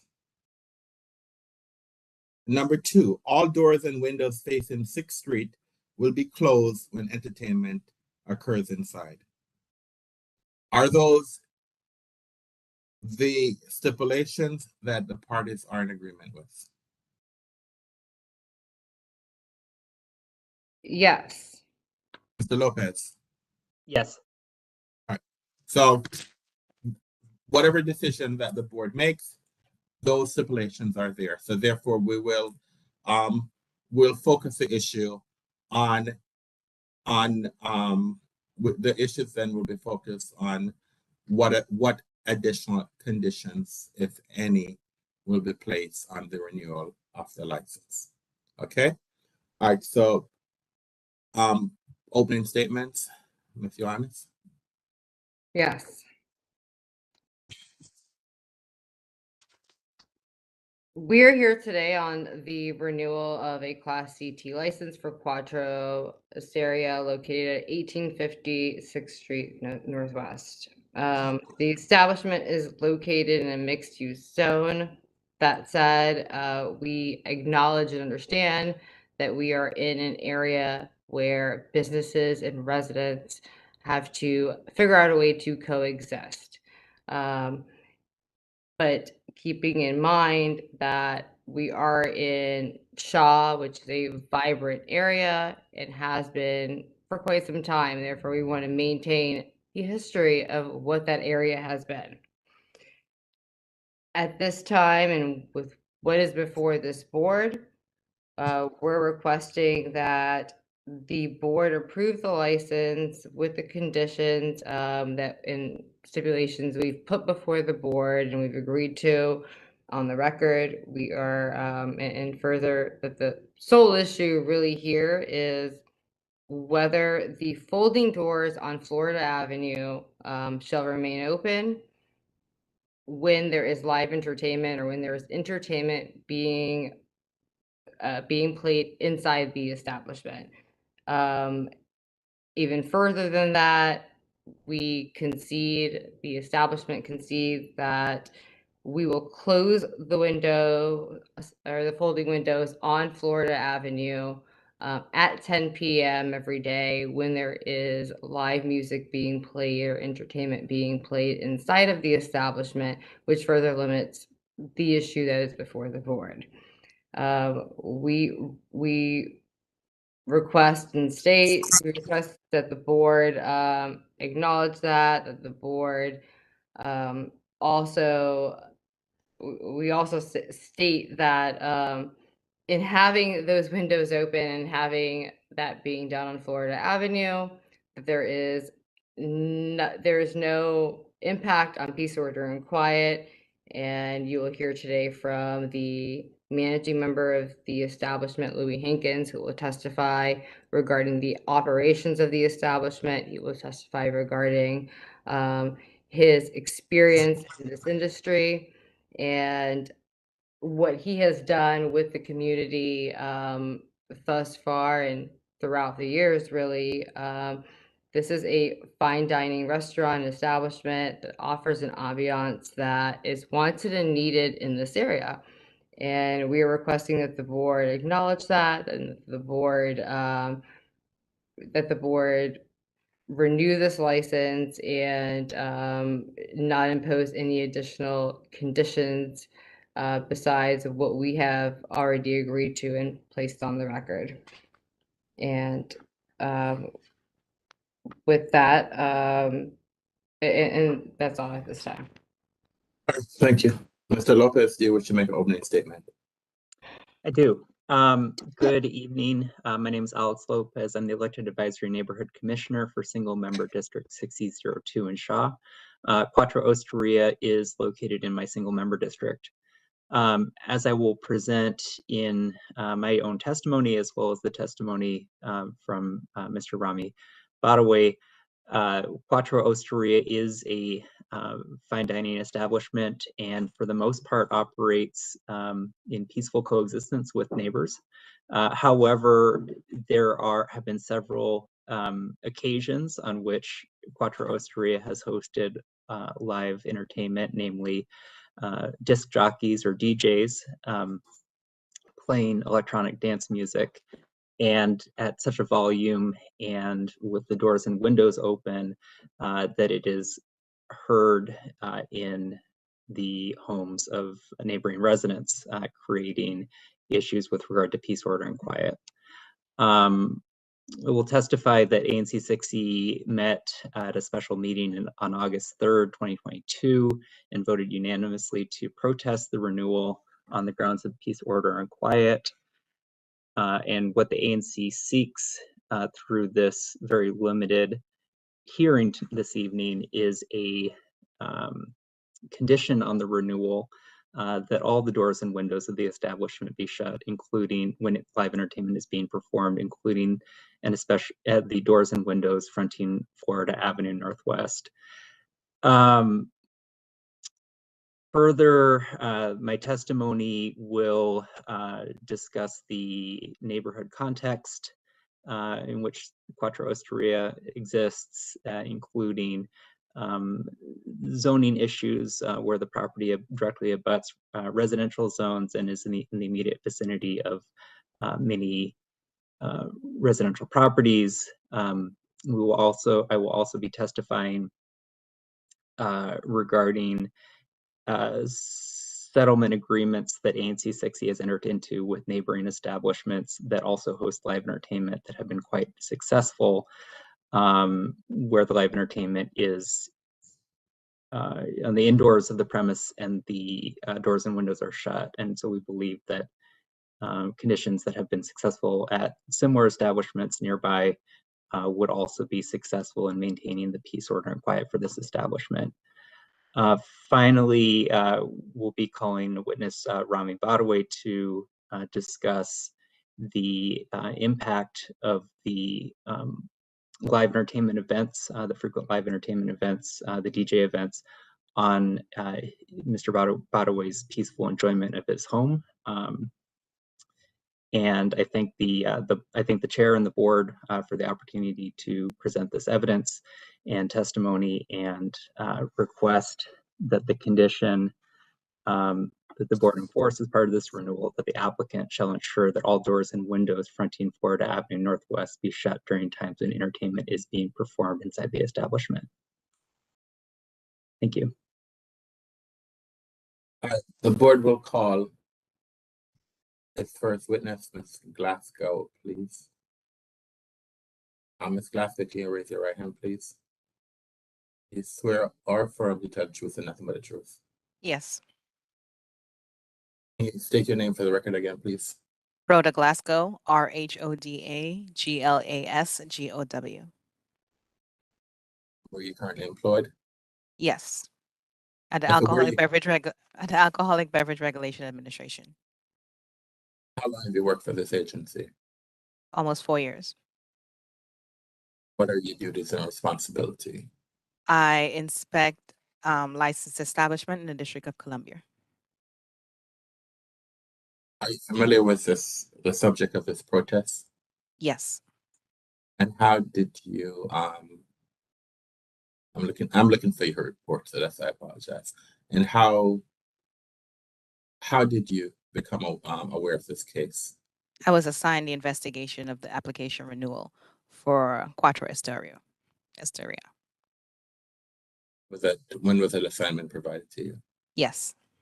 Nothing. When was that that assignment provided to you? Approximately 2.5 weeks ago. Do you have the ability to? I'm not sure. Do you have the ability to share your screen? Yes. Did there come a time that you wrote a report? Yes, I did. Share that report with us, please. Sure.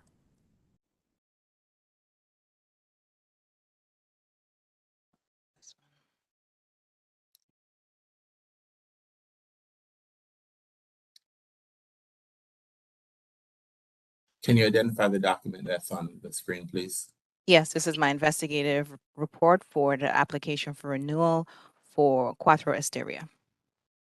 And who are the protestants in this case? The protester was the ANC 6E, Mr. Lopez, Alex Lopez, and yeah, that was the only applicant for protestant. Now, did you get a chance to speak to the protestants in this particular case? Yes, I spoke to Mr. Lopez. And what is it that you were able to ascertain based on your conversation with Mr. Lopez? Well, Mr. Lopez, his concern was mainly the noise that was emanating from the establishment when they had live entertainment, when they applied for substantial change to include live entertainment. It was 3 occasions that he specifically stressed to me about that the music was so loud that the neighboring residents was complaining about it. He also stressed that they contacted the owner on a couple of occasions, asked him to lower the music, and he agreed to lower it. But there were times when he did not agree to lower it. He did not lower it, and there were times when he lowered it, and they can still hear the music playing.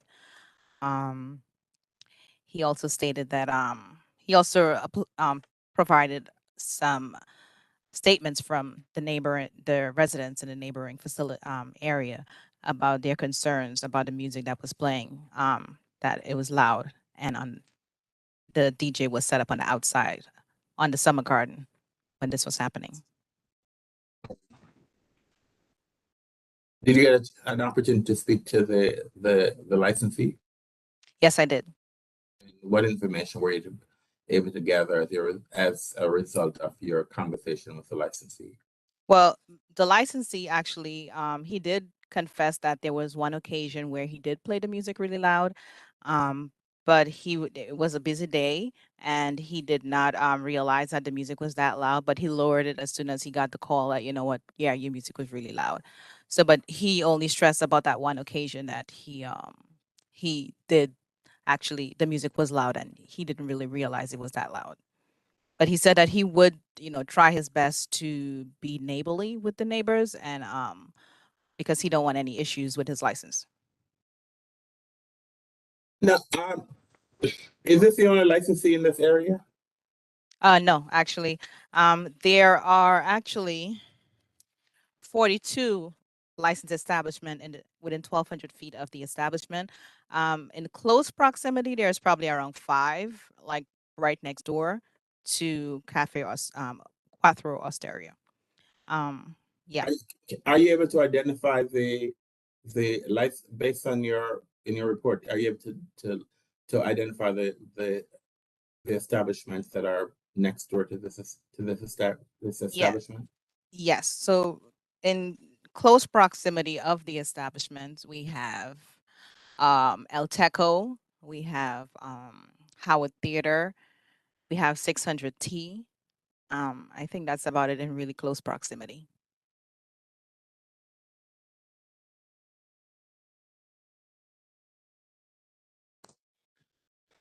So what type of establishment is El Teco?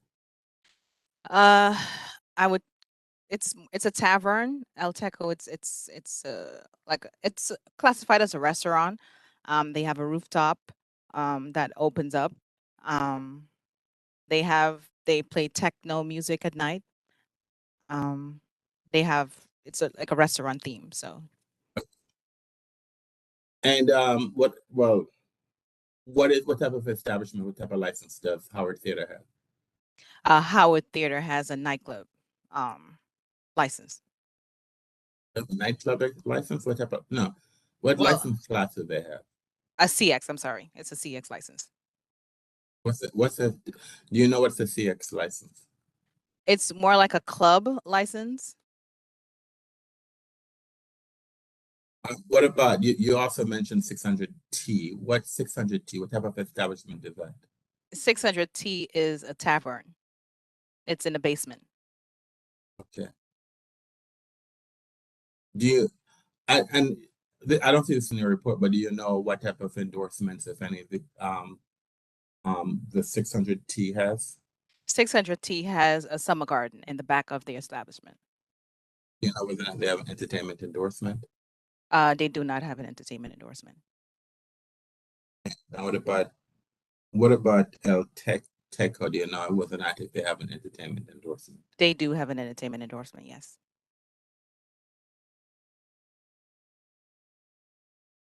So tell me about the characteristics of the area and the characteristics of this area where the establishment is located. So the establishment is located in a multi-use area where there is the building is like a 3-story there on the bottom area of the building. They're located at the corner of 600 on the 600 block and Florida Avenue. The front of the building is surrounded with glass that opens up to the outside. To the sidewalk cafe. There's like 2 separate sidewalk cafes. There's a larger sidewalk cafe that's on 600. I'm sorry, on the 600 block of what street is that? The 600 block of 6th Street. I'm sorry, and the Florida Avenue. There's a smaller sidewalk cafe on Florida Avenue. The establishment has there's no parking lot close to the establishment. There is parking restrictions from on Wednesdays to Thursdays. On Wednesdays, there's 9 a.m. to 11 a.m. There is residential parking. The occupancy of the establishment is actually 73 patrons that can, the occupancy load is 73. And they do have an entertainment endorsement. There's 2 Metrobus that runs coordinately on Florida Avenue, and there's a train station close by the establishment. Based on the current license, what are the hours of operation of this establishment? So the hours of operation of the establishment is, one second, I'll put it up here.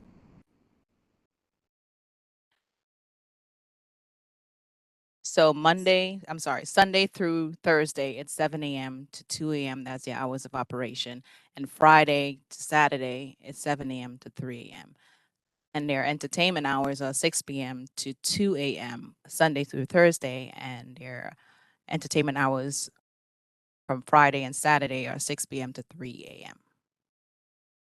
Now, have you had an opportunity to monitor this establishment? Yes, I did. I monitored the establishment on 5 occasions. Can you tell us, when did you monitor the establishment?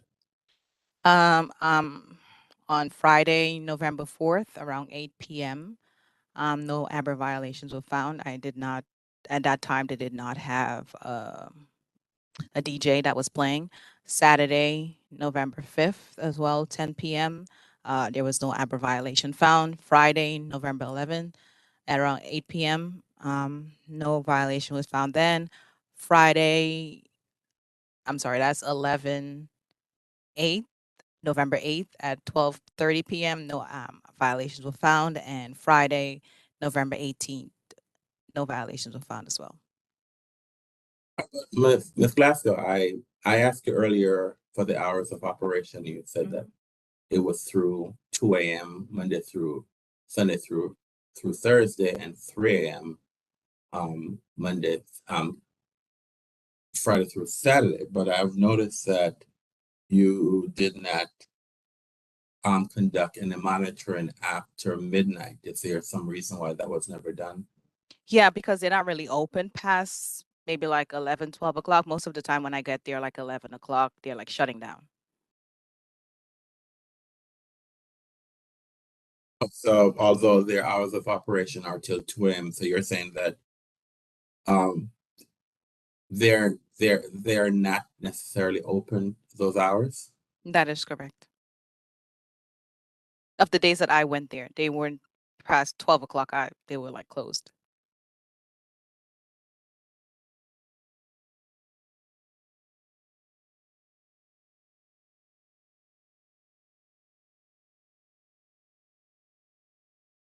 All right, so when you visited, were there entertainment being performed at any time?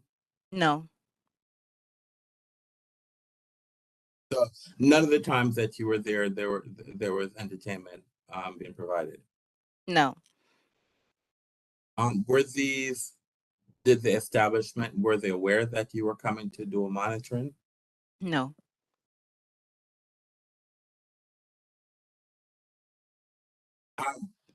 Well, you've heard some of the discussions that were going on about the folding doors.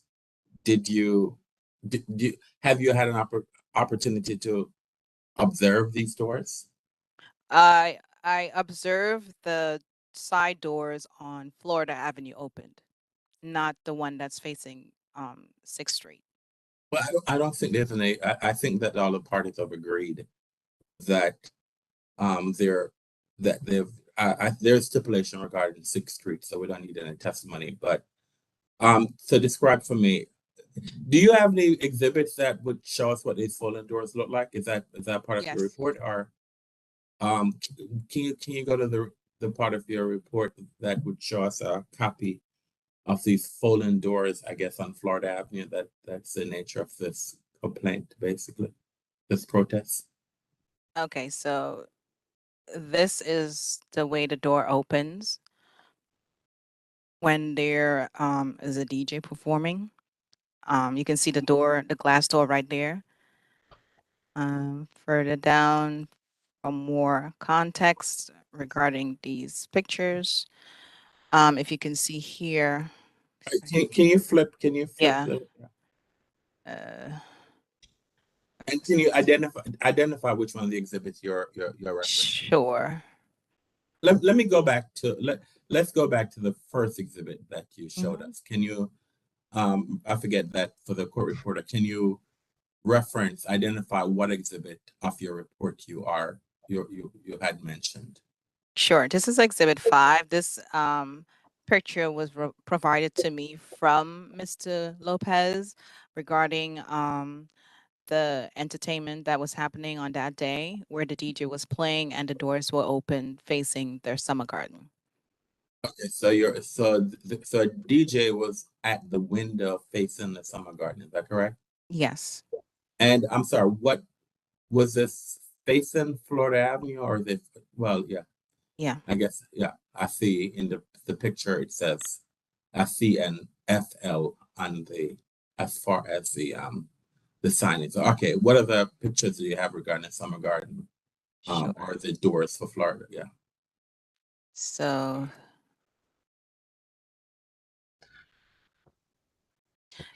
this picture here. What exhibit is this, please? Exhibit 13. The doors are actually closed. That's facing Florida Avenue. You can see the chairs here. But this is the side of Florida Avenue. Okay.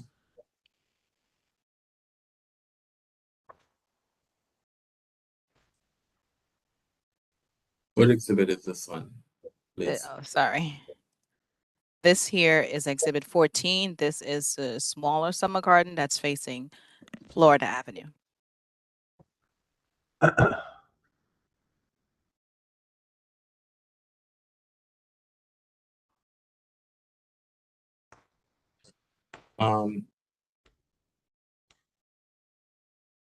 This isn't correct. I'm sorry, who's speaking? No one can speak. I'm sorry. I need to interject, sir. The first two were Mr. Louis, I forget your last name. Harkins. Okay, Yeah, I'm sorry. you need to text your lawyer and your lawyer will have an opportunity to ask her questions. And if there's some error, then Okay. your lawyer can contact that. So can you please lower your hand? Your lawyer is the only person who can speak, sir. And so, all right. All right.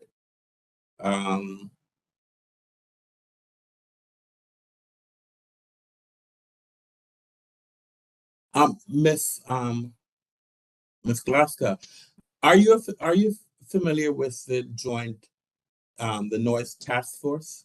Yes. Tell me how you're familiar with the noise task force. I actually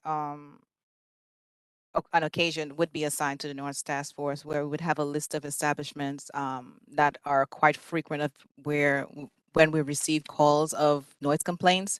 So we would actually go to these establishments to monitor them on the weekends when, most of the time when we would get phone calls.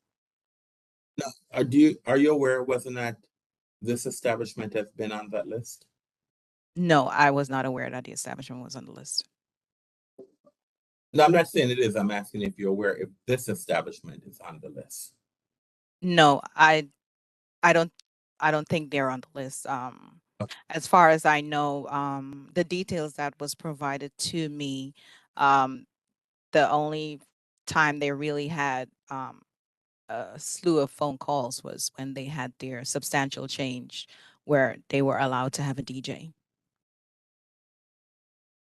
Now, do you know how many times have how many substantial change applications have they had for this to be a problem? Are you aware? Yes, there were 3 occasions they were approved for a substantial change for to include an entertainment, a DJ actually. So you're saying that at least from your knowledge, these are the only times that there were noise complaints regarding this establishment? Yes. Let's see.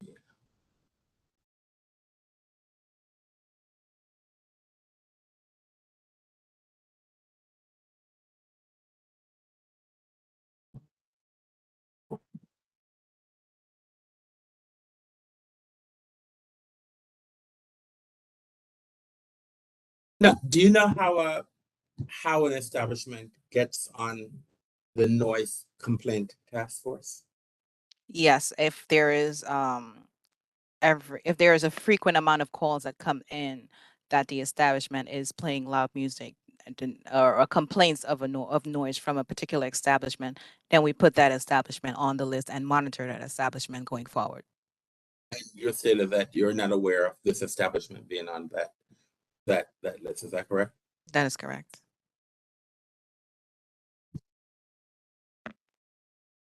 I don't have any other questions at this moment. You can close your screen for the moment, please.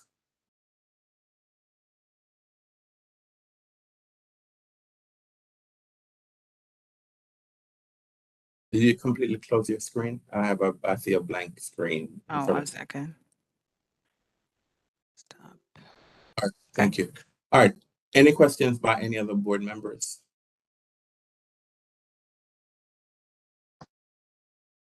Any questions by any board members? All right. Ms. Johansson, any questions? Ms. Johansson, any questions? Yes. Good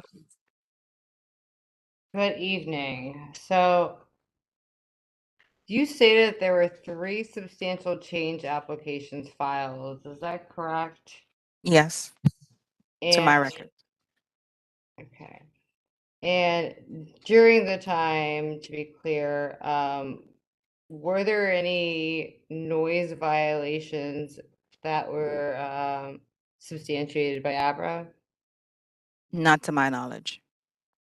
Were there any noise violations by DCRA? Not to my knowledge.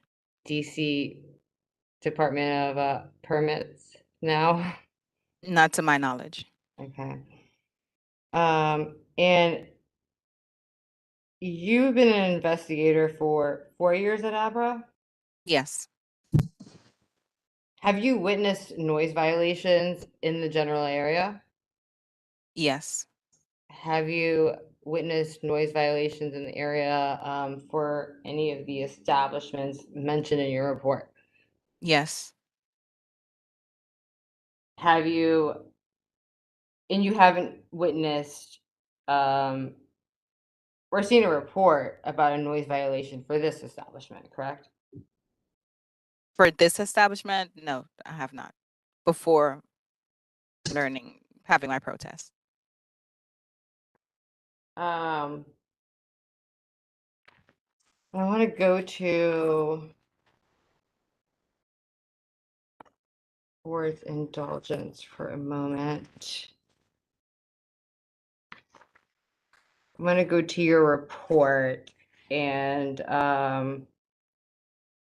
you've mentioned that there were incidences, or you were told by Mr. Lopez about complaints of noise being made for those dates in which there were substantial change applications filed. Is that right? Yes. And in speaking to the applicant, do you know what date the applicant referenced when he acknowledged the levels of music being loud? He did not clarify the specific day. Do you know who you spoke to? Yes, I spoke to Giovanni, Mr. Epolotti. I think that's his name. Yeah, Giovanni Epolotti. And do you know if, and are you aware if are you aware of who made the complaints regarding noise? At that time, no.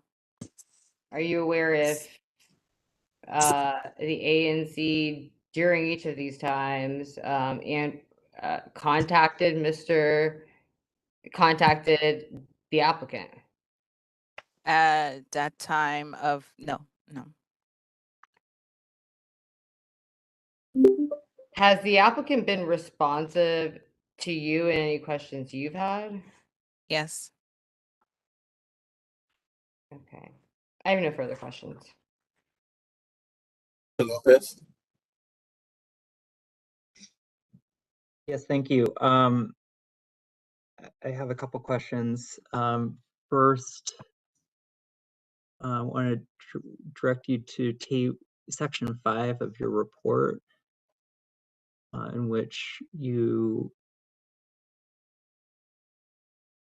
describes 5 instances in which you visited the establishment, November 4th, November 5th, November 11th, and twice on November 18th.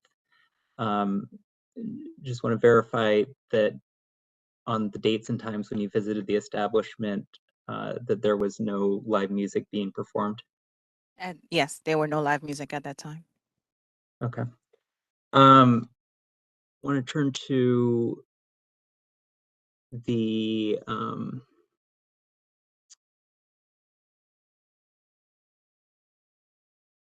page 3 of your report, and in your testimony, you stated the 3 occasions of noise complaints were the occasions of the substantial changes. Can I ask you to reference the table on page 3 of your report? Do each of those dates contain complaint emails? Yes, that you provided to me. What are we talking about? Would it be possible to share share your screen, or I could share your screen for that exhibit? I can share it.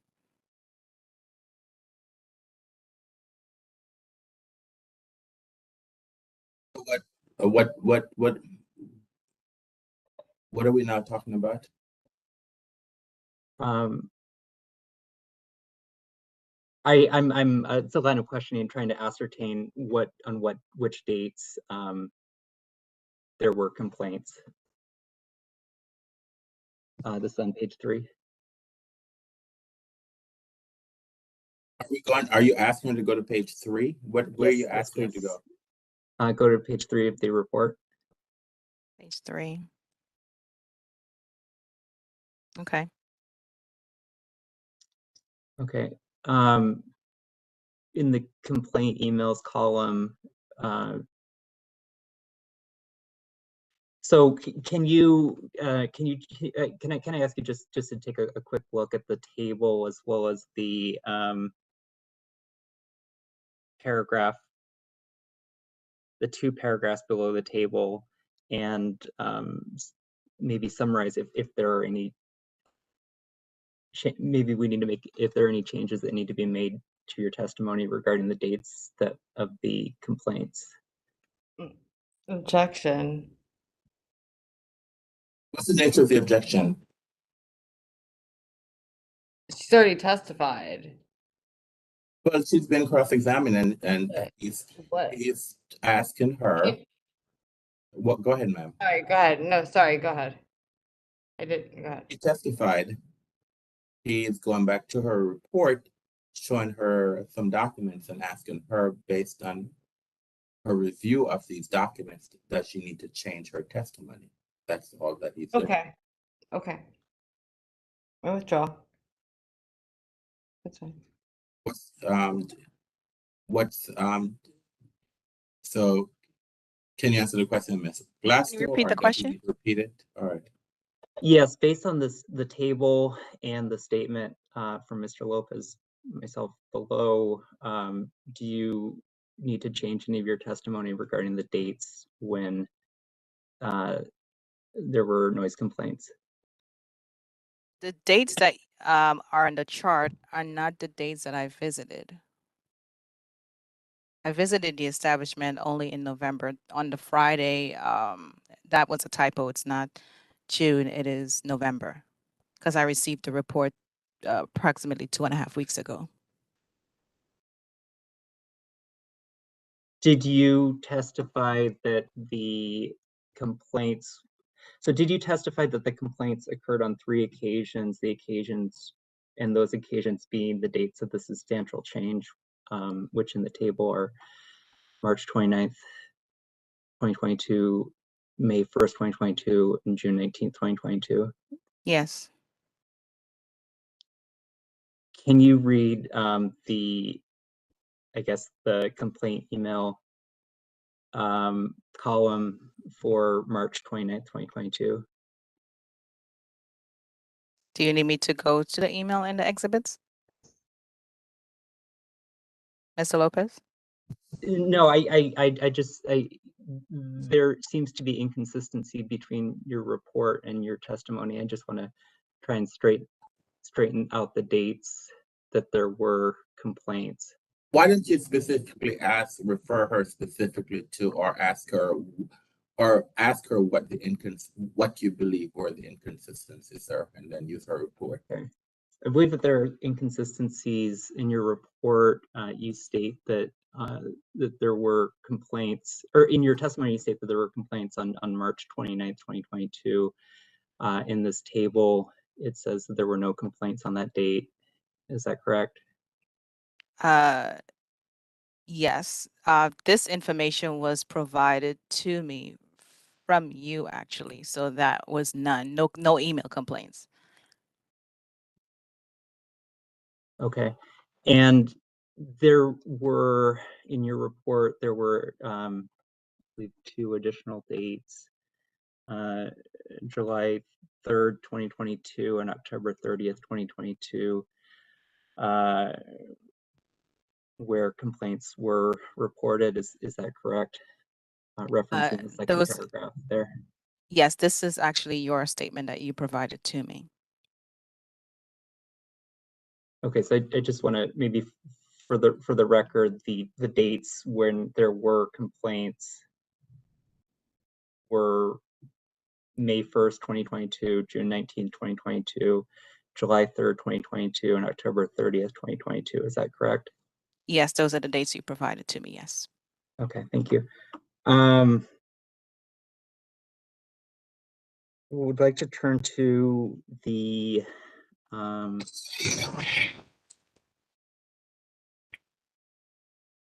exhibit.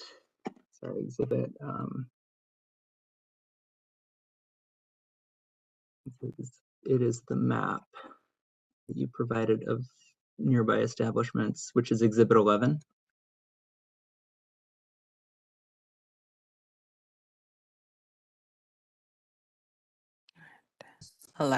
Okay. Yeah, on page 20. Exhibit 11. Mm-hmm. Yep. Can you scroll up just a little bit? Can you turn the document right side up, please? Sure, I'm sorry.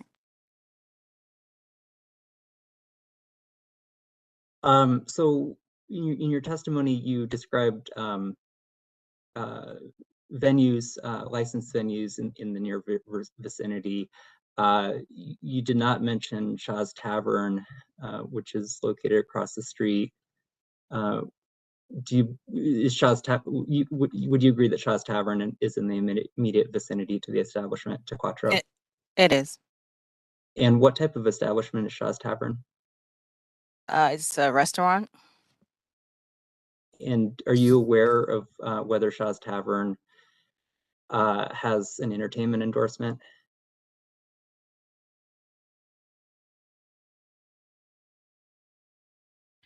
They do not.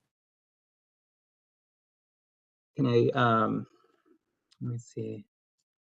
Sorry. That's okay.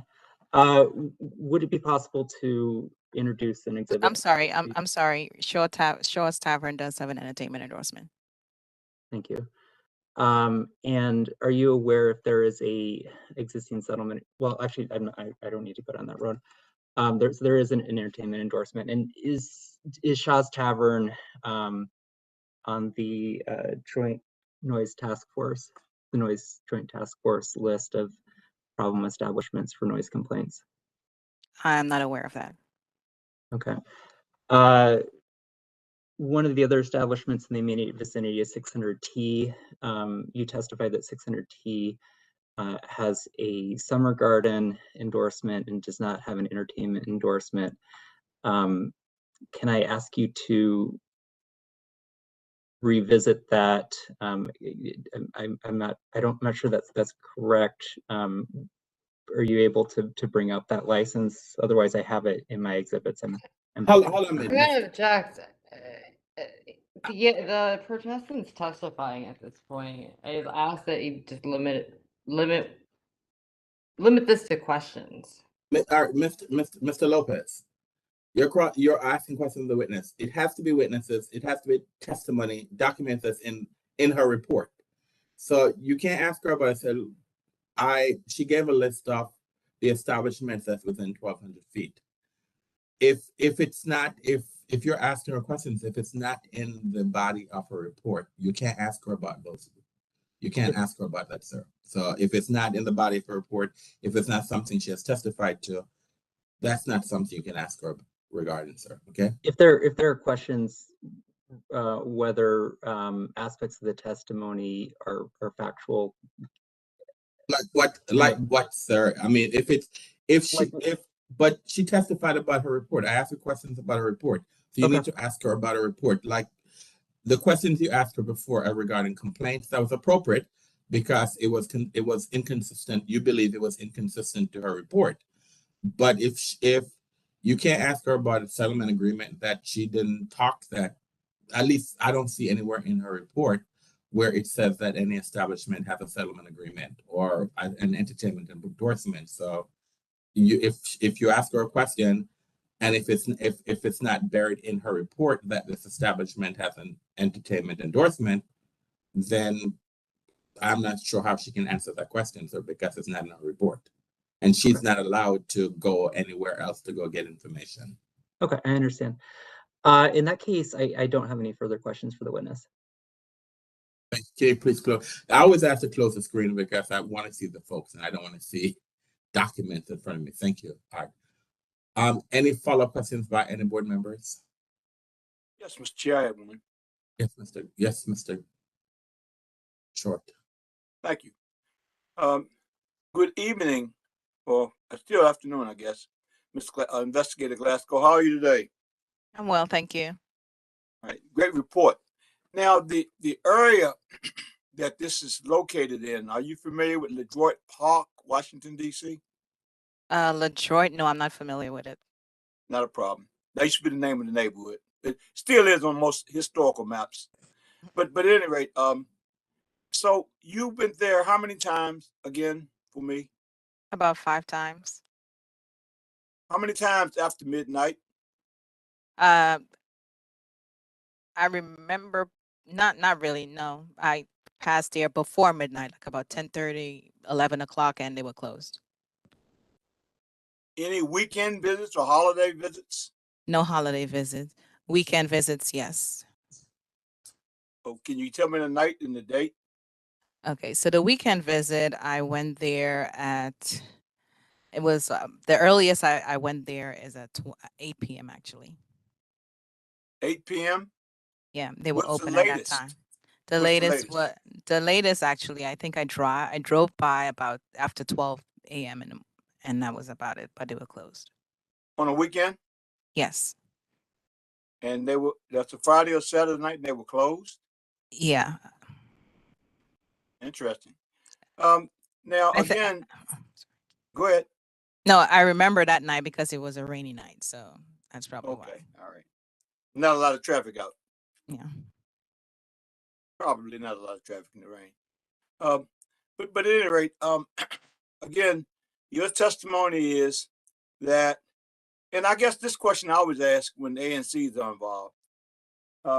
Peace, order, and quiet. How would this applicant's renewal affect peace, order, and quiet, or does it affect it at all? Well, their license technically has been renewed already, but according to the entertainment that they're to have their windows and doors open, I have not heard how loud the music would be when the doors are open, so I can't really, say how of an effect it would have in the neighborhood. Okay, well, I don't want to pressure you on that, but at any rate, what I'd like to ask you is, have you ever been there while they were open with the music playing or DJ or live entertainment? Not with the DJ, just conversational level music. That was about it. Do you know what hours they normally play dancing music or live entertainment? According to their substantial change application to include the DJ, they would probably start with the DJ at maybe noon, but their application has a change from 10 a.m. to like 12 a.m. So I'm assuming that the DJ would be within that window.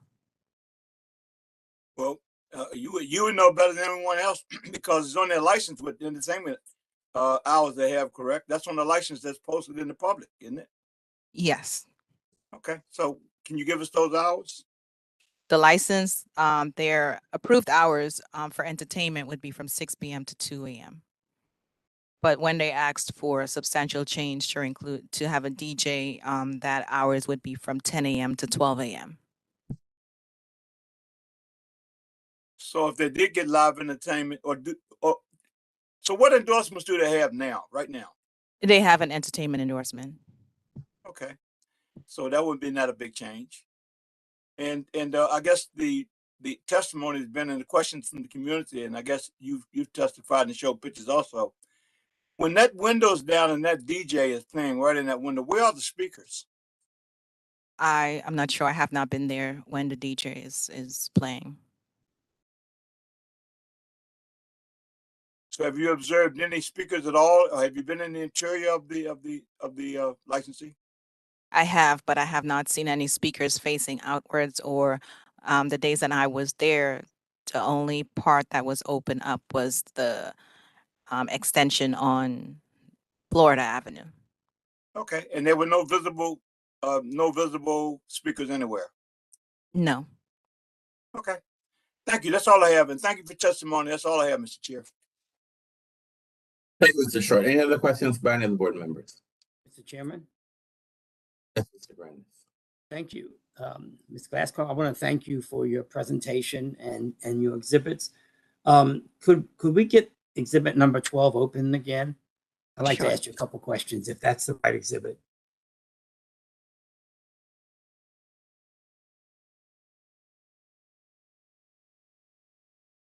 Yes, the green dot is the licensee, correct? Correct. Okay. Looking at this, I believe I can see T and 6. So looking along T Street, do you know where the closest residence is?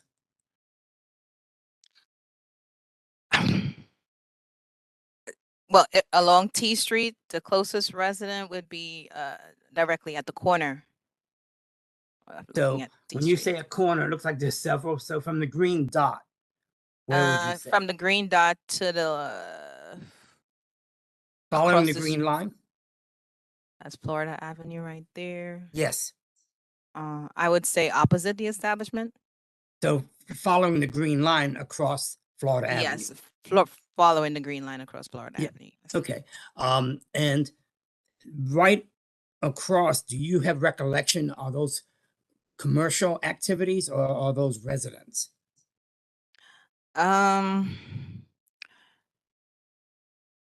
Residents, actually. Okay. I can't really recall. I'm trying to get a visual of it, but to me, it seems like it's residents over there. I mean, the reason I think we're doing some of the inquiry is because they want to leave the windows open and doors open on that T side. And you're saying, from your best recollection, right across T, those are residential use buildings, not commercial. Yes. Okay.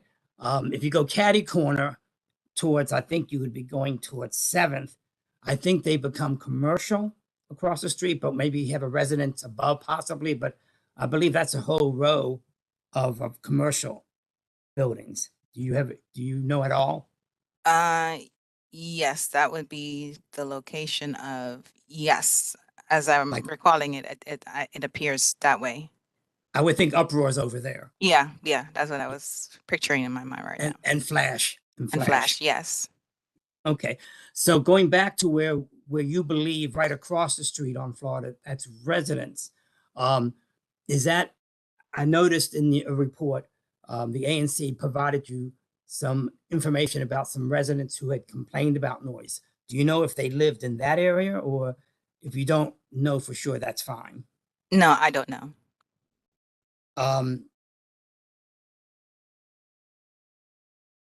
Well, I think you've answered my questions. There are residents right across the street. Okay.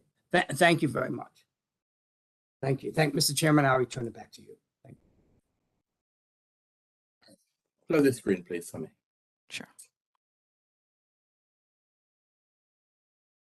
I'm not gonna go around and round and round, but let me ask you, Ms. Johannes, do you have briefly any follow-up questions based on a question that was asked by the board?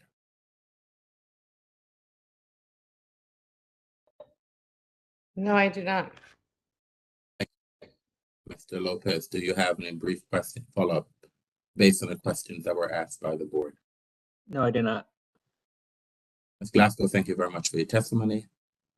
You're free to go. Thank you. All right, thank you.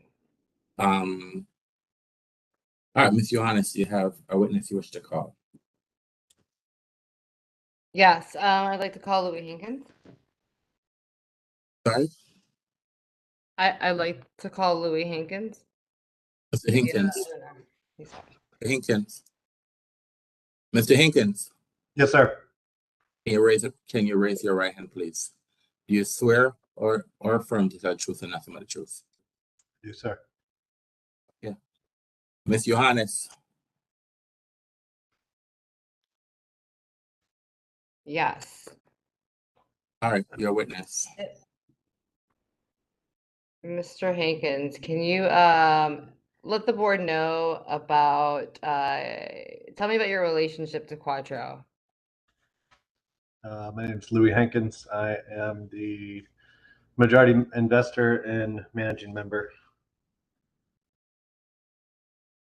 Tell me about can you tell me about your background in do you have a background in hospitality or management? Grew up in Northern Virginia. Started my first business at 14. Been in hospitality since then, so that's 30 years. I recently, in the last decade, I started a food truck called Rita Loco, and opened a brick and mortar in Shaw. Signed my lease back in 2012.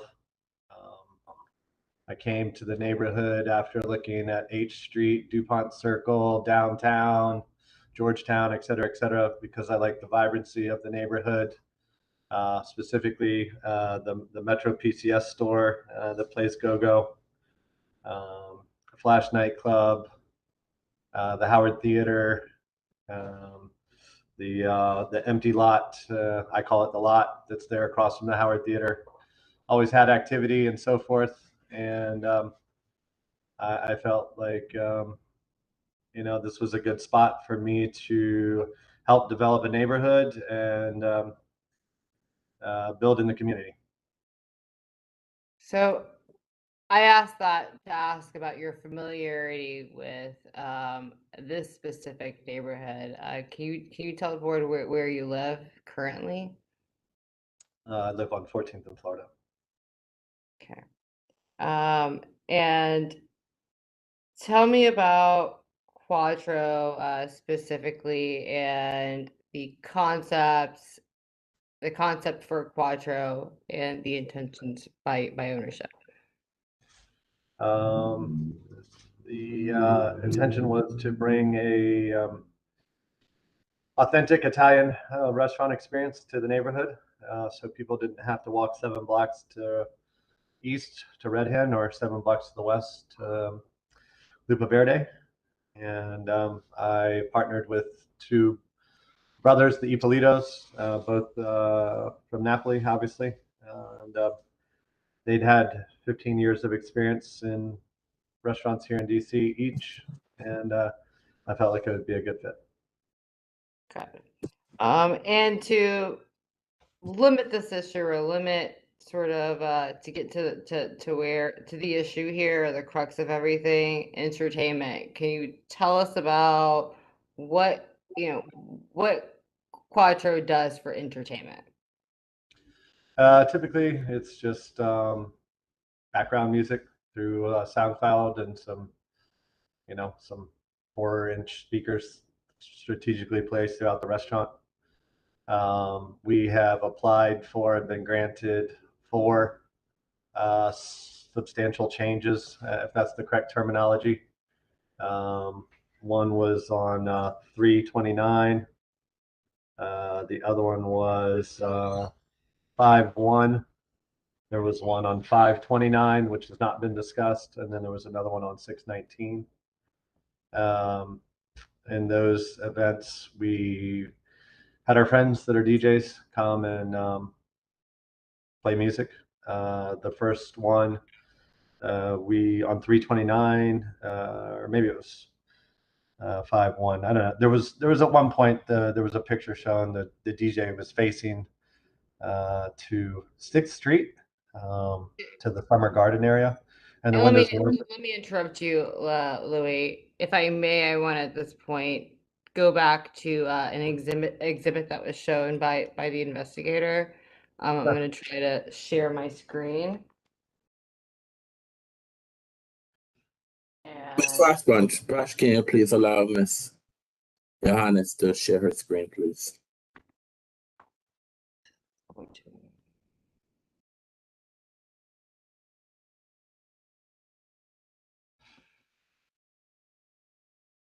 Are you able to do that, ma'am? I think so. I think I'm doing it now, or I'm attempting to do it now.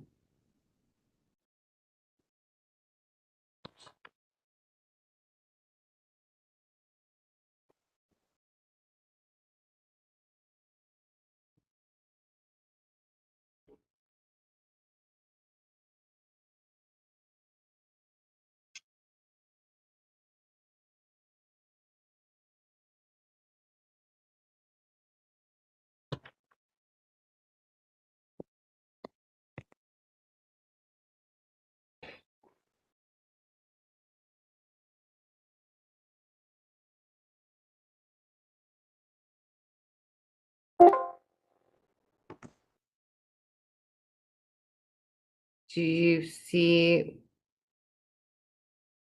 I can see your screen, ma'am. What document are you trying to can. share? Okay. The investigator's report. And I want to go to exhibit 12, I believe. No, it's 12. Jeez.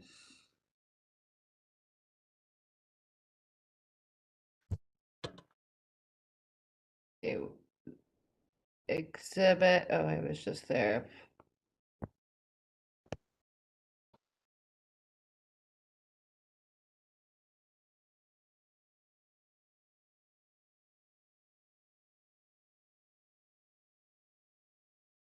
Okay. So Louis, can you take a look at this? And this is from it was just shared by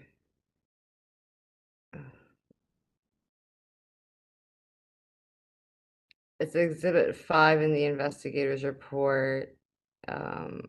And the location of tell me what this is. Oh my goodness, I'm sorry. That was Hold on, sir. I don't know. I don't know what. Yeah, sorry. Give me what. There we Let's go. wait for it. Can you give me one? Alright, so minute can to you get it enlarge it? oriented? Can you enlarge your screen, ma'am, so we can see and then the witness can identify the document and say what it is that he is testifying about? How is that, or is that not?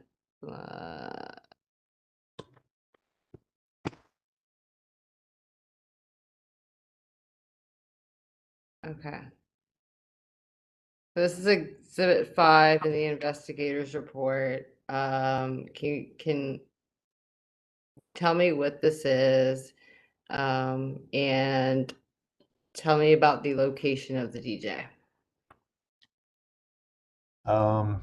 Yeah, this was for the original party on 3/29, I believe, to the best of my recollection, as it was the first one, because we made many mistakes. And this obviously shows that there is a DJ set up. This person is facing east to 6th Street, and the windows are open.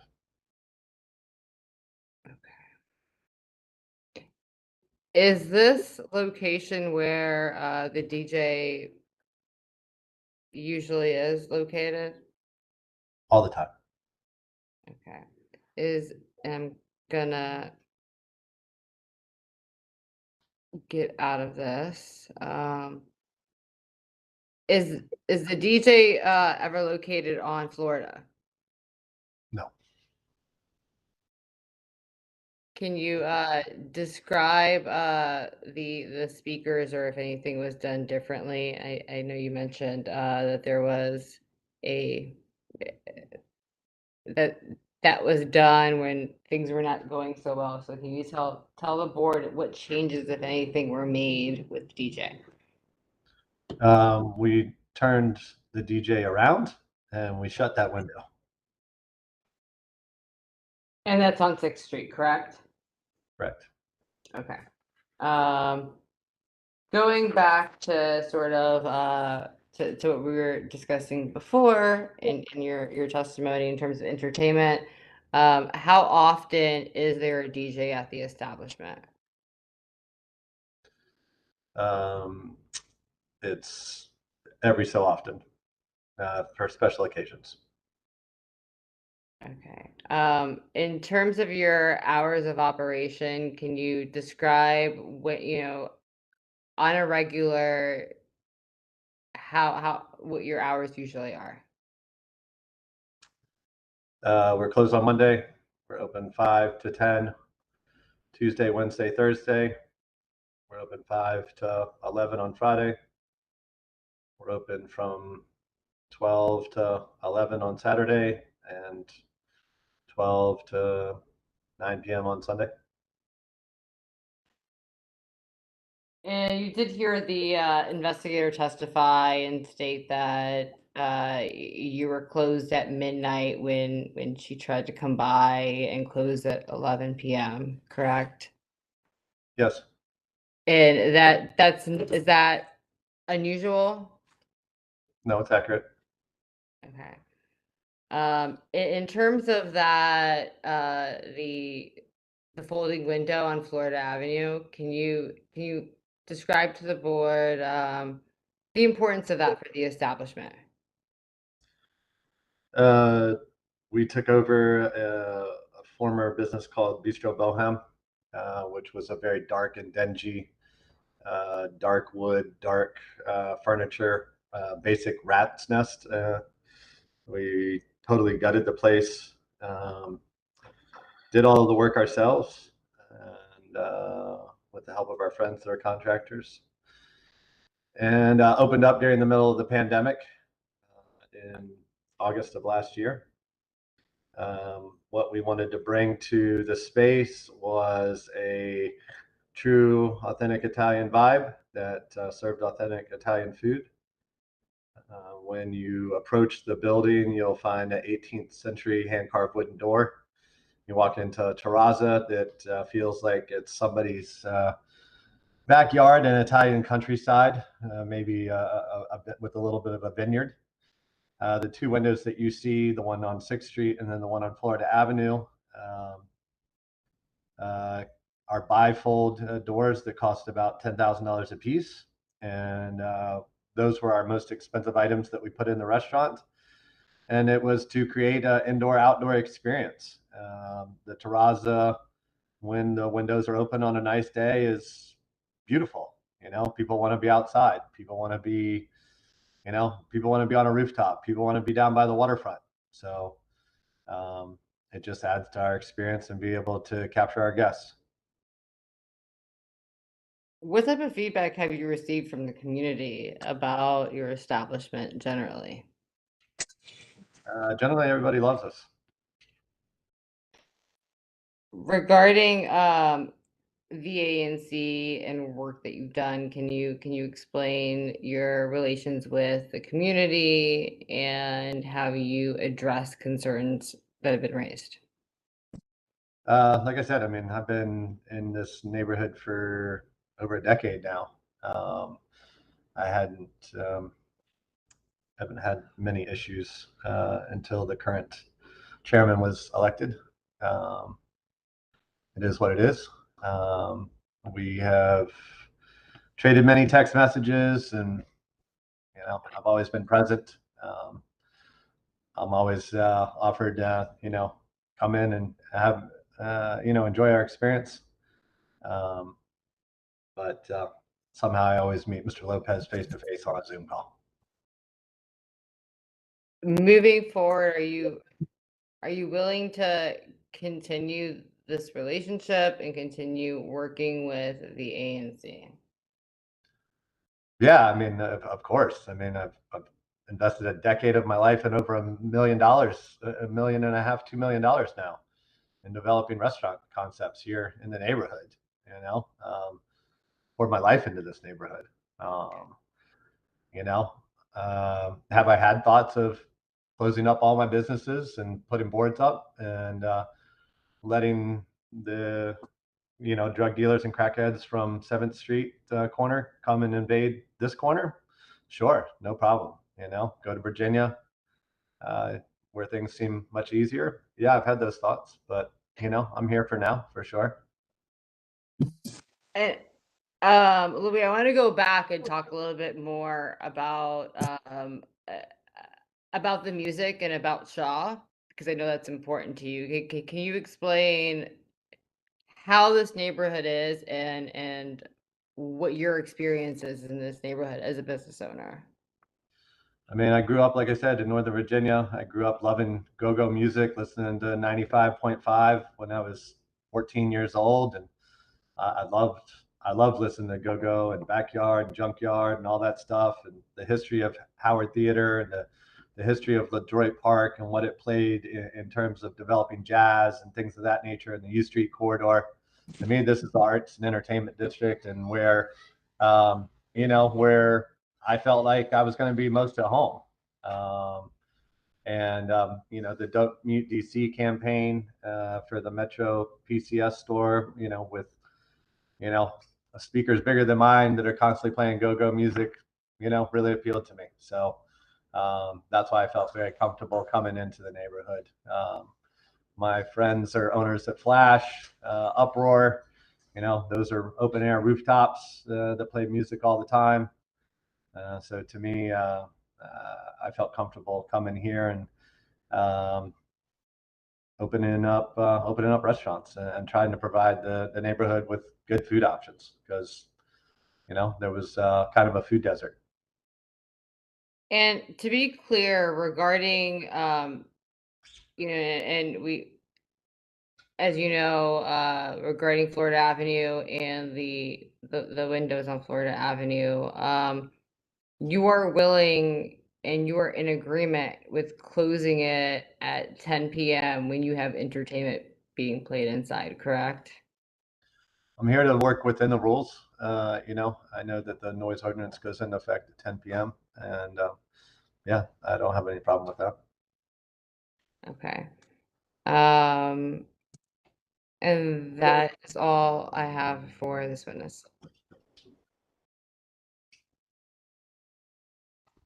Mr. Chairman. I'm writing some notes. Okay, sorry.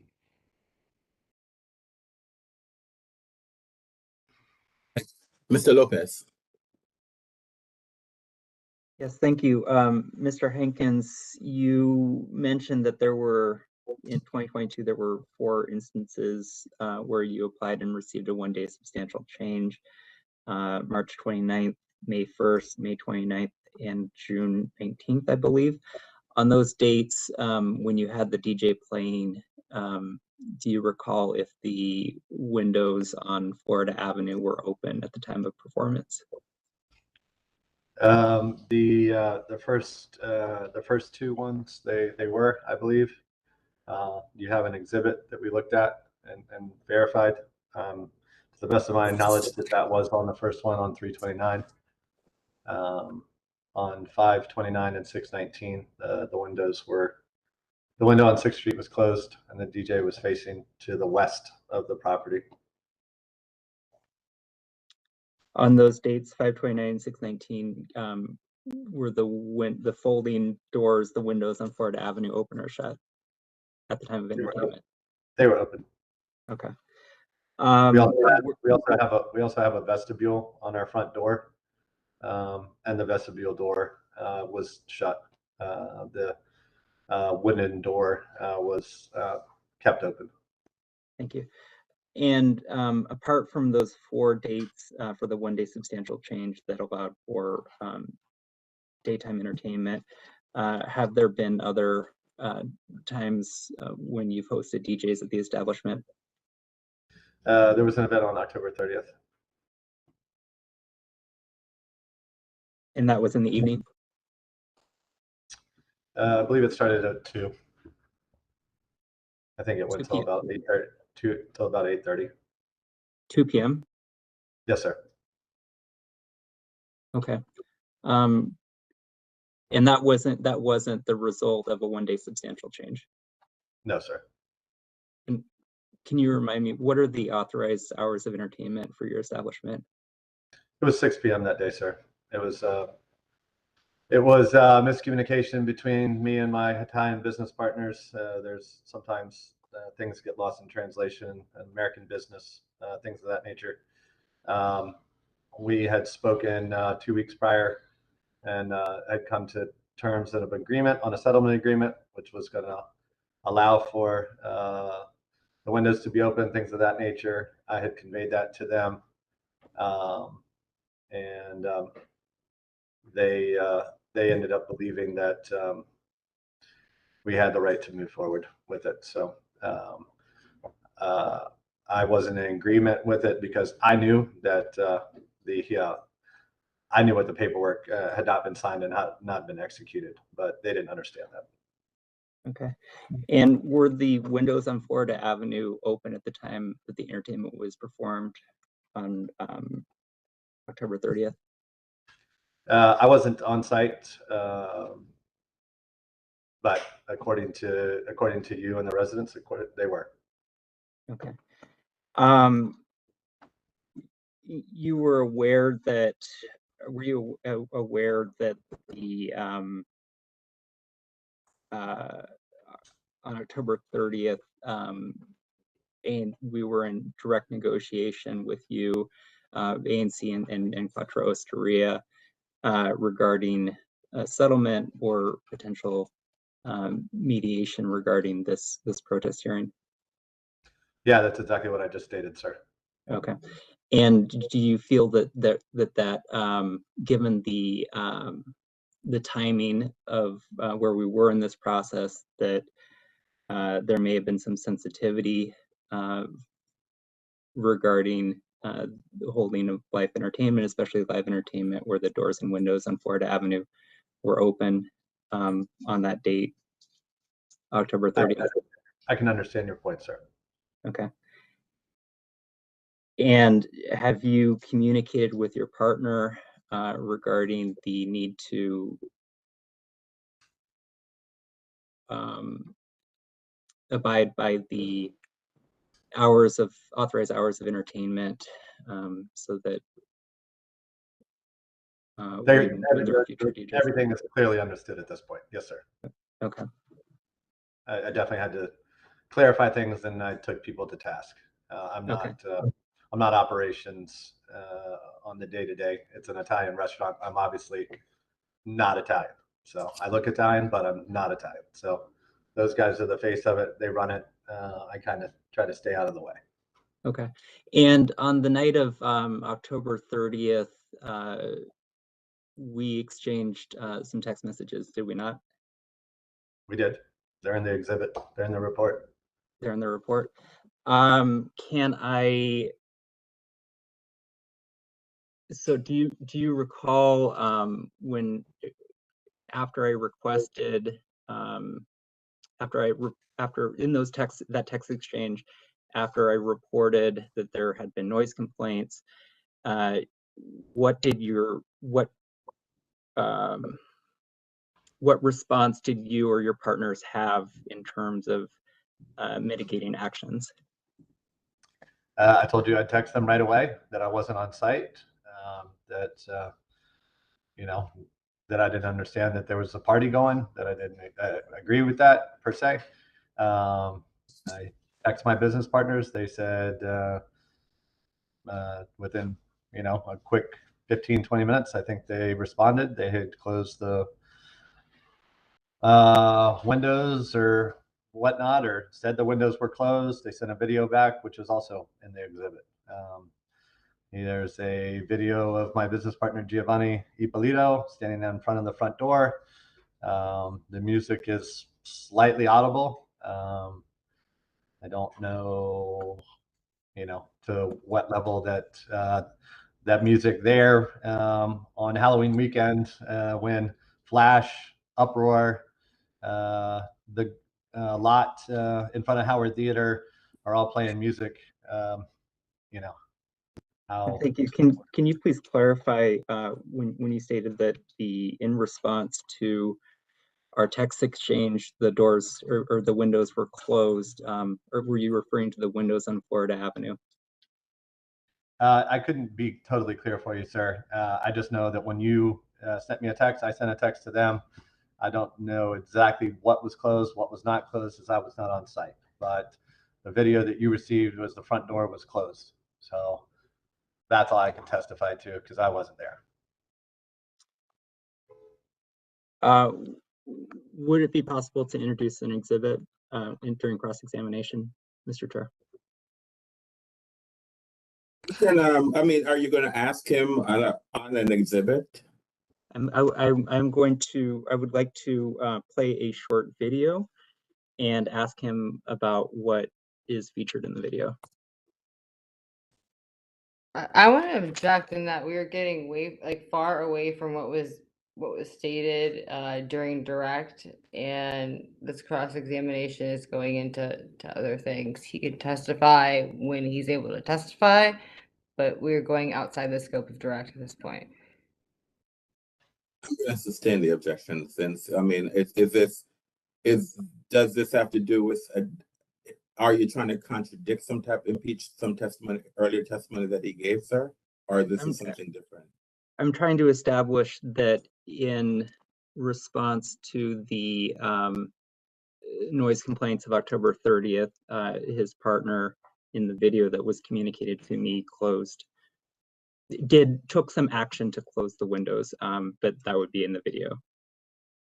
But I mean, he testified that he wasn't there, so he doesn't know exactly what happened. So I'm going to sustain the objection. So I mean, if you want to bring that in on with your test as part of your case in chief, if you want to do that, then you can. But he has stated that he wasn't there. So let's. So I'm going to sustain the objection to the meeting. So let's move on then.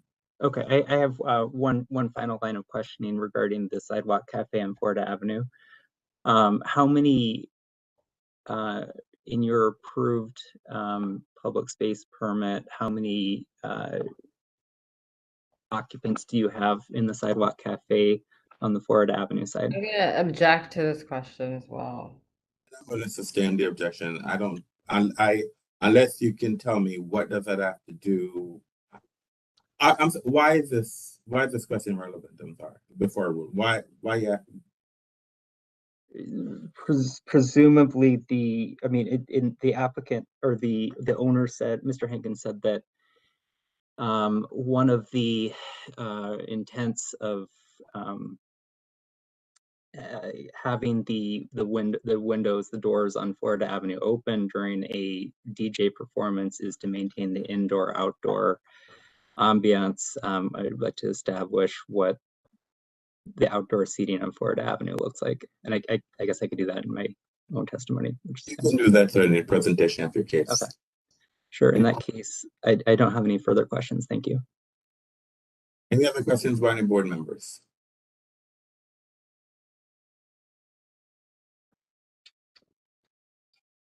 All right. Let me see if I have a question. So, Mr. Hankins. Yes, sir. How often do you have entertainment? How often do you have entertainment in this establishment? Had it 5 times, sir. So what's the noise that then, from your view, what is the noise that the neighbors are complaining about then? Is this for the 5 times or is it just consistent? They have called on 4 of the occasions, not on 1 of them.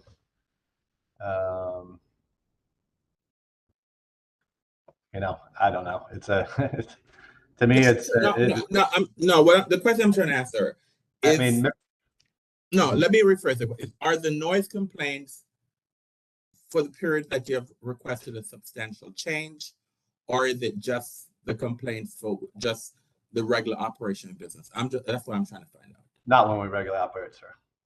So the complaints were for when you have requested what you have requested a substantial change. So specifically, what is it that the substantial change requests? What were in these requests? What did you request from the ABC board? We just wanted to have a DJ, and when the DJ came, obviously the first exhibit that you saw, the DJ was facing east towards 6th Street, and the windows were wide open, and they were playing to a patio full of nobody, which was ridiculous in my opinion. Everybody understands that that's ridiculous. We admit that it's ridiculous and it was wrong. We've made our corrections. We turned the DJ, faced it towards the west of the establishment, so it's inside. There is no need to play to a patio full of nobody. We've closed that window. We've kept the vestibule window and front door closed, which is on Florida Avenue.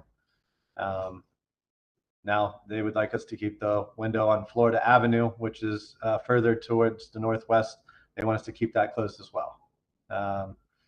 When it's 80 degrees and, we've got 30, 40 people in there dancing and having a good time. I mean, it would be nicer if the window was open, and would be happening on occasion, we've got the we've got the lot here across from the Howard Theater that is out there blasting music on a Tuesday afternoon, where I can hear music inside my office, which is directly above the restaurant, on a phone call over top of a TV, and with fire sirens going by to Howard Hospital. I mean, you know, you've got the Go-Go place playing music all the time. I mean, I'm trying to play music every once in a while, you know, during the middle of the day, before 10 p.m. You know, I'm not here trying to rough up the neighborhood. Any other questions by any board members? No? All right. Yes, Mr. Grandis. Thank you. Sir, thank you for your testimony and your presentation. If I'm hearing you correctly, because you have business partners, this is not your primary location where you are night to night, so to speak. You have the other business partners there. I'm sometimes in my office, which is directly above it, sir. Okay. And then I have the establishments next door, Vita Loco and El Techo. Okay, so you're in the area. What I'm hearing you say, generally. And then I live 6 blocks away. 14th and yeah, but that okay. Yeah. When the ANC or a neighbor wants to call about any issue, do they have any of the owners' cell phone numbers? Yes, sir. And Giovanni Ippolito is very hospitable and very understanding. He has text messages from people that live on the what is this, the 600 block of U Street.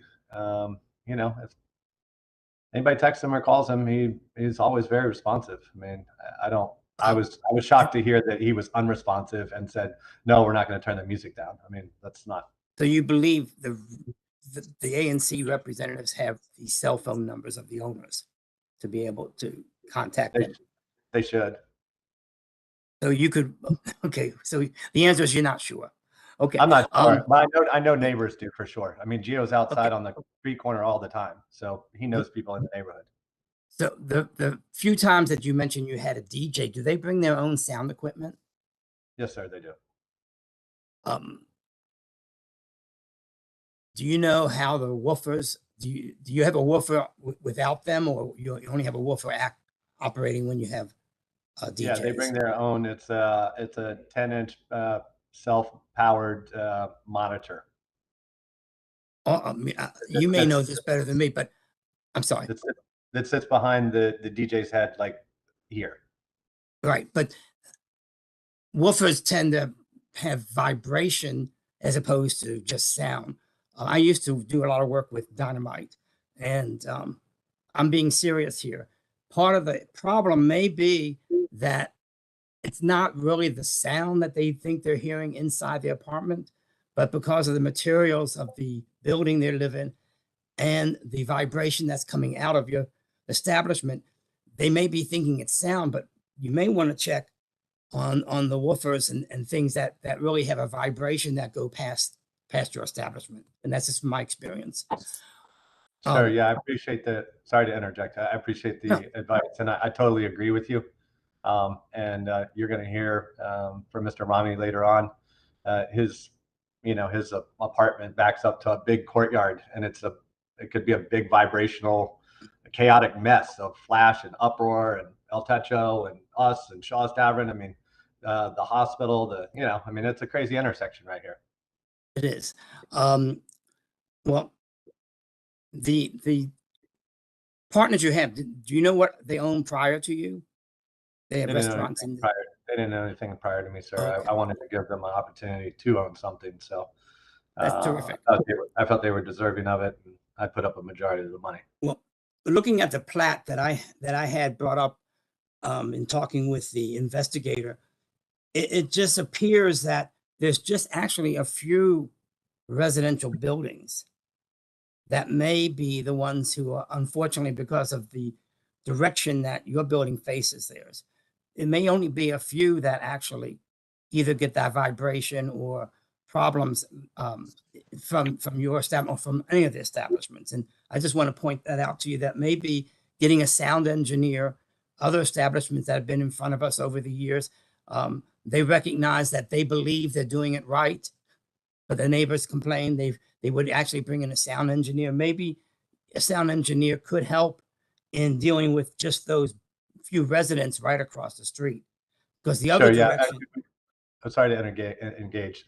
We've just engaged with Martin Beam, and I know he has done a lot of really good work throughout the city. So that you mentioned that, has that been mentioned this afternoon, evening? No, sir. I'm engaged with him on El Techo with a contract, and that's another matter for the future. But we'll be having him look at all of our projects. But I think that could really be helpful, because it sounds like that the ANC and the other protestants that are here actually found value with your establishment. They welcome it in the neighborhood, and it just seems like something like this can be resolved if you have the right experts involved. And I want to thank you for your time, Mr. Chairman. Any other questions by any of the board members? Just one additional question I want to ask you, Ms. Jenkins. On Florida Avenue, so is it residents where these doors are? Is it residents or commercial that are adjacent or across from this entrance? It's all residential. Directly across the street from us is a gentleman named Doug. He owns Nellie's Sports Bar. He's on the corner there of 6th and Florida on the northwest side. Then there's residents all down Florida Avenue facing our direction. You're going to hear from Mr. Rami that's on 6th Street on the northwest side, and there's a big courtyard back there. The noise just kind of goes in and vibrates all around there, I believe. So on that portion of, so this is what type of neighborhood is this? I'm just trying to picture on that portion of Florida Avenue. So it's a combination of residents and businesses, or is it just residents? It's residents, it's businesses, it's guys on ATVs driving down the sidewalk, it's people smoking crack and shooting heroin. It's moms in strollers. It's everything. It's every bit of DC. It's go-go music. It's tacos. I mean, whatever part of DC you love, it's here. So on this block. All right, thank you. Mr. Lopez, any questions of the witness based on the questions that were asked by the board? No, sir. Mr. Honest, any follow-up?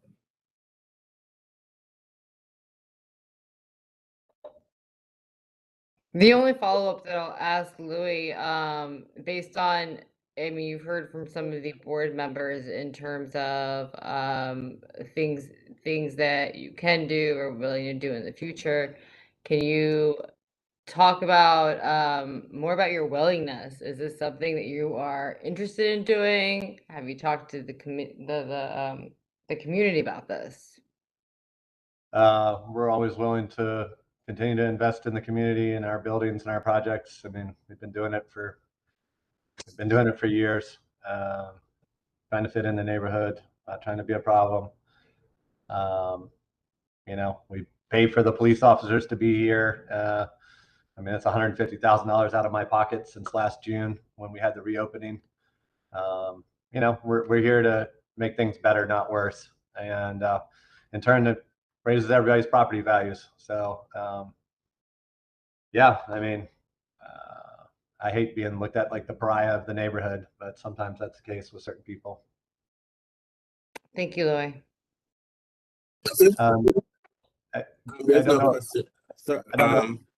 I don't know if I'm needed anymore, but I know that everything ran late, and I have restaurants to run, and if I can be excused, that would be fantastic. Sir, that's between you and your lawyer, sir. Is that okay? Do you have any questions for this witness? If you're honest, do you have any other questions for this witness? Oh, sorry. No, I do not. Okay, great. Thank you, everybody. Appreciate your time. Have a good day, sir. Do you have another witness, ma'am? No, that's my only witness. You rest? Yes. All right, it's 6:38. I'm going to take a 10-minute break. So at 12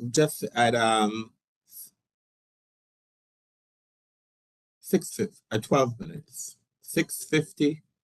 Let's everyone be here, and Mr. Lopez, you can start your case. So we'll take a 12-minute break. So we'll be back on the record at 6:50. Okay?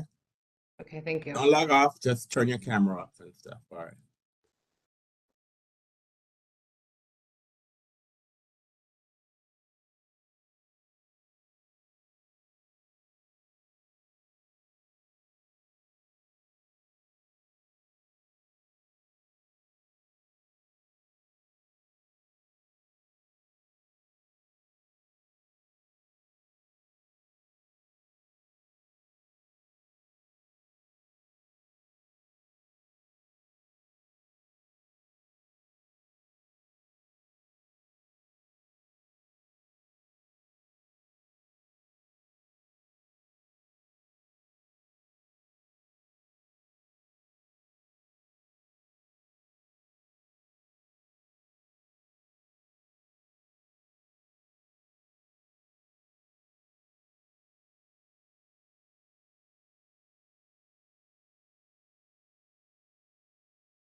We're back in the record.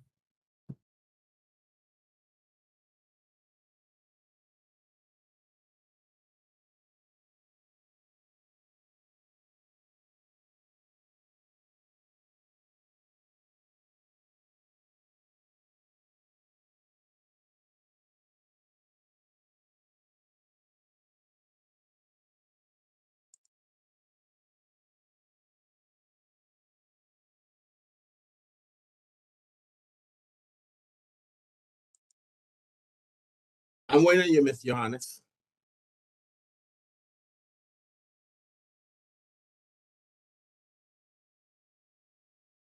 All right, Mr. Lopez, do you have a witness? Yes, sir. I would like to. Sorry, I would like to call Rami Badaway as the witness. Good afternoon, Mr. Badaway. Can you raise your right hand, please? Good afternoon, sir. Do you swear or affirm to the truth and nothing but the truth? Yes, sir. Okay. Your witness. Thank you. Mr. Badaway, could you tell us your home address? Yes, I live at 1904 6th Street Northwest, right inside LaDroit Park here in Washington, D.C. Great. I'm going to attempt to share my screen to bring up a map. This is Exhibit 5 in the protestants' exhibits. Is this visible to folks?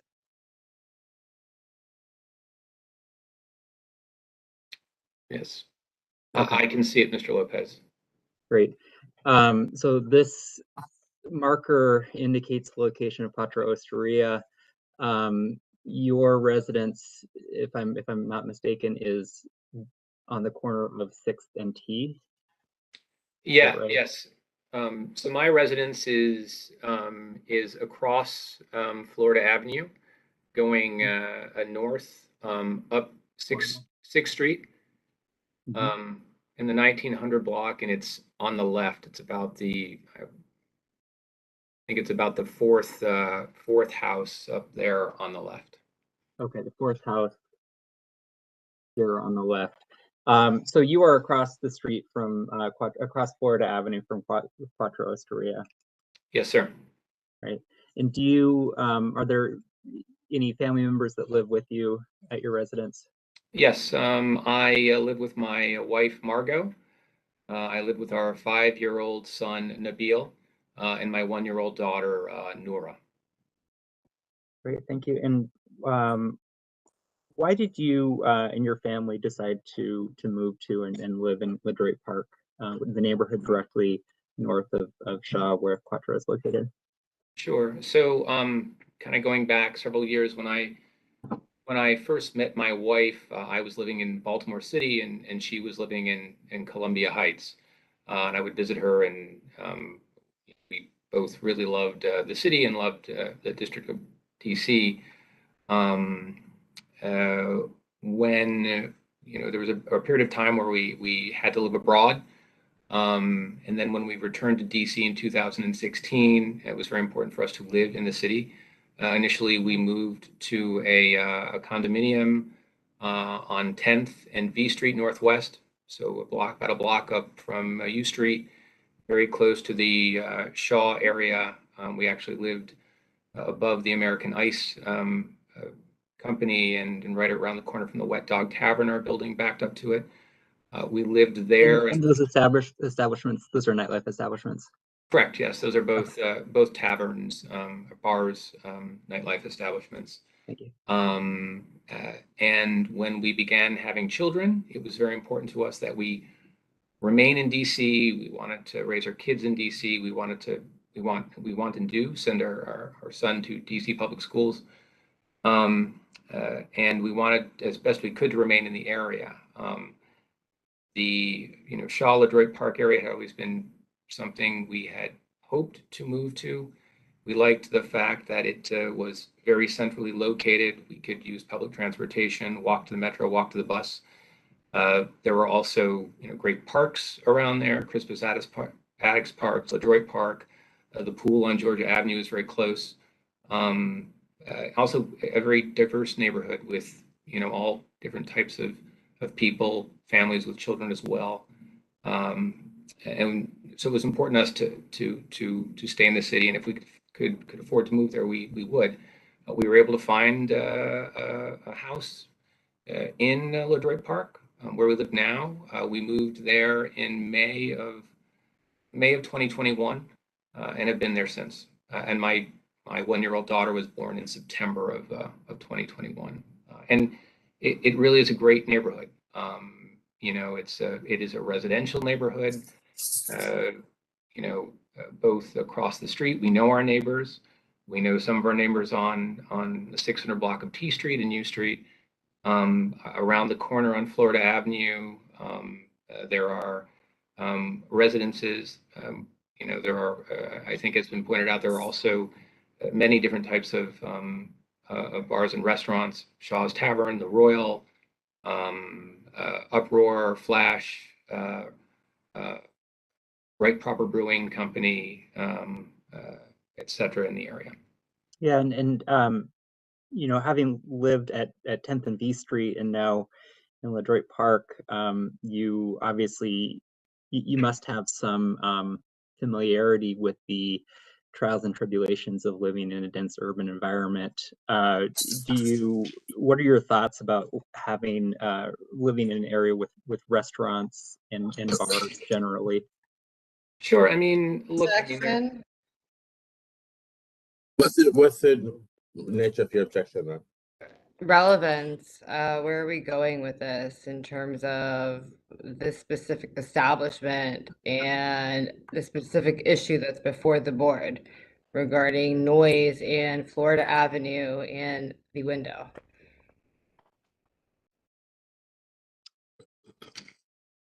You want to respond, Mr. Lopez? Trying to establish that the witness is not necessarily anti-restaurant, anti-bar, anti-nightlife, and and knows the difference between what we generally live with in an urban environment and what is excessive noise from an establishment. I'm going to overrule the objection. Answer the question, sir. Thank you, sir. I believe the question was my general thoughts of living in the city and the trials and tribulations. So, I mean, look, having lived on 10th and B Street and now in LaDroit Park, and before that, having lived in Baltimore City in Fells Point on Thames Street, which has a lot of restaurants and bars. I certainly understand that there are things that you accept in the city, right? You're going to have street noise. You're going to have sirens going by. You're going to have noises like that. We live very close to a busy intersection, and we accept that. People come up and down our street. They drive up and down. You can hear cars play music. We accept and understand that.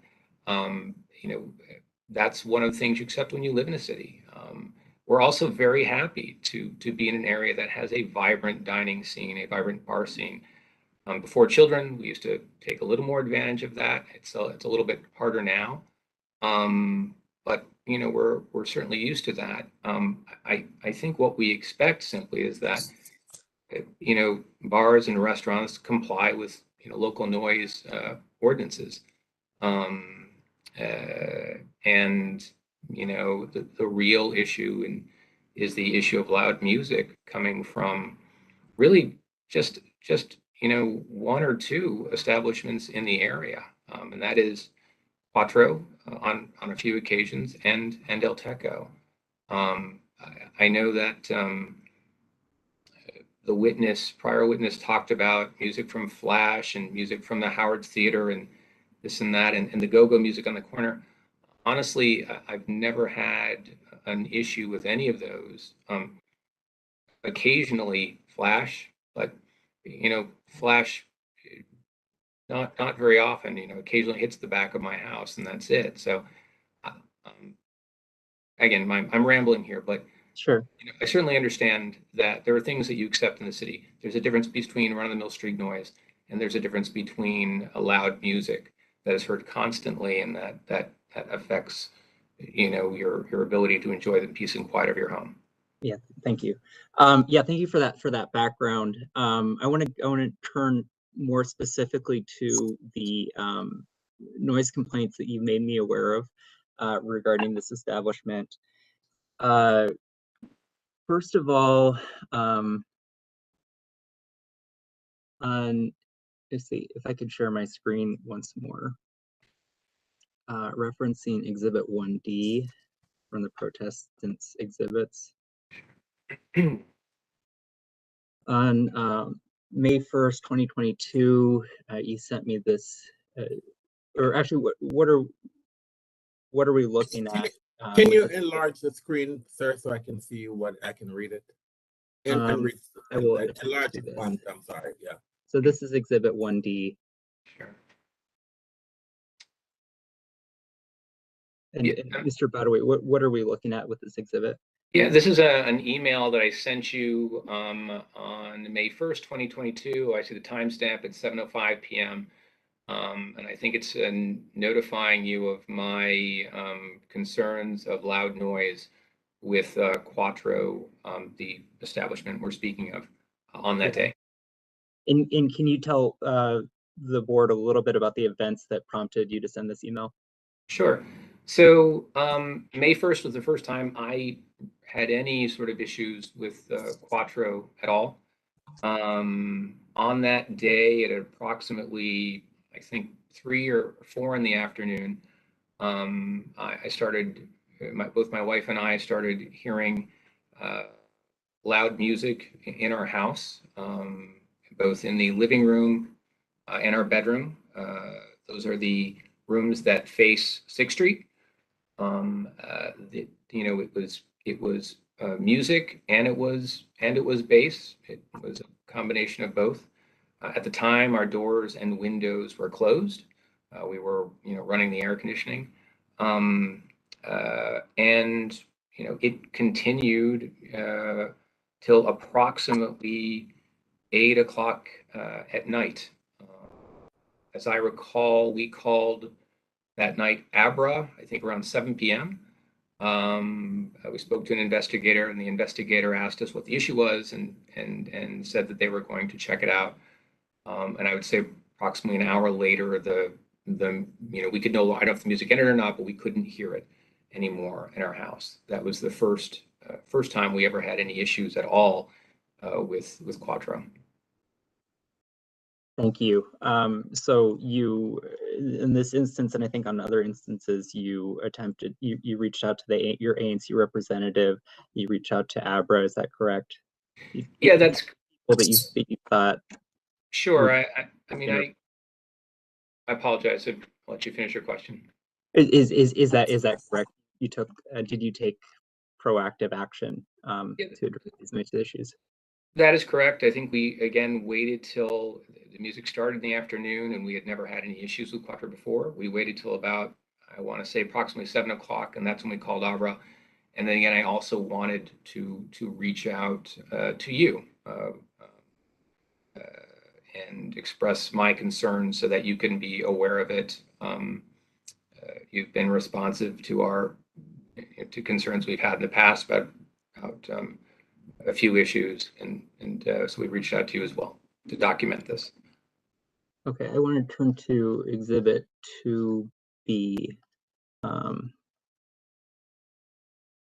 let me know if I need to zoom in at all for this to be legible. This is an email that Mr. Badawi sent me, among others, on June 23rd, 2022. Mr. Badawi, can you describe the nature of this email from June 23rd and the events that prompted you to send the email?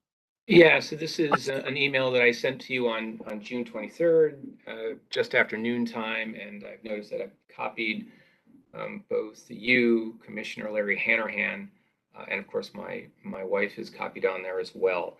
And I think it was to both make you aware of the issue again that we had with Quattro on June 19th.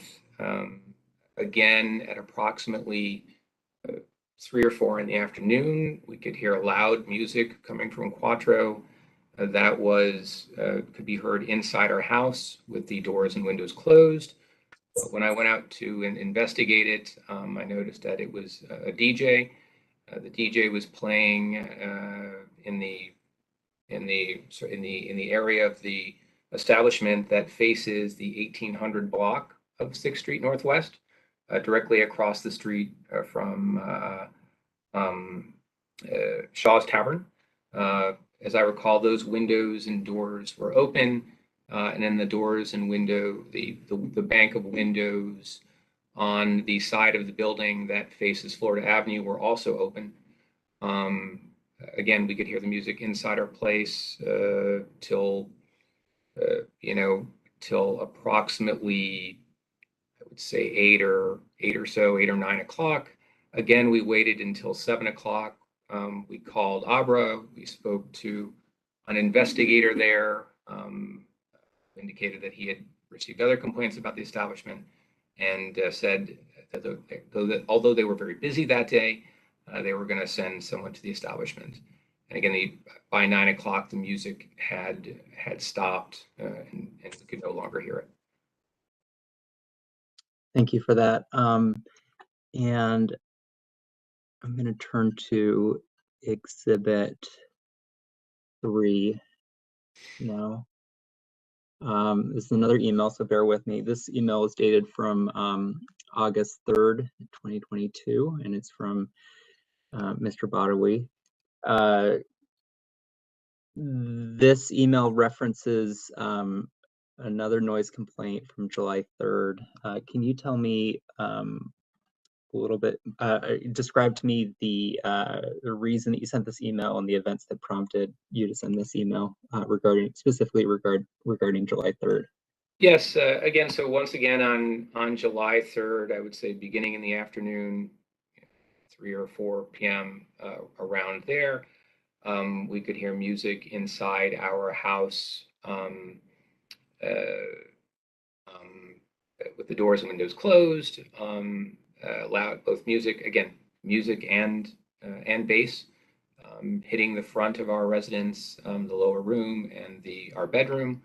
When I went out to investigate it, again, there was a DJ playing at Quattro in the area of the restaurant facing the 1800 block of 6th Street, across the street from Shaw's Tavern.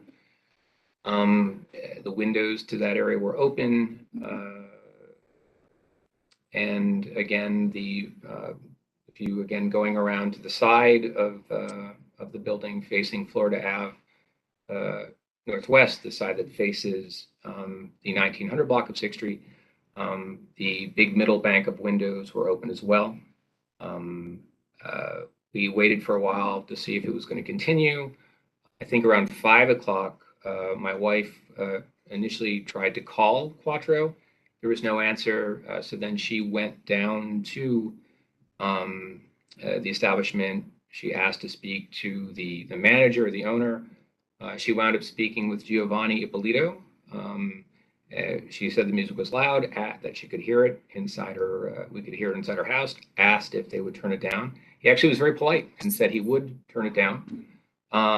We went back to the place. The music did not decrease, and so on that, again around 7 o'clock or so, 6 or 7 o'clock, we called Abra and did not get. We left a voicemail message. We didn't manage to speak to a live investigator. Thank you. And I have one more exhibit I'd like to reference. This is exhibit 4A. This is an email from Mr. Badawi to myself, dated. Actually, let's start with the chronological order with the first email, dated Sunday, October 30th, 2022 at 7:21 p.m. It says, for what it's worth, now I could hear the music coming from Quattro in my bedroom. Can you tell us briefly the events that prompted you to send this email? Sure. So October 30th, again, that was a Sunday. My wife and my children were out most of the day, certainly most of the afternoon. When we got back to our home, I think probably around 5:30 or 6, standing outside our door, we could hear, music, a little bit of music coming from Quattro. But inside we couldn't hear anything. I believe that I had a call with you that evening. I think we discussed Quattro and music, and I think I said no. I mean, I can't at the time. I can't really hear anything at this point. We got off the call or talking about another matter, and then a short while later, the music got louder, and then I could hear it in my bedroom and the living room of my house, and that's when I sent you that email. Thank you. And then I just want to reference the exchange subsequent to receiving that email. There was an email in response letting you know that Quattro Osteria had now shut the doors and windows on Florida Avenue Northwest, and you sent a response email the next day, October 31st at 5:06 a.m. Saying, well, the question was, did the situation improve after the doors and windows were shut? Can you tell me a little bit about the response, about the situation that occurred after the doors and windows were shut? Yeah, so when the music started getting loud, I always go out and look at the place, and I think at this point the front windows, when I looked at it, looked at the establishment, the front area, the area facing Shaw's Tavern on the 1800 block of Stig Street, those windows were actually closed.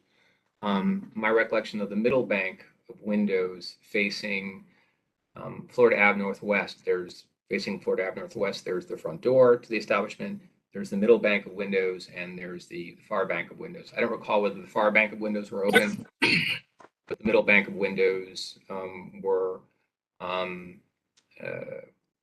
My understanding was it was eventually closed, and I can say that by 9 or so o'clock I was not able to hear any music. So there was no longer any issues in my home with that music. Do you believe that when the establishment closed the windows on Florida Avenue, that adequately resulted in a mitigation of the noise, and you no longer being able to hear noise from Quattro Osteria in your home? Yes. Do you believe, I'm going to stop sharing my screen at this point. On each of the, I think, 4 occurrences that we discussed, on those 4 where there were noise issues, or on those 4 occurrences, each of those 4 occurrences, there was live entertainment, a DJ playing at the time. Is that correct? That is correct. That's what I observed. Okay. And have you experienced any noise issues with Quattro Osteria at times where there have not been live music DJs performing? No, other than those 4 occasions, I have never had any issues with Quattro Osteria at all.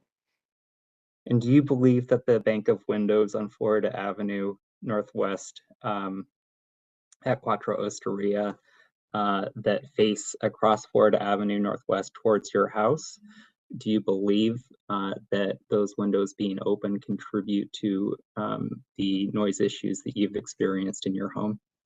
When the windows have been open, I've been able to hear music inside the front of my house with the doors and windows closed. On the one occasion they were closed, after speaking to you, I was not able to hear the music in my house. And it was, frankly, very quiet on that street corner.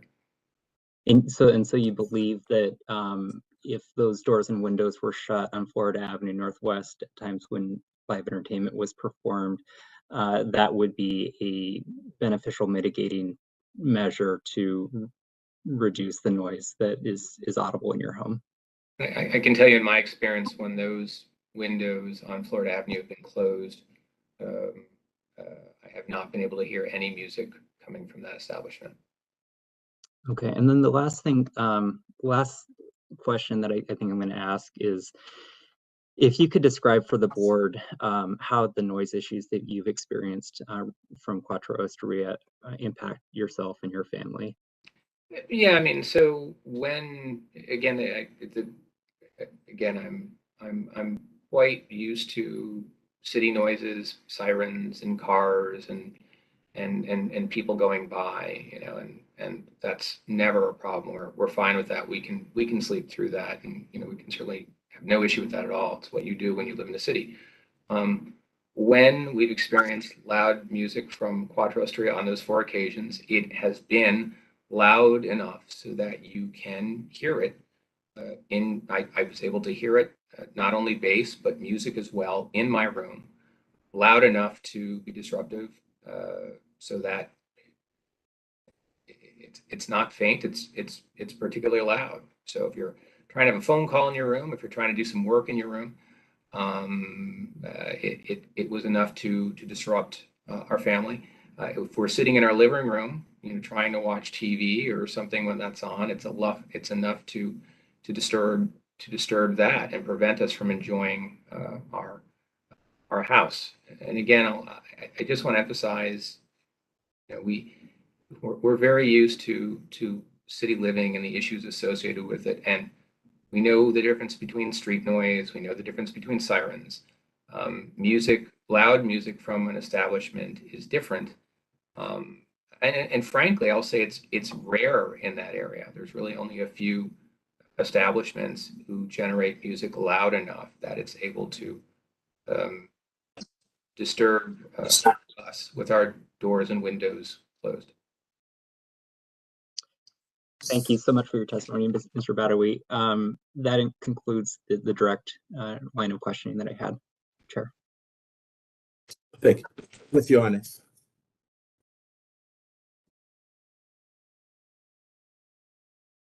Good evening, Mr. Badaway. Good evening, Council. How are you? Good, thank you. In the last year, there's been, based on your testimony, 4 occasions where you had noise concerns regarding this establishment. Is that correct?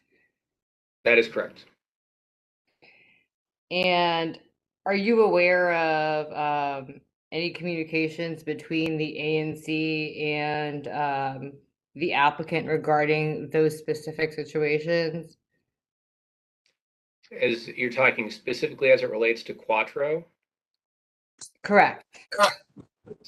Yeah, I believe that Commissioner Lopez has been in communication with Mr. Hankins. Is that what you're talking about as the applicant? Correct. Yes, I believe that I believe that Mr. Lopez has been in communication with Mr. Hankins. That is correct. Okay.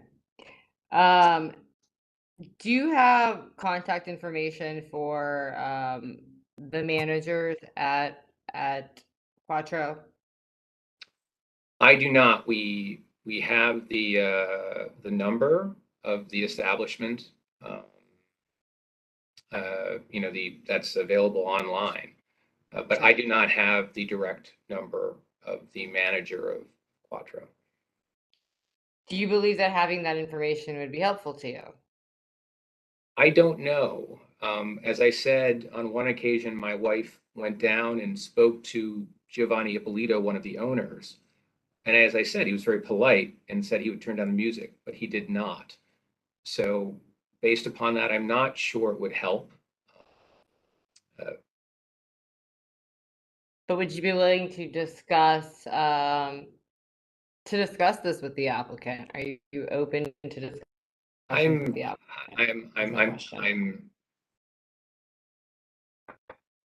sorry. I'm sorry, what was the question again? What was there? Is it me? I think you kind of broke up, Mr. Badaway. I'm sorry, can you hear me? Yes, I can hear you. We can hear you, sir. Okay, I didn't hear that last question. I'll repeat. Sure, I'll repeat. I just my question is, are you open to continue communications with the applicant? I'm happy to continue communications with the applicant. Again, my only interest is him complying with the noise ordinances and keeping the music, down to levels where it won't, disturb the neighborhood. Thank you. Are you opposed to noise mitigation other than closing the windows or closing that door on Florida Avenue? Am I opposed to what kind of noise mitigation are you talking about? Any other noise mitigation that can be done on the interior, or are you opposed to continuing discussions on that? Look, generally, as I said, in theory, I'm in favor of noise mitigation, although I think the easiest thing is just to keep those doors on Florida closed. That would solve all problems. Did you have any discussions with any commissioners, with your commissioner regarding alternative methods of noise mitigation? When I reached out to Commissioner Lopez, it was to notify him that the noise was too loud. Okay, it was my hope that he would, and I think he did attempt to reach out to the ownership and say, hey, your noise is too loud. Can you turn it down? Can you keep it down? I believe he did it from the first time it was an issue. Again, I don't know why it was a continuous problem. But did he and I speak about noise mitigation other than closing the windows, which seems to be the simplest thing to do? We didn't. Thank you. That's all I have. Any questions by any board members? Go ahead, Mr. Short.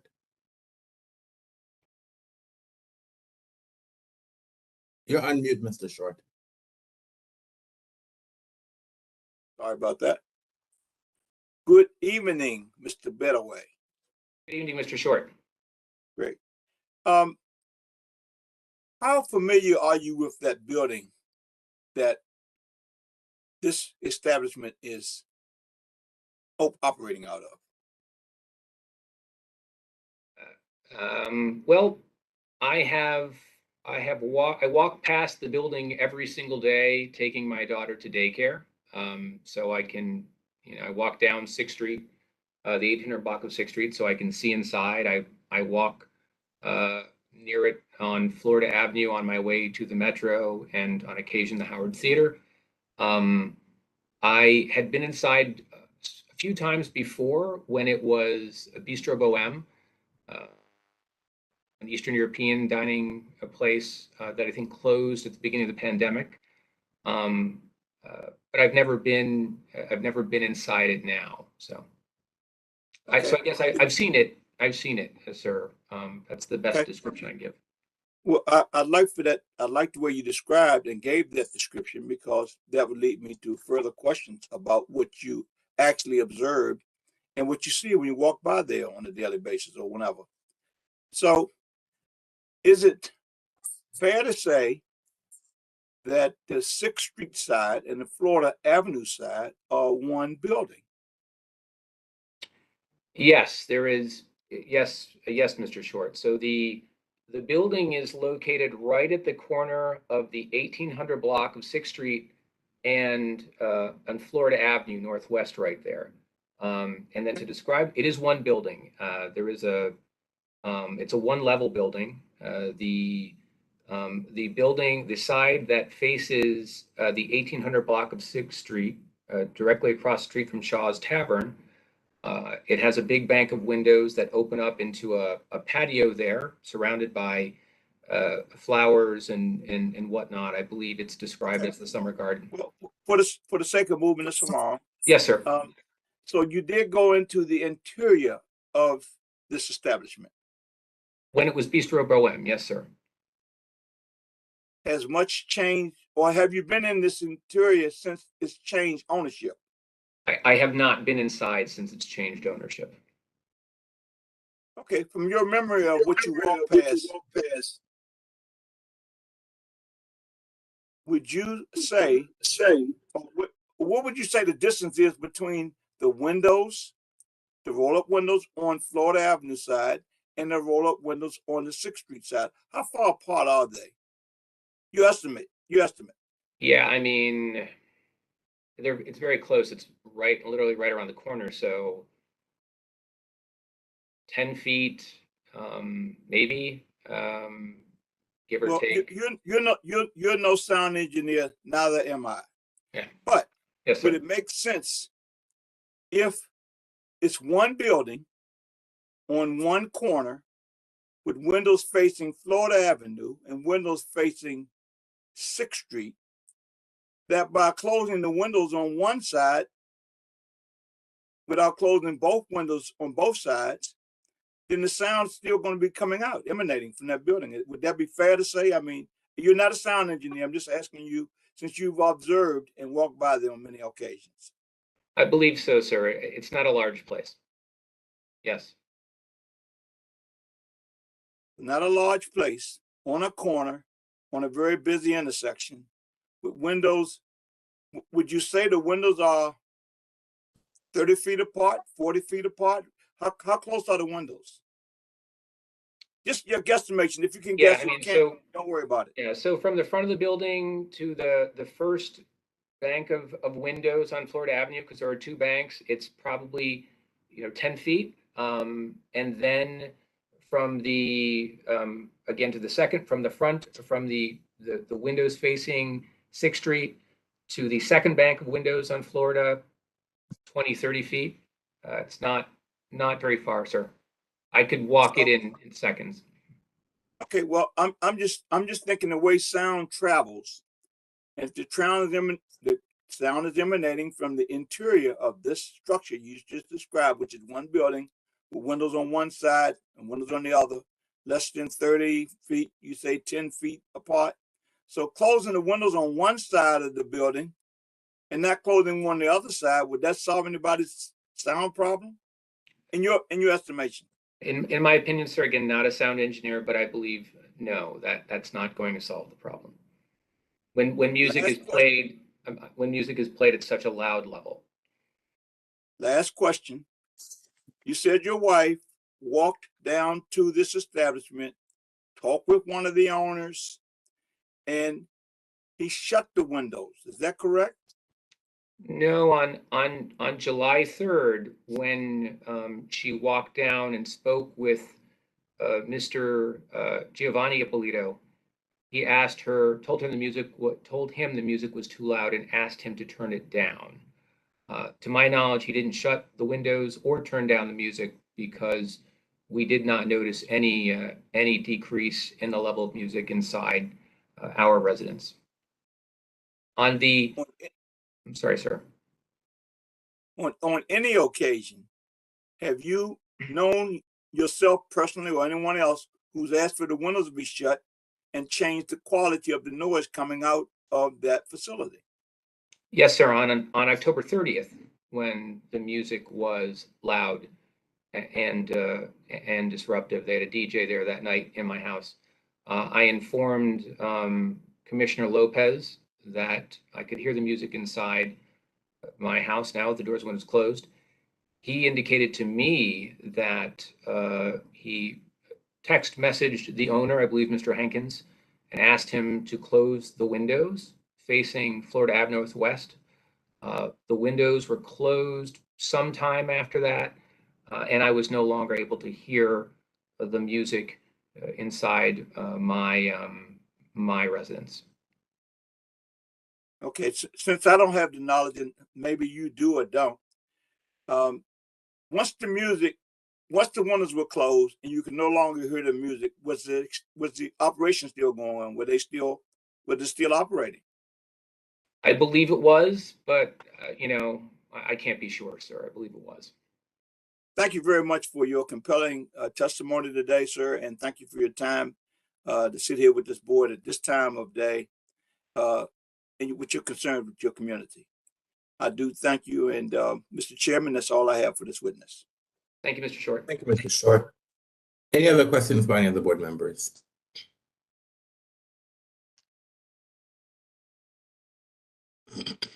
Hearing none. Ms. Ioannis, any follow-up questions based on the questions that were asked by the board?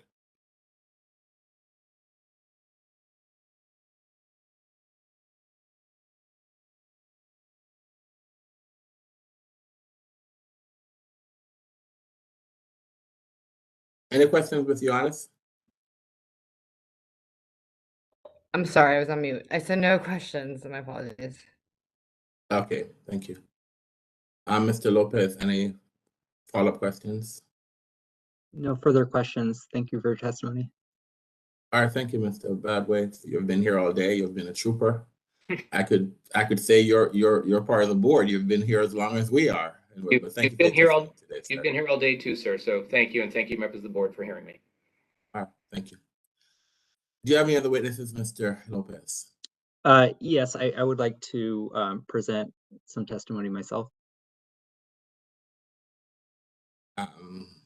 It's always tricky when I have the ANC commissioner testifying, but all right. So I need to swear you in, and then Ms. Ioannis will have questions to cross-examine you, and then the board might have questions. So all right. So let's see how it is, and I know you're going to have a closing, so just make sure that the testimony you're giving you're not giving a closing, because you'll have an opportunity later on to do that. So can you raise your right hand, please? Do you swear or affirm to the truth and nothing but the truth? I do. Go ahead, sir. Thank you. I have a couple exhibits I would like to share as part of this testimony, and starting directly with the line of questioning that Mr. Short had for the previous witness regarding the events of October 30th, 2022. Are you here with us, Ms. Ioannis? I just want to make sure that you are. I know you're not on camera, but I want to make sure that you're here. Yes, I am here. All right, that's fine. Go ahead, sir. Okay. What I'm sharing is exhibit. I'm sorry. This should be in the numbered exhibit. I am sharing exhibit 4B in the protestants exhibits.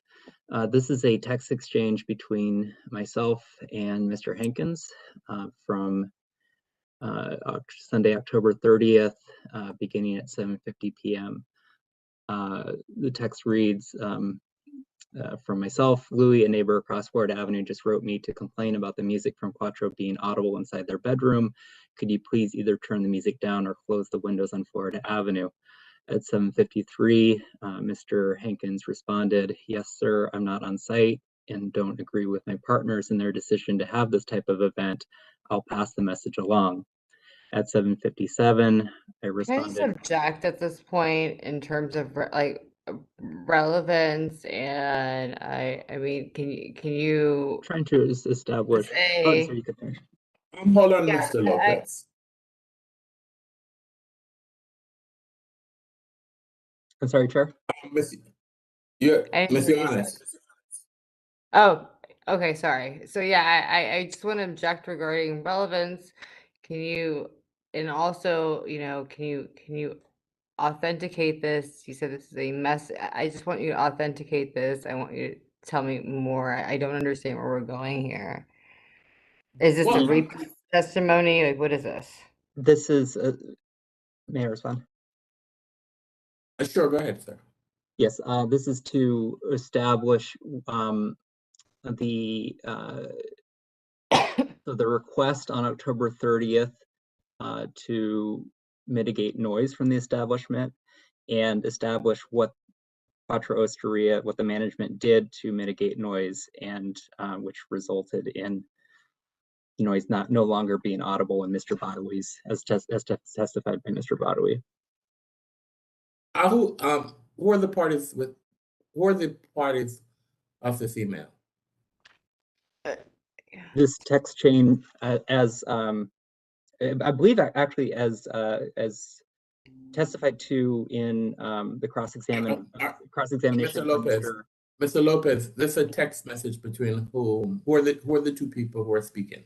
Between myself and Mr. Hankins, and Mr. Hankins authenticated it in my cross of. So this is your email. This is your text message. Is that correct? That's correct. I'm going to overrule the objection. Go ahead. Okay. Okay, I'll try to move through this a little bit more quickly. So I texted at 7:57 p.m. Please let me know what actions you took to manage the noise across Florida Avenue. At 7:59, Mr. Hankins responded. The message was sent and received.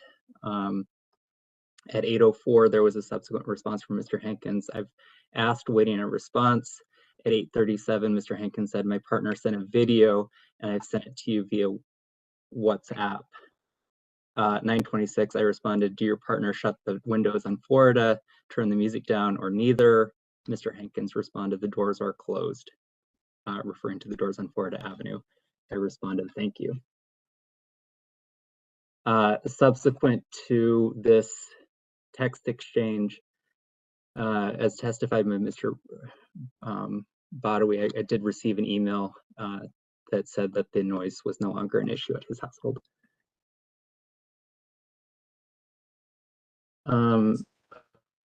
The next thing that I wanted to show is just briefly a zoning map.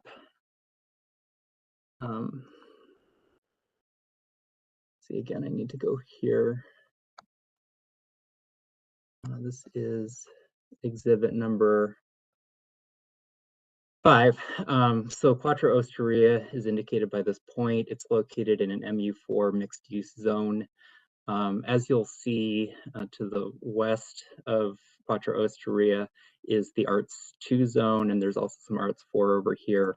The Arts 2 zone is, as you're likely aware, is a zone on around the Greater U Street commercial and nightlife corridor.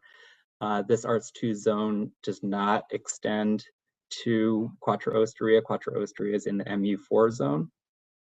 Immediately adjacent to Quattro Osteria to the south is a residential RF1 zone, and there are residences on both sides of the 1800 block of 6th Street. Across Florida Avenue, which is here to the north and northeast, is also RF1 zone, a residential zone, and this is the LaDroit Park neighborhood. There are residences in this area, including the residence of witness Mr. Badawi. So I show this to emphasize one, that Quattro Osteria is not located in the U Street Florida Avenue Arts 2 zone, and therefore nightlife, or sorry, a club-like atmosphere is inappropriate based on the zoning. And then secondly, that there is residential properties in the RF1 zone, both south and north of the property. The final piece of testimony that I'd like to present is related to similar establishments to Quattro Osteria in that immediate vicinity. Hold on, Mr. Lopez. What's the nature of the objection? The relevance is to Quattro. What's the relevance? Why are we getting this information, Mr. Lopez? Well, they're as presented by the board's witness. There are similar establishments on either side of Quattro Osteria, namely 600T and Shaw's Tavern. ANC 60 has existing settlement agreements that state that windows be shut at times when there's live entertainment. And as a result, the ANC has had a productive and good relationship with these establishments and has had no issues with noise. So I just wanted to raise, given the proximity of these similarly operating establishments and the terms of the settlement agreements between the ANC and these establishments, I do think that it is relevant for this case. I'm gonna sustain the objection. I don't think it's relevant because I'm not that much interested in what's other settlement agreements that you've had with other establishments. That's not relevant here because this matter wasn't settled. We're here at a hearing, and so the board has to determine what we think is appropriate for this area based on this establishment, and irrespective of whatever settlement agreement exists in that area, that's not relevant to what the board is going to rule here. Yeah. All right.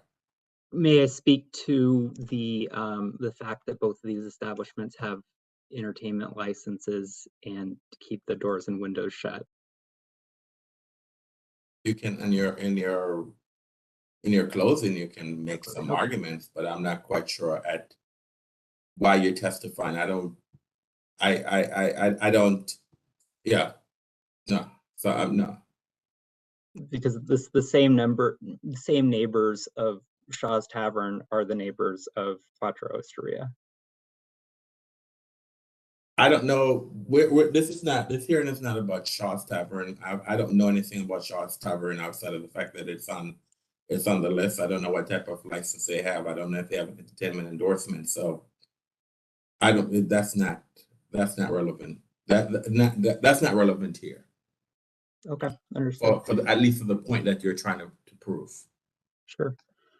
In that case,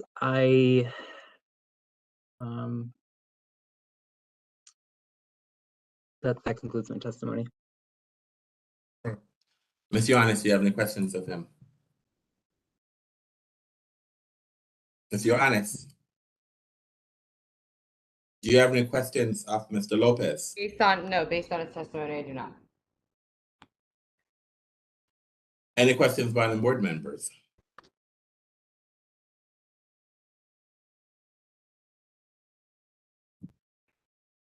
Thank you very much, Mr. Lopez. We have no questions. All right, so do you have any other witnesses, Mr. Lopez? No, sir, I do not. Do you rest? I do rest. All right, so it's now for closing. So prior to us doing closing, are there documents that the parties wish to move into evidence?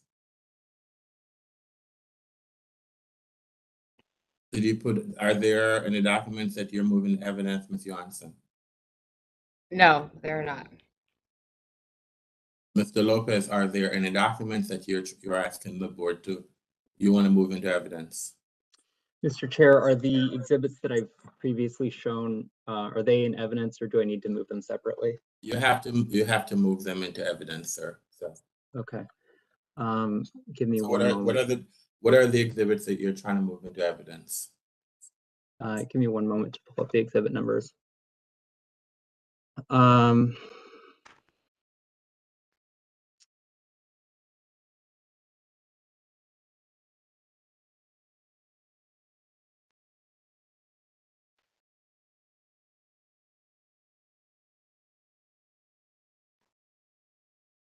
Okay, here I have my list of exhibits.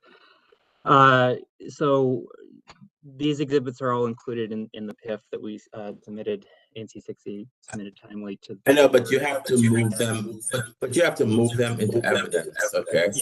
Okay, so I would like to move exhibit 1A, 1B, 1C, All right, hold on. You said. sorry. What is exhibit 1? You said exhibit 1A. What is exhibit 1A? Exhibit 1. Actually, can I rephrase this? I would like to, I think I could pare this down to fewer exhibits. I would like to move the admission of exhibit 1D, entitled 5-1-22 Quattro Complaint Badawi. So what, I'm sorry, what again is 1D? Do me a favor, share your screen so I can look at it, because I need to ask the council whether or not she objects to the document. Absolutely.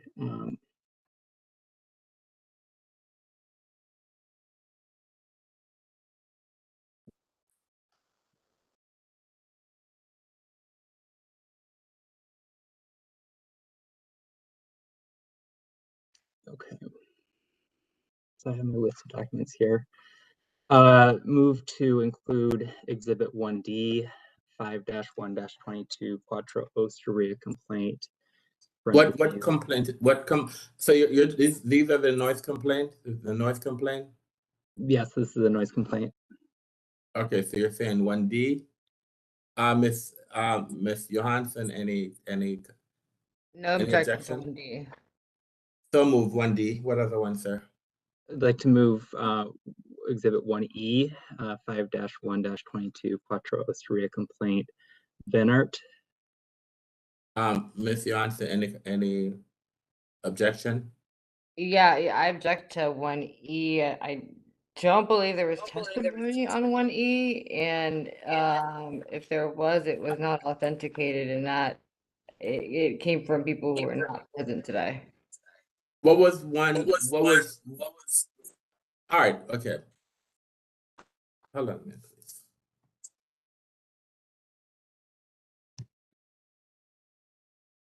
All right, let's try again. 1E. What complaint was 1E? That's the one we're talking about right now. Which one was this? 1E is an email complaint by resident Lynn Venart, sent to myself, dated May 1st, 2022. Was this complaint, we didn't have any testimony, but was this one of the complaints that was in the case report that you had asked Ms. Glasgow about? This was in the case report, Investigator Glasgow's report. All right, I'm gonna allow this. I'm gonna allow 1E. What are the which other exhibits there? Yeah, I want to move Exhibit 2B, entitled 6/19/2022 Quattro Osteria Complaint Badawi. You said 2 what? 2B, B as in boy. Any objection? No objection to that one. Without objection, which other one? Move to include Exhibit 3, entitled 8-3-22 Quattro Osteria Complaint Badawi. Any objection? No objection. Without objection. I'm sorry, which one was that again? That was 3. Number 3. 3, okay. Without objection. Move to include Exhibit 4A, entitled 10-30-22 Quattro Osteria Complaint Badawi. Any objection? No objection. Without objection. Move to include Exhibit 4B, 10-3-22 text exchange with Louis Hankins, parentheses Quattro Osteria co-owner. Is that the document that you just testified regarding? It is, sir. Any objection? No objection. Without objection.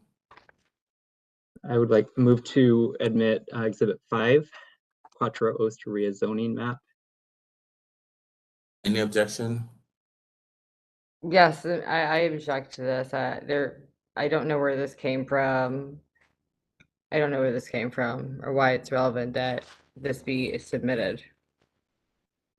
It was not authenticated. I don't know where it came from.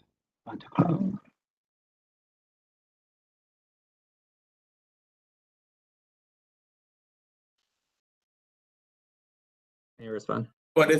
I'm sorry, you said what, sir? May I respond? Yes, go ahead. Yes, this is a zoning map that I presented during my direct testimony It was pulled from the, I believe it's the Office of Planning zoning map. I'll admit it. Number 5, I'll admit it. Over the objection of council. Okay.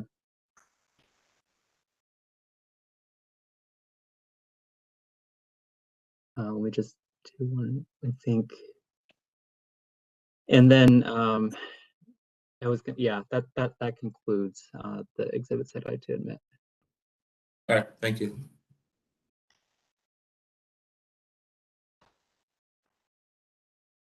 Ms. Yonis, are you ready for closing? I am not. Can I have 5 minutes, please? All right. It's 7:50. Mhm. We'll take a 10-minute break. We'll do closing at 8 o'clock. Thank you very much.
We're back in the record.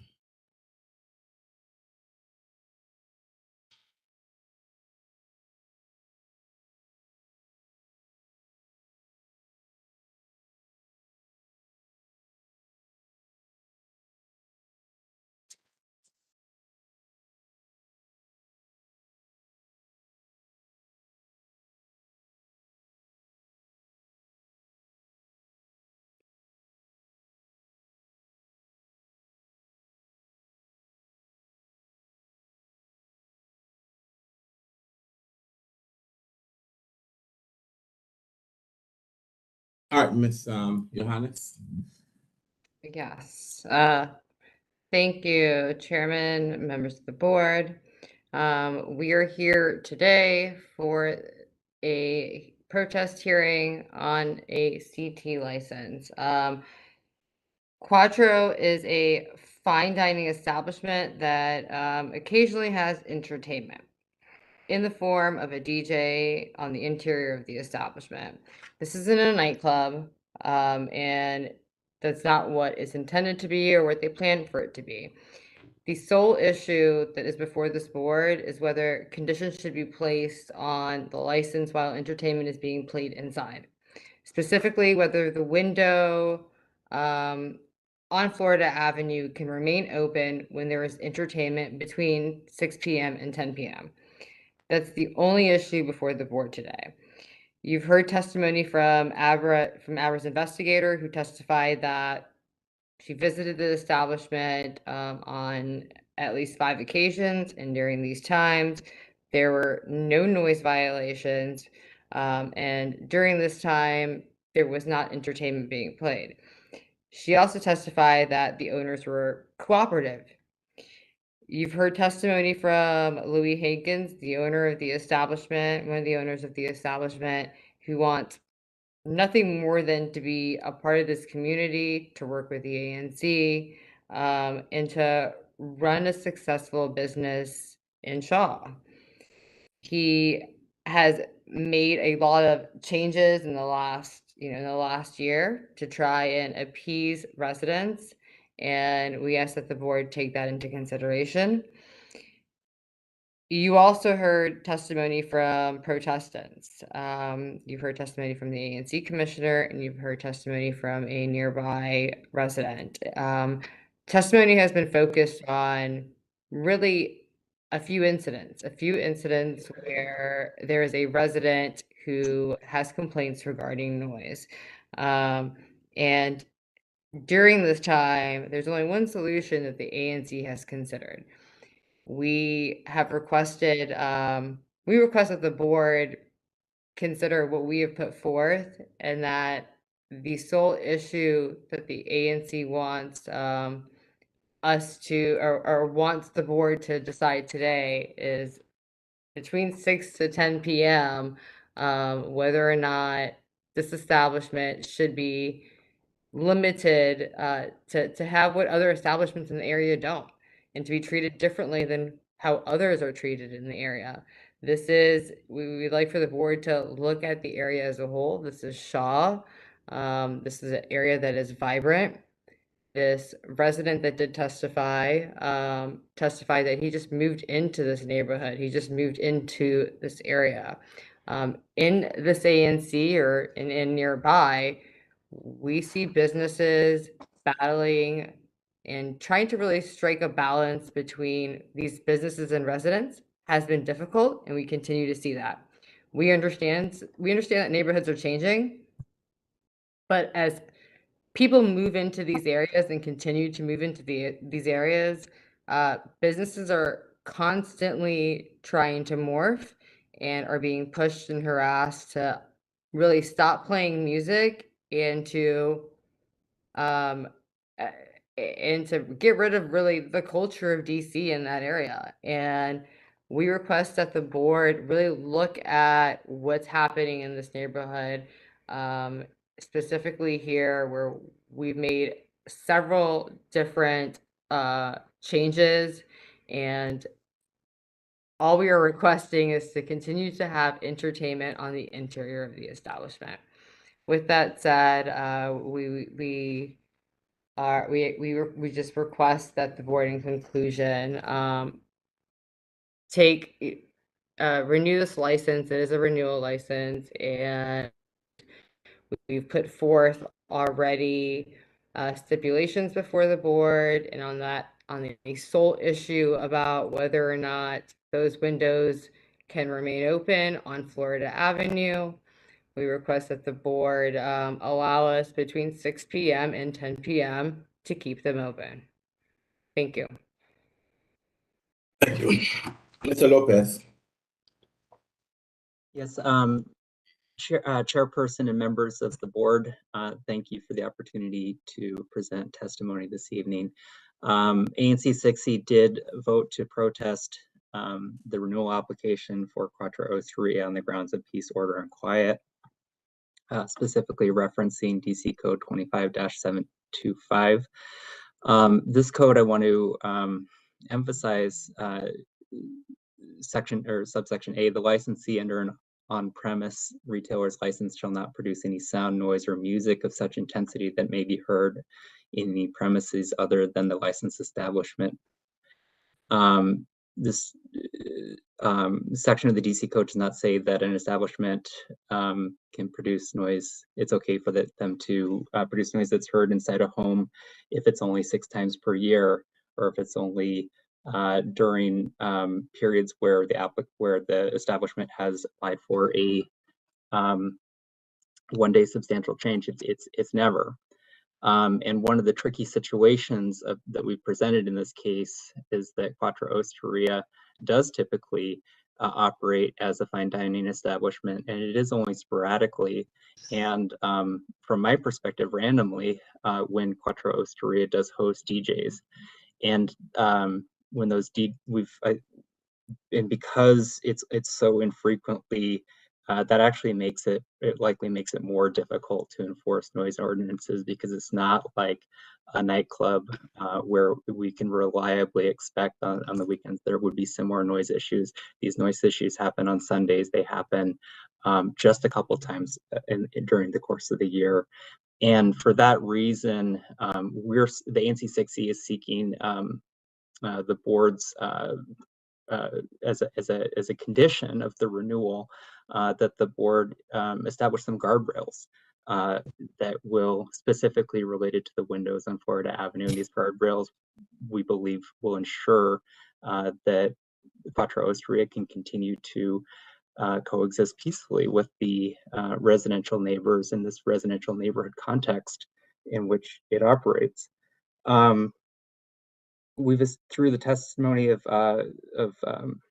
Mr. Badawi, as well as my own testimony, I believe that we've established that, as I said, Quattro Osteria does operate within a residential context, and that there are people's homes that live across Florida Avenue Northwest in LaDroit Park, as well as on 6th Street Northwest, and that there are residents who have complained about being able to hear noise emanating from the establishment, specifically on those infrequent occasions when there are DJs playing electronic dance music at high volume at the establishment. I believe that we've demonstrated that the noise issues are limited to the times when live entertainment, namely a DJ, is performing. So unfortunately, at the times that the investigator visited the establishment, there was no live entertainment. So I don't think I'm surprised that there were no violations observed at the time of those visits. However, the testimony of Mr. Badawi indicates several instances where there were DJs that did result in noise issues, noise being audible within his household. And then finally, and I think that this is critical, on October 30th, which is one of the instances where there was a live DJ and there were noise issues, the managers on site resolved the noise issues by closing the doors and windows on Florida Avenue. So the noise from Quattro Osteria was audible at Mr. Badawi's house when the doors and windows on Florida Avenue were open, when the doors and windows on Florida Avenue were closed, the noise was no longer audible. That was what Mr. Badawi testified to. Just in closing, I would say that the remedy that the ANC is seeking is really narrowly focused and appropriate to address these specific noise issues related to DJ performances. Given that the Quattro Osteria only holds these performances sporadically over the course of the year, only 6 times thus far in 2022, the proposed remedy would not be unduly burdensome to the applicant. And the proposed condition that we request the board enforce as part of this renewal, as I stated in my opening, is that the applicant shall ensure that all doors and windows fronting Florida Avenue Northwest be shut during times when entertainment is being performed inside the establishment. This is an identical condition as the stipulation that the ANC and the applicant agreed to regarding the windows on 6th Street. And I am not a sound engineer, but I am aware that if you have an establishment playing loud music and one set of windows are shut, but the set of windows on the adjacent side of the building are open, that's where the noise is going to be leaving the building. So it's like a leaky sieve. We want Quattro Osteria to be able to operate successfully. We want Quattro Osteria to be able to host live entertainment. We do request that all the doors and windows be shut. And we believe that this is a narrowly focused remedy that would resolve the noise issues that persist during times when DJs are playing. Again, thank you so much for hearing my testimony and hearing the protest today. Thank you, sir. The record is now closed. Do the parties wish to file proposed findings of fact and conclusion of law or waive their right to do so?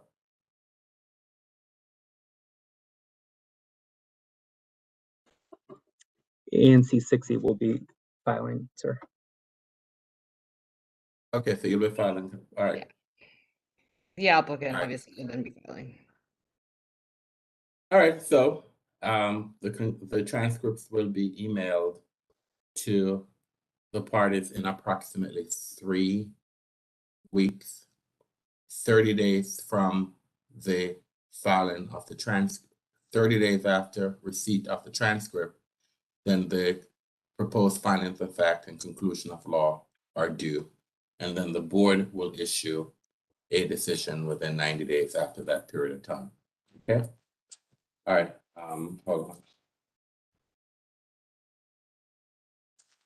So,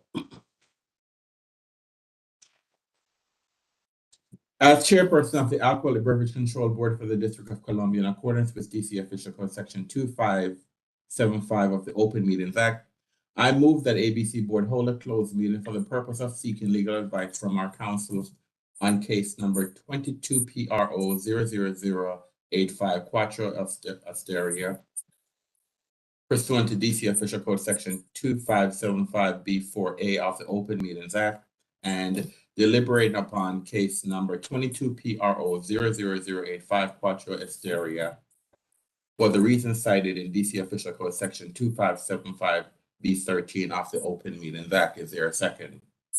Mr. Short, I second.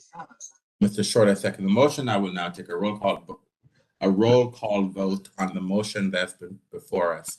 Mr. Short. Mr. Short, I second. I agree. I'm doing the roll call. Mr. Cato. Cato, I agree. Crockett. Crockett, I agree. Ms. Henson. Ms. Henson. Hanson, I agree. Mr. Grandis.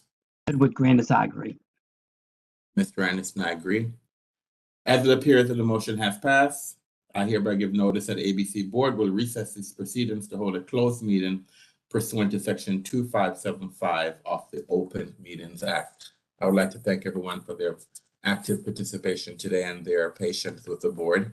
And thank you very much. And as I stated before, You'll receive the transcript in approximately 3 weeks, and 30 days upon receipt of the transcript, the proposed findings of fact and conclusion of law are due. If you change your mind prior, please alert the board and alert the other party that you do have the right to change your mind to decide that you're not going to do that. Okay? All right. Thank you. Thank you very much, and have a great day. Thank you, commissioners. Have a good night. Thank you. Have a good night, everyone. All right. Thank you. All right, everyone. Let's now do our legal agenda. Okay, the first matter on our legal agenda is a review of an offer in compromise in lieu of a hearing dated November 21st, 2022 for case number 2022 CIT 000338. This is Focus DC. Focus DC. Charge 1, failure to have the establishment's owner or board-approved ABC manager present during the hours of sale, service, and consumption of alcohol. Statutory authority, DC Code Section 25701 and Section 23 DCMR Section 707.1. The penalty is a warning. I make a motion that ABC Board accept this offer in compromise. Is there a second? Grandis will second. Mr. Grandis and Ms. Crockett have seconded the motion. We'll now have a roll call vote. Mr. Short. Mr. Short, I agree. Mr. Cato. Bobby Cato, I agree. Ms. Crockett. Rafi Crockett, I agree. Ms. Henson. Betty Hansen, I agree. Mr. Grandis. Edward Grandis, I agree. Mr. Anderson, I agree, and the matter passes 6-0. Number 2, review of the offer in compromise in lieu of a hearing dated November 29th, 2022 for case number 22 CC 00019, New Dodge Market, license number 099565. The OIC terms are as follows for charge 1, sale to minor, statutory authority, DC Code Section 25781. There is a fine of $5,000 within 30 days, or the license shall be suspended indefinitely until the fine is paid. Number 2, suspension. Respondent's ABC license will be suspended for 15 days, with 10 days to be served consecutively for 5 and 5 days stayed for 1 year. The dates of the 10-day suspension to be served shall be Monday, February 6, 2023 through Wednesday, February 15, 2023. The ABC license suspension shall be lifted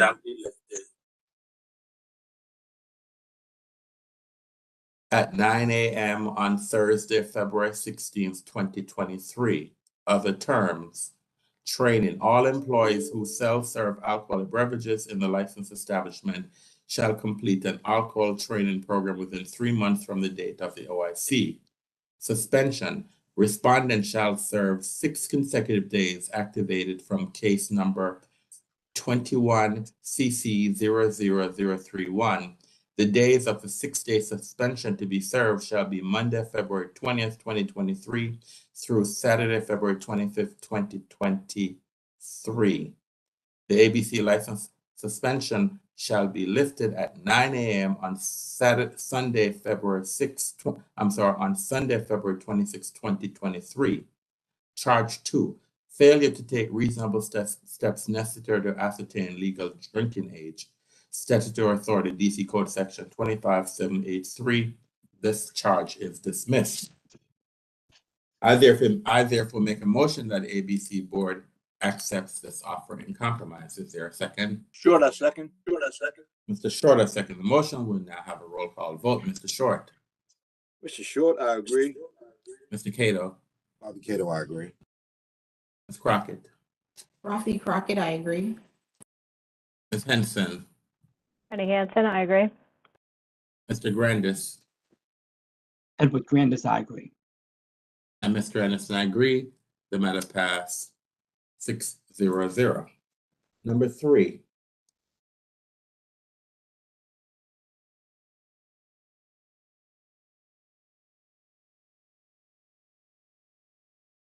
Number 3, Review of offer and compromise in lieu of a hearing dated November 25th.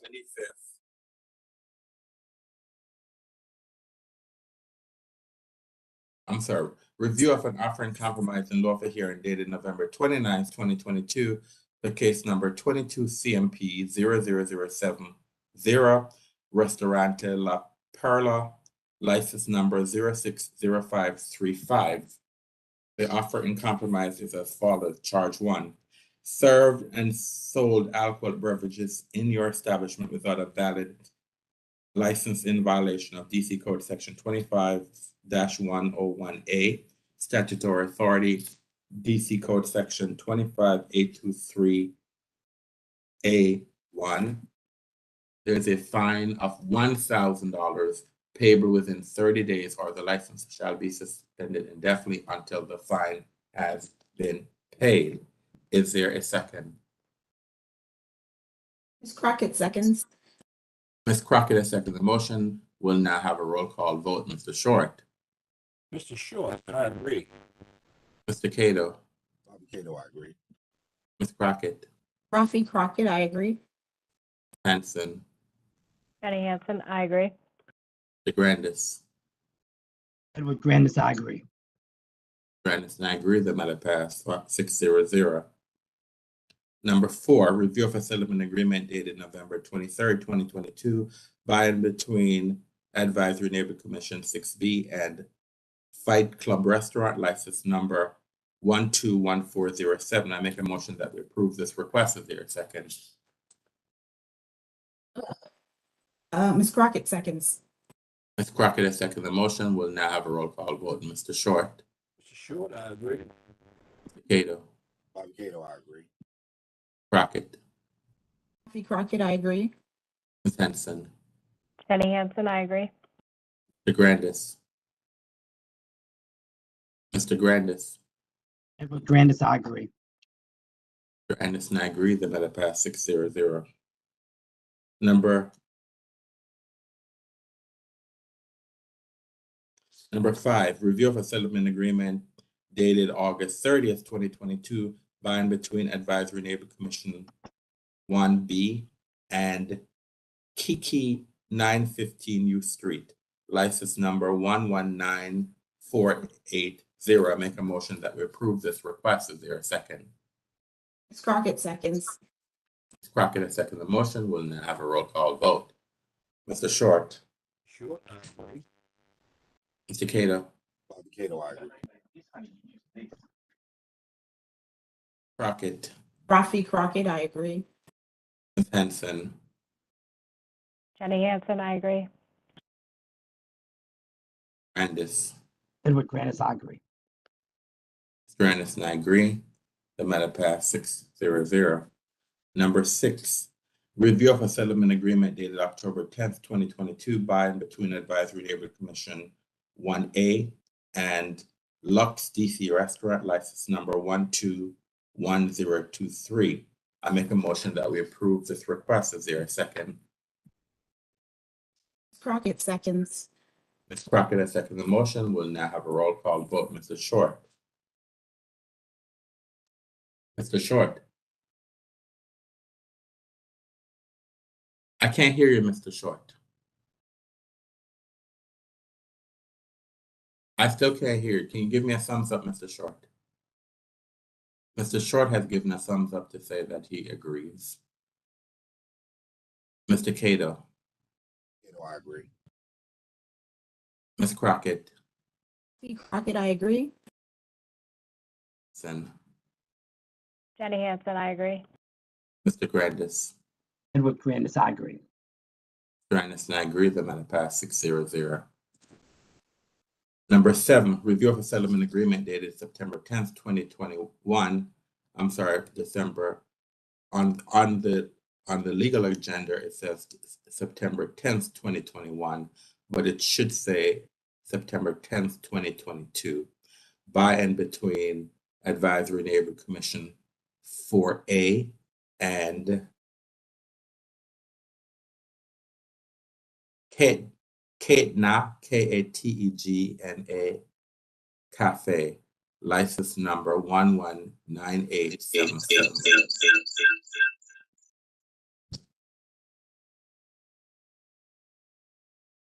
You're on the screen twice, Mr. Short.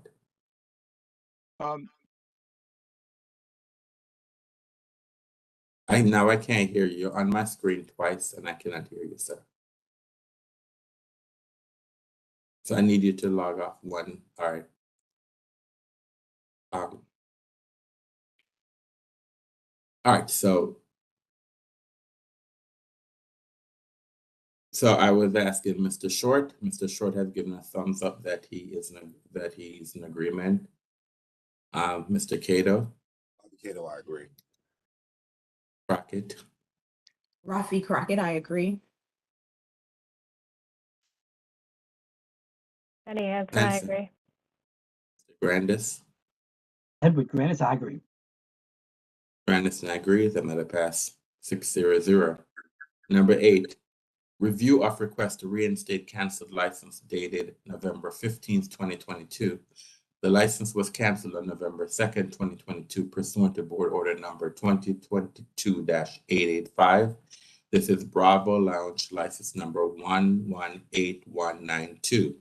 I make a motion that we approve this request. Is there a second? Mr. Short, I second. Short, I second the motion. We'll now have a roll call vote. Mr. Short. Mr. Short, I agree. Cato. Cato, I agree. Ms. Crockett. Rafi Crockett, I agree. Hansen. Jenny Hansen, I agree. Mr. Grandis. Edward Grandis, I agree. Grandis and I agree. The matter pass 6-0-0. Number 9, Ms. Henson will not participate in number 9. She has recused herself from number 9. So number 9, review of request to reinstate canceled license dated November 14th, 2022. The license was canceled on October 26, 2022, pursuant to board order number 2022-768. This is Morris American Bar, license number 111602. Is there a second? Ms. Crockett seconds. Ms. Crockett would second the motion. We'll now have a roll call vote. Mr. Short. Mr. Short, I agree. Cato. Cato, I agree. Ms. Crockett. Rafi Crockett, I agree. Mr. Grandis. Edward Grandis, I agree. Mr. Grandis and I agree. The matter passed 5-0-0. Number 11, review of the request to reinstate canceled license dated November 17th, 2022. The license was canceled on November 2nd, 2022, pursuant to board order number 2022-823. This is Homewood Suites by Hilton, Washington, D.C., New York Avenue, and Hampton Inn and Suites, Washington, D.C., New York Avenue at 4th Street Northeast. The license number is 101534. I make a motion that we approve this request. Is there a second? Ed Grandis seconds. Mr. Grandis is second the motion. We'll now have a roll call vote. Mr. Short. Mr. Short, I agree. Cato. Cato, I agree. Ms. Crockett. Rafi Crockett, I agree. Hansen. Jenny Hansen, I agree.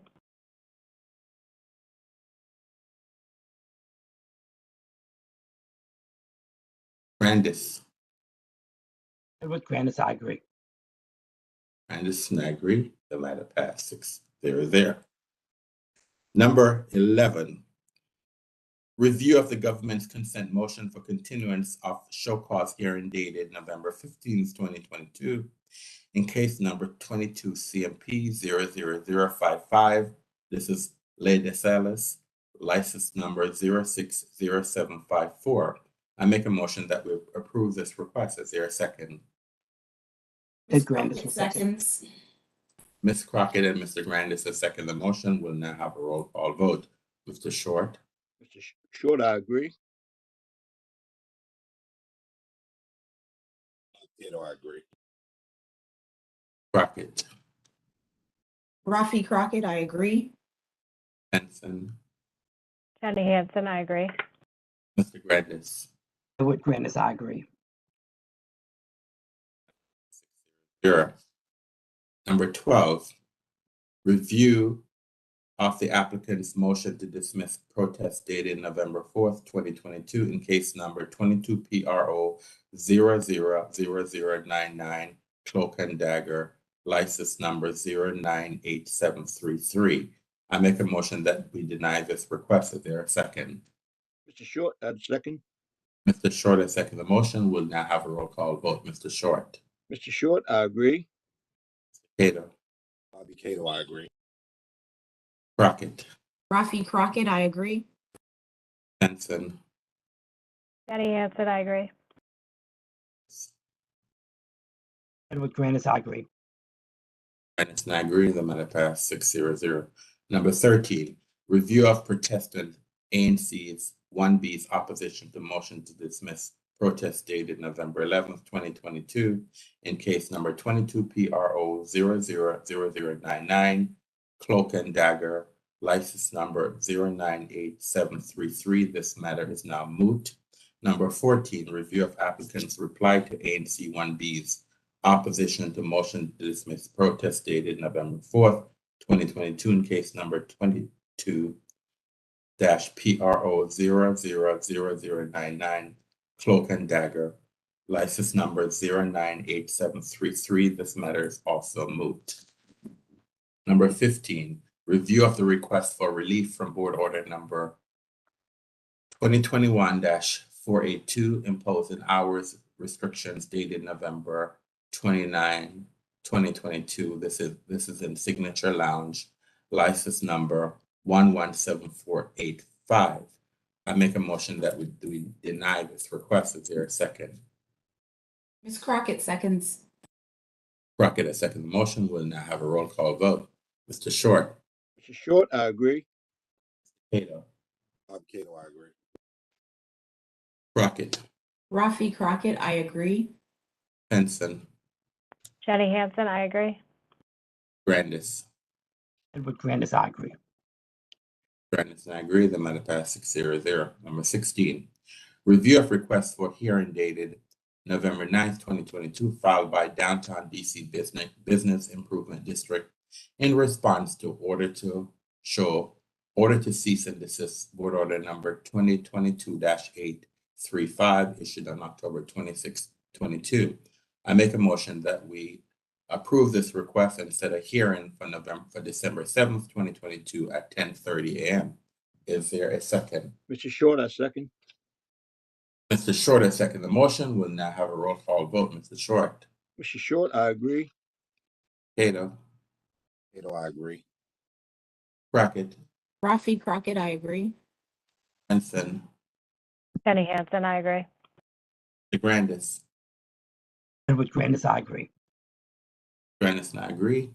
The matter passed 6-0-0.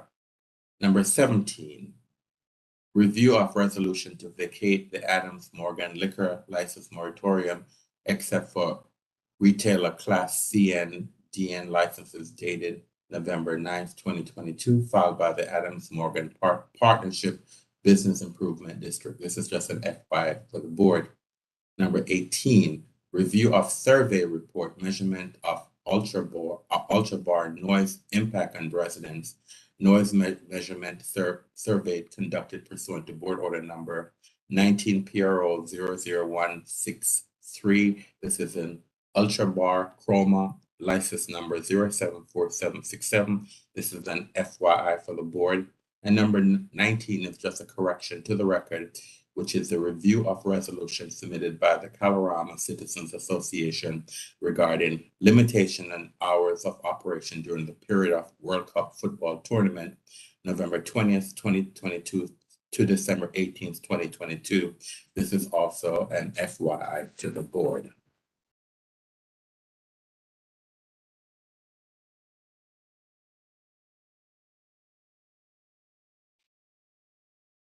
We now move to our licensing agenda. The first matter on our licensing agenda is review request for a temporary operating retail permit. This is for the Shram Hotel, license number 123230. I make a motion that we approve this request. Is there a second? Ms. Crockett seconds. Ms. Crockett has seconded the motion. We'll now have a roll call vote. Mr. Short. Mr. Short, I agree. Cato, Bobby Cato, I agree. Crockett, Rafi Crockett, I agree.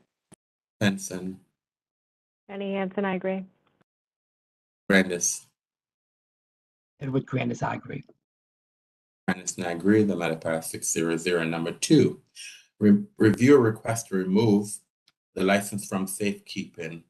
This is for Flavoratory, formerly Mayahol Cochina Mexicana, license number 115103/121622. I make a motion that we approve this request. Is there a second?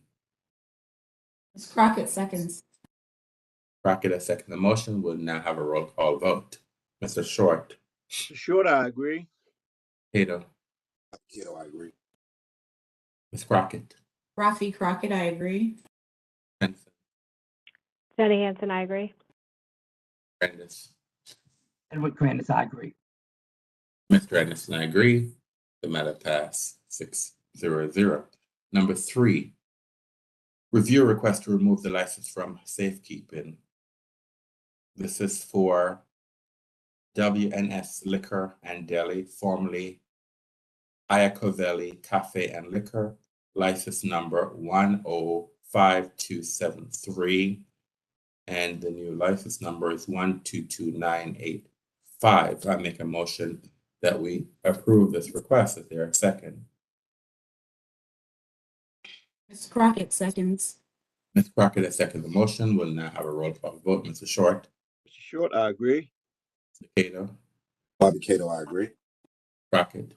Rafi Crockett, I agree. Henson. Jenny Hansen, I agree.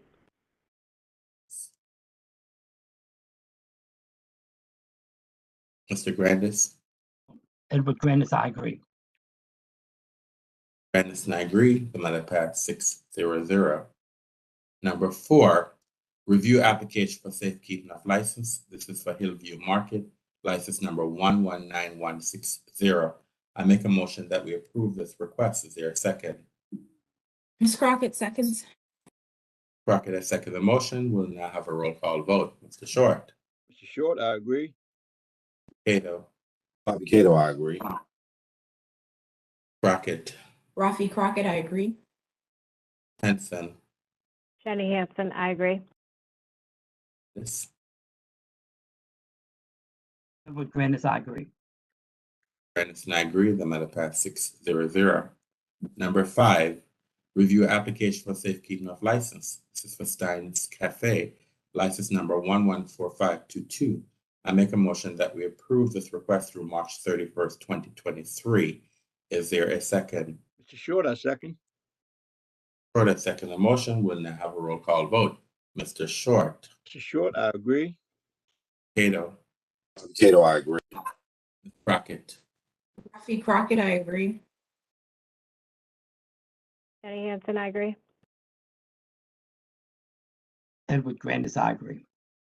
Mr. Anderson, I agree. The matter passed 6-0. Number 6, review application to change to class change from a manufacturer B to manufacturer A. This is for City State Brewing, license number 117581. I make a motion that we return this matter to licensing. Is there a second? Mr. Short, I second. Short has seconded the motion. Let's have a roll call vote. Mr. Short. Mr. Short, I agree. Cato. Bobby Cato, I agree. Crockett. Rafi Crockett, I agree. Henson. Jenny Hansen, I agree. Grandis. Edward Grandis, I agree. And Mr. Anderson, I agree. The matter passed 6-0. Number 7, review request to expand the premises into contiguous space, increasing the total occupancy load of the interior from 149 to 361, and the sidewalk cafe capacity from 40 to 62. This is for Barcode license number 115593. I make a motion that we placard this matter. I second. Ed Grandis seconds. Mr. Grandis has seconded the motion. We'll now have a roll call vote. Mr. Short.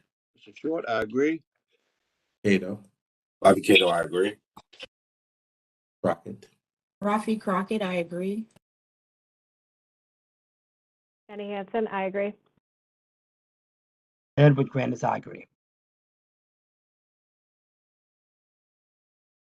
Number 8, review a request to expand the premises to include the basement and the space for patron use rather than just space for storage. This is for formerly Georgetown Restaurant Group LLC, license number 120570. I make a motion that this matter be placarded. Is there a second? Ms. Crockett seconds. Crockett has seconded the motion. We'll now have a roll call vote. Mr. Short. Mr. Short. I agree. Cato. Mr. Short, I agree. Cato, I agree. Cato. Crockett. Rafi Crockett, I agree. Hanson. Jenny Hansen, I agree. Grandis. Edward Grandis, I agree. Grandis and I agree. The matter passed 6-0. I heard you, Mr. Short. Number 9, review application for the entertainment endorsement to provide live entertainment inside of the premises only. This is for His and Hers Restaurant DC, license number 120019. 120010. I make a motion that we placard this matter. Is there a second? Mr. Short, I second. Short has seconded the motion. We'll now have a roll call vote. Mr. Short. Mr. Short, I agree. Cato. Bobby Cato, I agree. Crockett. Rafi Crockett, I agree. Hanson. Jenny Hansen, I agree. Grandis. Edward Grandis, I agree. The matter passed 6-0. Number 10, a review application for an entertainment endorsement to provide live entertainment inside of the premises only. This is for La Jambe, Jambe, license number 099738. I make a motion that we placard this matter. Is there a second? Ms. Crockett seconds. Crockett has seconded the motion. We'll now have a roll call vote. Mr. Short. Short, I Mr. agree. Short. Cato. Bobby Cato, I agree. Crockett. Rafi Crockett, I agree. Henson. Jenny Hansen, I agree. Edward Grandis, I agree. The matter passed 6-0. Number 11, review application for change of hours to open earlier. This is the living room, license number 076906. I make a motion that we approve this request. Is there a second? Ms. Crockett seconds. Crockett has seconded the motion. We'll now have a roll call vote. Mr. Short. Mr. Short, I agree. Cato. Bobby Cato, I agree. Crockett. Rafi Crockett, I agree. Jenny Hansen, I agree. Edward Grandis, I agree. Grandis and I agree. The matter passed 6-0. Number 12, review application for sidewalk cafe with seating for 26. This is for Chang, license number 120806. I make a motion that we placard this matter. Is there a second? Ed Grandis will second. Grandis has seconded the motion. We'll now have a roll call vote. Mr. Short. Short, I agree. Bobby Cato, I agree. Crockett. Rafi Crockett, I agree. Jenny Hansen, I agree. Edward Grandis, I agree. Grandis and I agree. The matter passed 6-0. Number 13, the review request to expand the sidewalk cafe seating from 6 patrons to 14 patrons. This is for Barrel, license number 072633. I make a motion that we approve this request. Is there a second? Ed Grandis will second. Motion will now have a roll call vote. Mr. Short. Mr. Short. Mr. Cato. Short, I agree. Bobby Cato. There. Bobby Cato, I agree. Rafi Crockett, I agree. Jenny Hanson, Hansen, I agree. Grandis. Edward Grandis, I agree. The matter passes 6-0. I need to apologize to the public, but we have been doing this since 9:30 this morning. And so we might be having some technological concerns. So let me apologize for. Yes, sometimes Chairman, I'm trying to- your sound is actually going in and out. So most of us call our name. So we're kind of just thinking it's about our time to say our name and that's what. Okay. I have no idea. I have no idea what is going on, but so please let me know. All right. Number 14. Review request to withdraw application for transfer of license and cancel the active TORP approval. This is for Thompson, Washington, D.C., license number 121464. I make a motion that we approve this request. Is there a second? Mr. Short, I second. Short, I second the motion. We'll now have a roll call vote. Mr. Short. Mr. Short, I agree. Mr. Cato. Bobby Cato, I agree. Crockett. Rafi Crockett, I agree. Ms. Henson. Jenny Hansen, I agree. Mr. Edward Grandis. Grandis, I agree. And Mr. Anderson, I agree. The matter passed 6-0. Number 15, review request for off-premises storage permit endorsement to store unopened alcoholic beverage inventory off-site at Made to Measure LLC storage facility at 2221 B Adams Place Northeast. This is for Pendray, Washington, D.C. The Wharf, license number 121347. I make a motion that we approve this request. Is there a second? Ed Grandis. Mr. Grandis has seconded the motion. We'll now have a roll call vote. Mr. Short. Sure, I agree. Cato. Bobby Cato, I agree. Crockett. Rafi Crockett, I agree. Ms. Henson. Jenny Hansen, I agree. Edward Grandis. Grandis, I agree. Mr. Anderson, I agree. The matter passed 6-0. Number 16, review request for an off-premises storage permit endorsement to store unopened alcoholic beverage inventory off-site at Made to Measure LLC storage facility at 2221 B Adams Place Northeast. This request has been made by 801 Restaurant and Bar, license number 103120. I make a motion that we approve this request. Is there a second? Mr. Short, I second. Mr. Short has seconded the motion. We'll now have a roll call vote. Mr. Short. Mr. Short, I agree. Mr. Cato. Bobby Cato, I agree. Ms. Crockett. Rafi Crockett, I agree. Henson. Jenny Hansen, I agree. Mr. Grandis. Edward Grandis, I agree. Grandis and I agree. The matter passes 6-0. Number 17, review request for approval to provide a gift of prepared food that does not exceed $500 in value to various licensed retail establishments. This request has been made by Breakthrough Beverage, license number 0600518. I make a motion that we approve this request. Is there a second? Ms. Crockett seconds. Ms. Crockett has seconded the motion. We'll now have a roll call vote. Mr. Short. Agree. Cato. Bobby Cato, I agree. Ms. Crockett. Rafi Crockett, I agree. Ms. Henson. Jenny Hansen, I agree. Mr. Grandis. Edward Grandis, I agree. And Mr. Anderson, I agree. The matter passed 6-0. We now move to our supplemental licensing agenda. The first matter on our supplemental license agenda, review application for class change from retailer B to retailer A liquor store. This is for Pusa Market, license number 002109. I make a motion that we placard this matter. Is there a second? Mr. Short, I second.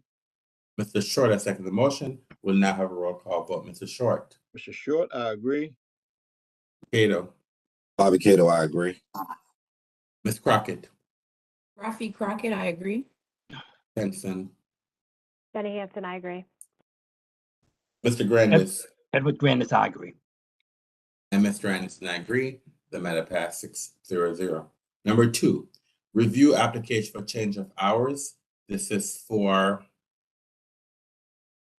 Opal, formerly Mostly Daughters, license number 121767. I make a motion that we placard this matter. Is there a second?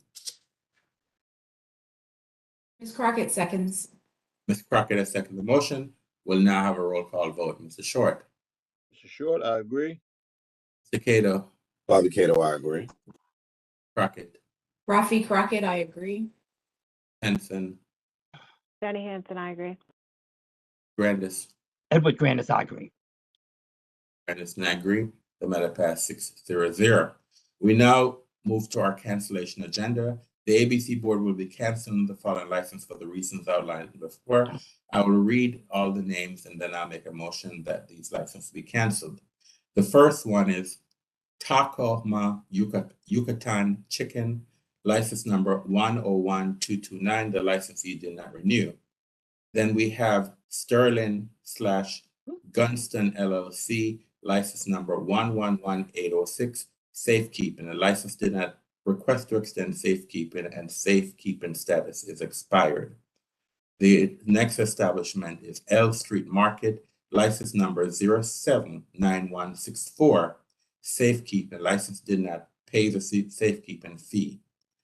The next establishment is 1 Washington Circle Hotel, Circle Bistro, license number 060309, safekeeping. License did not pay the safekeeping fee. I therefore make a motion that the ABC board cancel those licenses. Is there a second? Ms. Crockett seconds.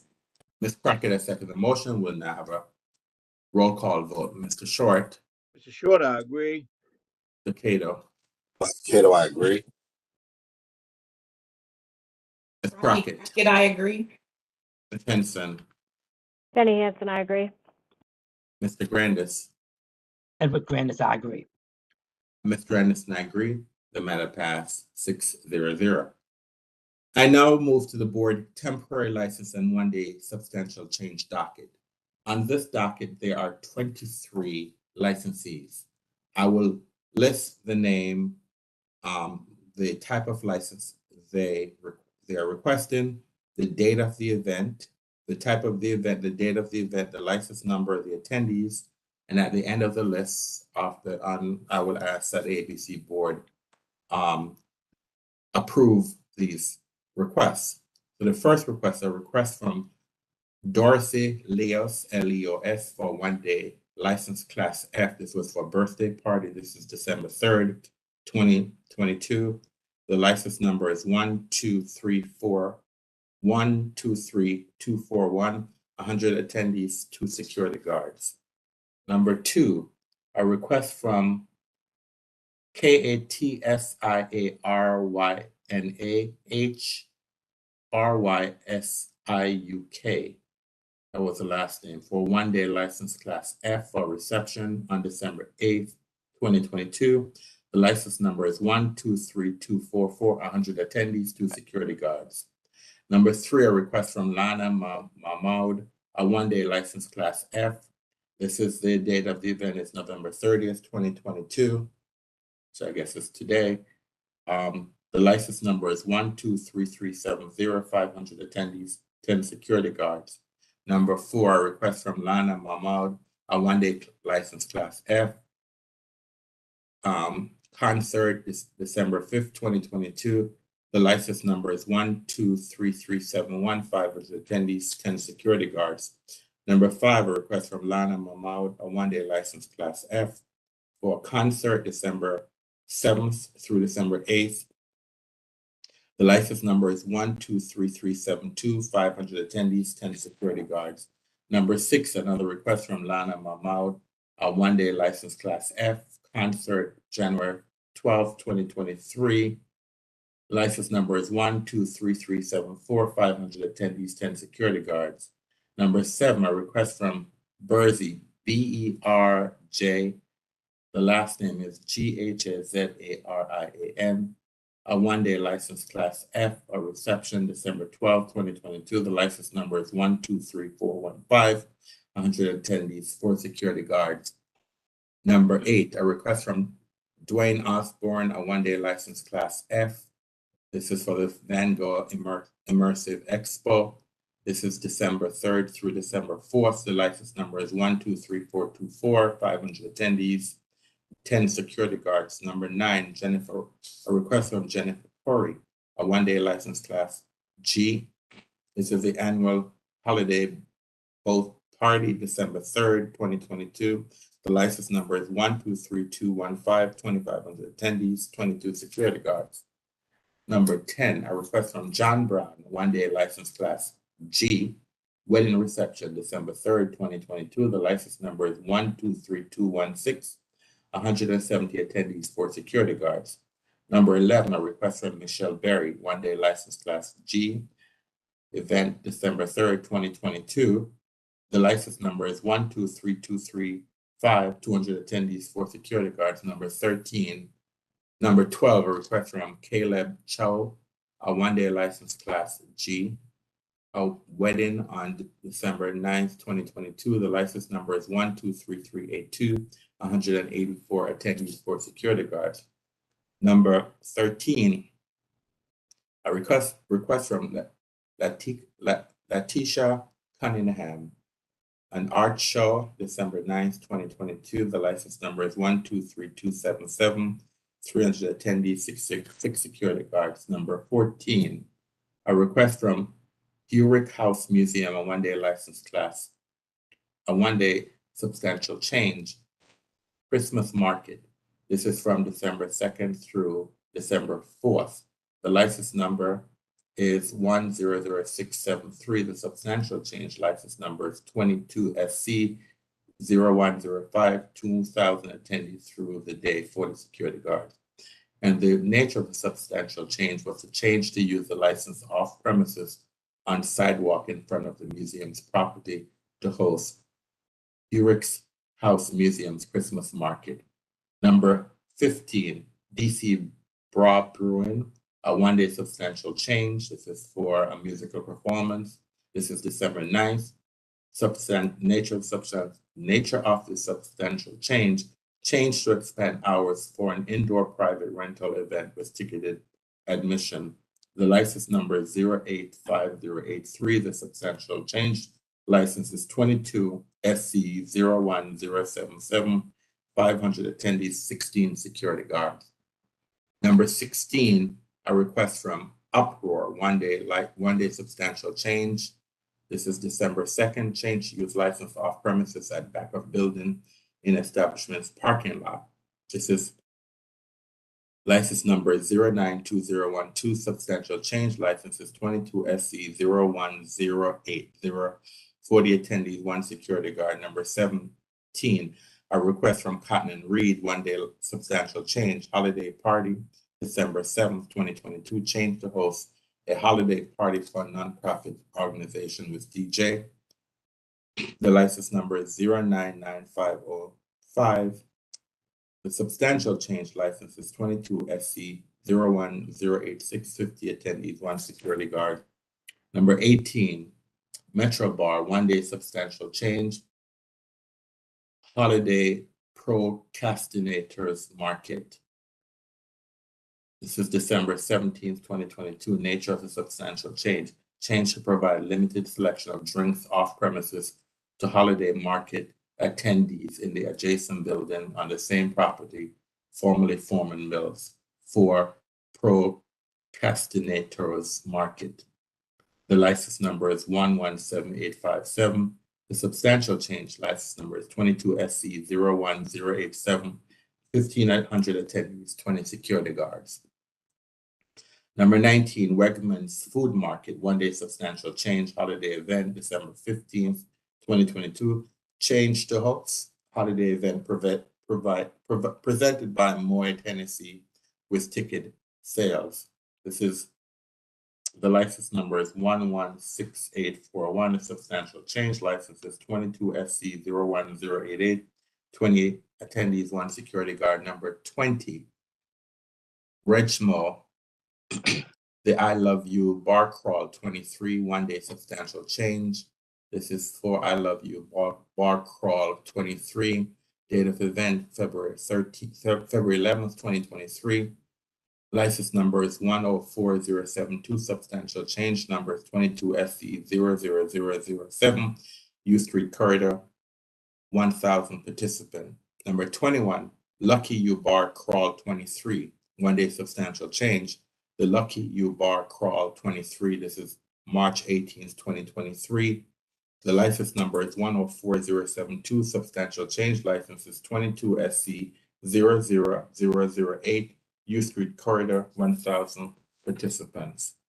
Number 22, Reg Mall, the Hip Hop Bar Crawl 23. One-day substantial change for the Hip Hop Bar Crawl 23. This is April 15th, 2023. The license number is 104072. Substantial change. License is 22SC00009. 1,000 participants. Number 23. This is a request from DC, Project DC Events, DC Onesie Crawl 23. One-day substantial change for the DC Onesie Crawl 23. This is January 14th, 2023.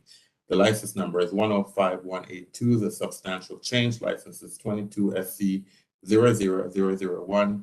U Street Corridor, 1,000 participants. I make a motion that ABC Board grants these requests. Is there a second? Ms. Crockett seconds. Ms. Crockett has seconded the motion. We'll now have a roll call vote. Mr. Short. Short, I agree. Mr. Cato. Cato, I agree. Ms. Crockett. Rafi Crockett, I agree. Ms. Henson. Jenny Hansen, I agree. Mr. Grandis. Mr. Grandis. Mr. Anderson, I agree. The matter passed 5-0-0. We now move to this is a second one-day substantial change license, but I'm going to ask the ABC Board to retroactively approve these requests. There are 4 requests on this license, and I'll read all 4 requests when the events were, and after the ABC Board retroactively approve them. The first request is a request from Brett Curtis, a one-day substantial change. This was an event on November 24th, 2022. The license number is 123275. There were 7,500 attendees, 150 security guards. Number 2, a request from Dwayne Osborne, a one-day license class F. This was this event was November 26th through November 27th. The license number is 123375. 500 attendees, 10 security guards. Number 3, a request from Robert Royster, a one-day license class G. This was a reception for multimedia artists. This was on November 19th, 2022. The license number is 123262. 100 attendees, 4 security guards. And number 4 was a request from Letitia Cunningham, a one-day license class G. This is a dinner party on November 29th, 2022. The license number is 123276. 25 attendees, 1 security guard. So I therefore make a motion that ABC Board retroactively approve these requests. Is there a second? Short, I second. Short, I second the motion. We'll now have a roll call vote. Mr. Short. Mr. Short, I agree. Cato. Cato, I agree. Ms. Crockett. Rafi Crockett, I agree. Henson. Jenny Hansen, I agree. Grandis. Edward Grandis, I agree. Mr. Anderson, I agree. The matter passed 6-0-0. All right, we now move to our licensing administrative docket. The license administrative docket is the last docket for the ABC Board to approve for the issuance of licenses.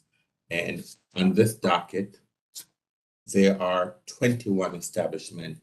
So I'm going to read the names of the applicants, the class category, what's been requested, and then I will ask the ABC Board to approve these requests once I read all 21 applicants. So the first applicant is Pink Taco, license number 694 Retailer C Tavern, change of officer application to add Angelo, Angelo.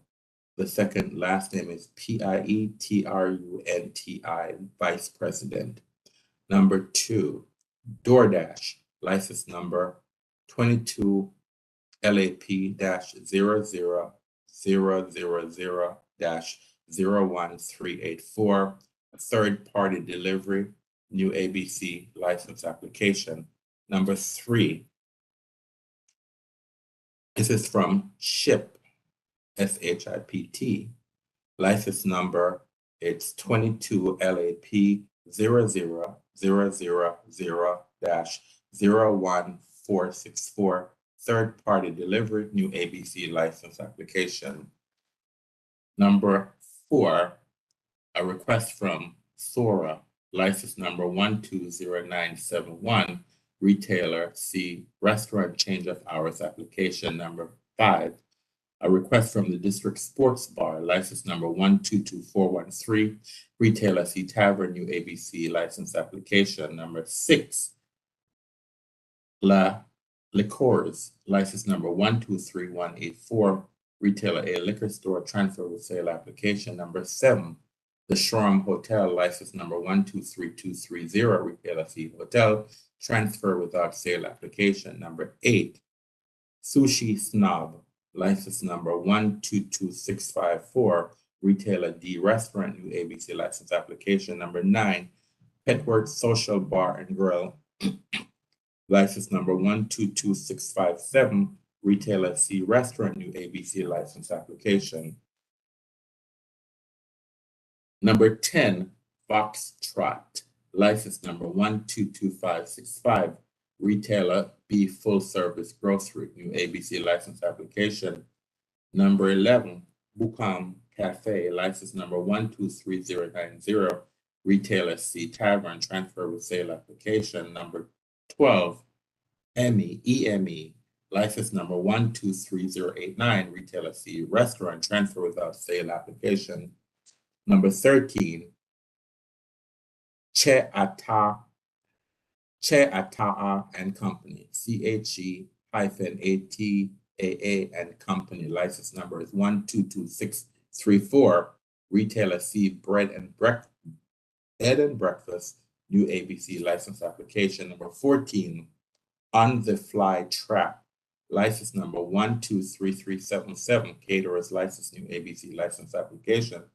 Number 15, Liquid Therapy, license number 120125, caterers license, change of address from 1401 New York Avenue Northeast to 26 K Street Northeast.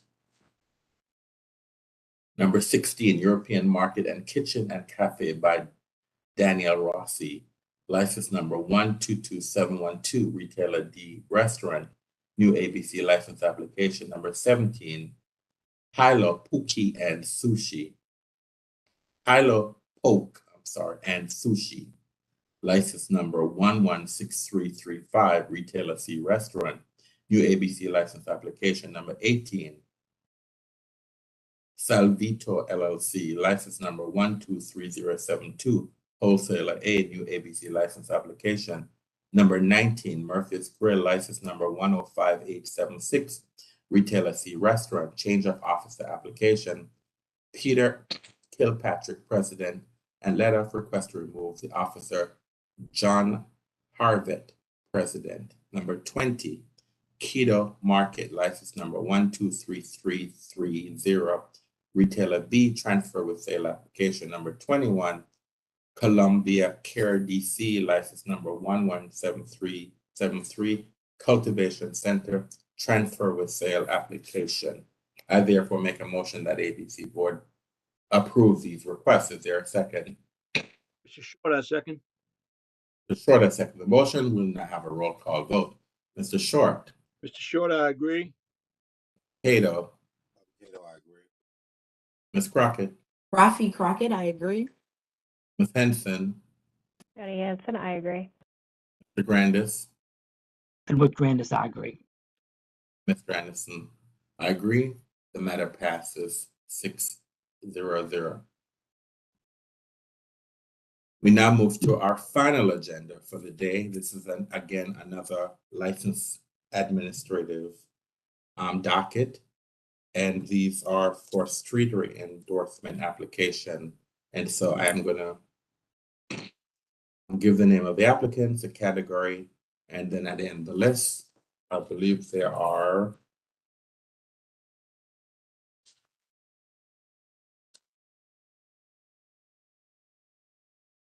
there are 39 applications on this license, on this agenda. So the first request is from, and I will spell it, RETROBOTTEGA. The license number is 113763, Retailer C Restaurant, Street Re-endorsement Application. Number 2, Clyde's, license number 022027, Retailer C Restaurant, Street Re-endorsement Application. Number 3, Bodegon Spanish Tapas, license number 116724, Restaurants, Retailer C Restaurant, Street Re-endorsement Application. Number 4, Bodega, license number 078301, Retailer C Restaurant, Street Re-endorsement Application. Number 5, Jack Rose Dine-In and Saloon, license number 081997, Retailer C Restaurant, Street Re-endorsement Application. Number 6, Bacarda Wine Bar, license number 115719, Retailer C Restaurant, Street Re-endorsement Application. Number 7, The Royal, license number 094018, Retailer C Tavern, Street Re-endorsement Application. Number 8, Thunder Burger and Bar, license number 020711, Retailer C, Street Re-endorsement Application. Number 9, Sunny Square Pie, -no kisses, license number 108440, Retailer C Restaurant, Street Re-endorsement Application. Number 10, Emissary, license number 115592, Retailer C Retailer C Restaurant, Street Re-endorsement Application. Number 11, Lulu's Wine Garden, license number 077574, Retailer C Restaurant, Street Re-endorsement Application. Number 12, Emissary, license number 101155, Retailer C Restaurant, Street Re-endorsement Application. Number 13, Taqueria Emissary, license number 12112163, Retailer C Restaurant, Street Re-endorsement Application. Number 14, Madam's Organ, license number 025273, Retailer C Tavern, Street Re-endorsement Application. Number 15, Residence, license number 112301, Retailer C Restaurant, Street Re-endorsement Application. Number 16, Et Voila, license number 078332, Retailer C Restaurant, Street Re-endorsement Application. Number 17, Himalayan Heritage, license number 101370, Retailer C Restaurant, Street Re-endorsement Application. Number 18, St. Gregory Luxury Hotel and Suites, St. Greg Kitchen and Bar, license number 116478, Retailer C, Street Re-endorsement Application. Number 19, Purple Patch, license number 098066, Retailer C Restaurant, Street Re-endorsement Application. Number 20, Penn Quarter Sports Tavern, license number 076039, Retailer C Tavern, Street Re-endorsement Application. Number 21, View Thai, license number 090308, Retailer C Restaurant, Street Re-endorsement Application. Number 22, Liberté Le Annex, license number 109013, Retailer C Restaurant, Street Re-endorsement Application. Number 23, Le Diplomat, license number 088243, Retailer C Restaurant, Street Re-endorsement Application. Number 24, Saint Aslem, license number 106709, Retailer C Restaurant, Street Re-endorsement Application. Number 25, Atlas Brew Works, license number 116079, retailer C Tavern, street re-endorsement application. Number 26, Compass Rose, license number 091140, retailer C Tavern, street re-endorsement application. Number 27, Immigrant Food, license number 118473, retailer C Restaurant, street re-endorsement application.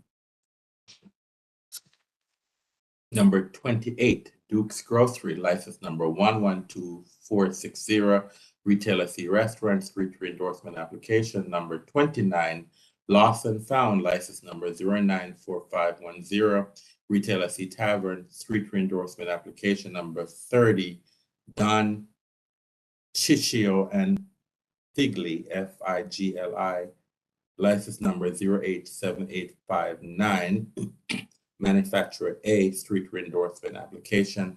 Number 31, Free State, license number 102224, retailer C Tavern, street re-endorsement application. Number 32, El Canale, license number 083707, retailer C Tavern, street re-endorsement application.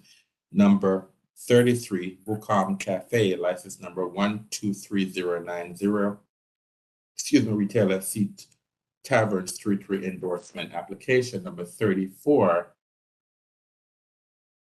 Jatoi Indian Cuisine, license number 119768, retailer C Tavern, retailer C Restaurant, street re-endorsement application. Number 35, Pizzeria Paradiso, license number 060575, retailer C Restaurant, street re-endorsement application. Number 36, Two Arms, license number 060352, retailer C Tavern, retailer C Restaurant, street re-endorsement application. Number 37, Queen's English, license number 113210, retailer C Restaurant, street re-endorsement application. Number 38, Makan, MAKAN, license number 113518, retailer C Tavern, street re-endorsement application. Number 39, Spacey Cloud, license number 110805, retailer C Restaurant, street re-endorsement application. That's the end of the list. I make a motion that the ABC board approve these licenses. Is there a second? Ed Grandis will second. Grandis has seconded the motion. We'll now have a roll call vote on the motion. Mr. Short. Mr. Short, I agree. Bobby Cato, I agree. Ms. Crockett. Rafi Crockett, I agree.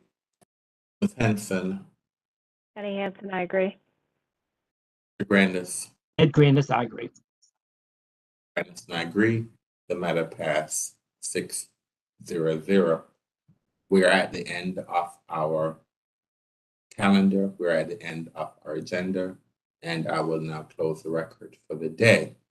As chairperson of the Alcoholic Beverage Control Board for the District of Columbia, and in accordance with DC Official Code Section 2575B and Section 2575B14 of the Open Meetings Act, I move that the ABC Board hold a closed meeting on December 7th, 2022, for the purpose of discussing and hearing reports concerning ongoing or planned investigations of alleged criminal or civil misconduct or violations of law or regulations, and seeking legal advice from our legal counsel on the matters identified on the board's legal, licensing, and investigative agenda for December 7th, 2022, as published in DC Register on December 2nd, 2022.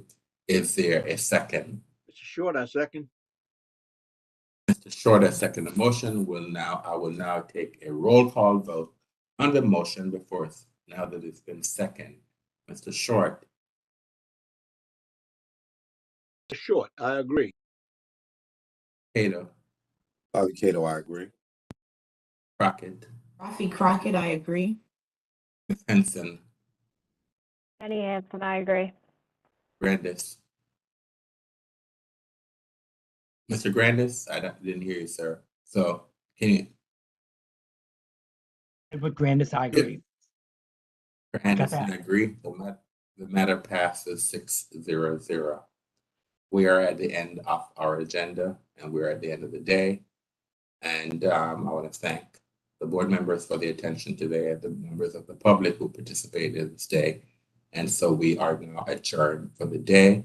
I now direct all board members to return to executive session for additional work. Thank you very much. Have a great day.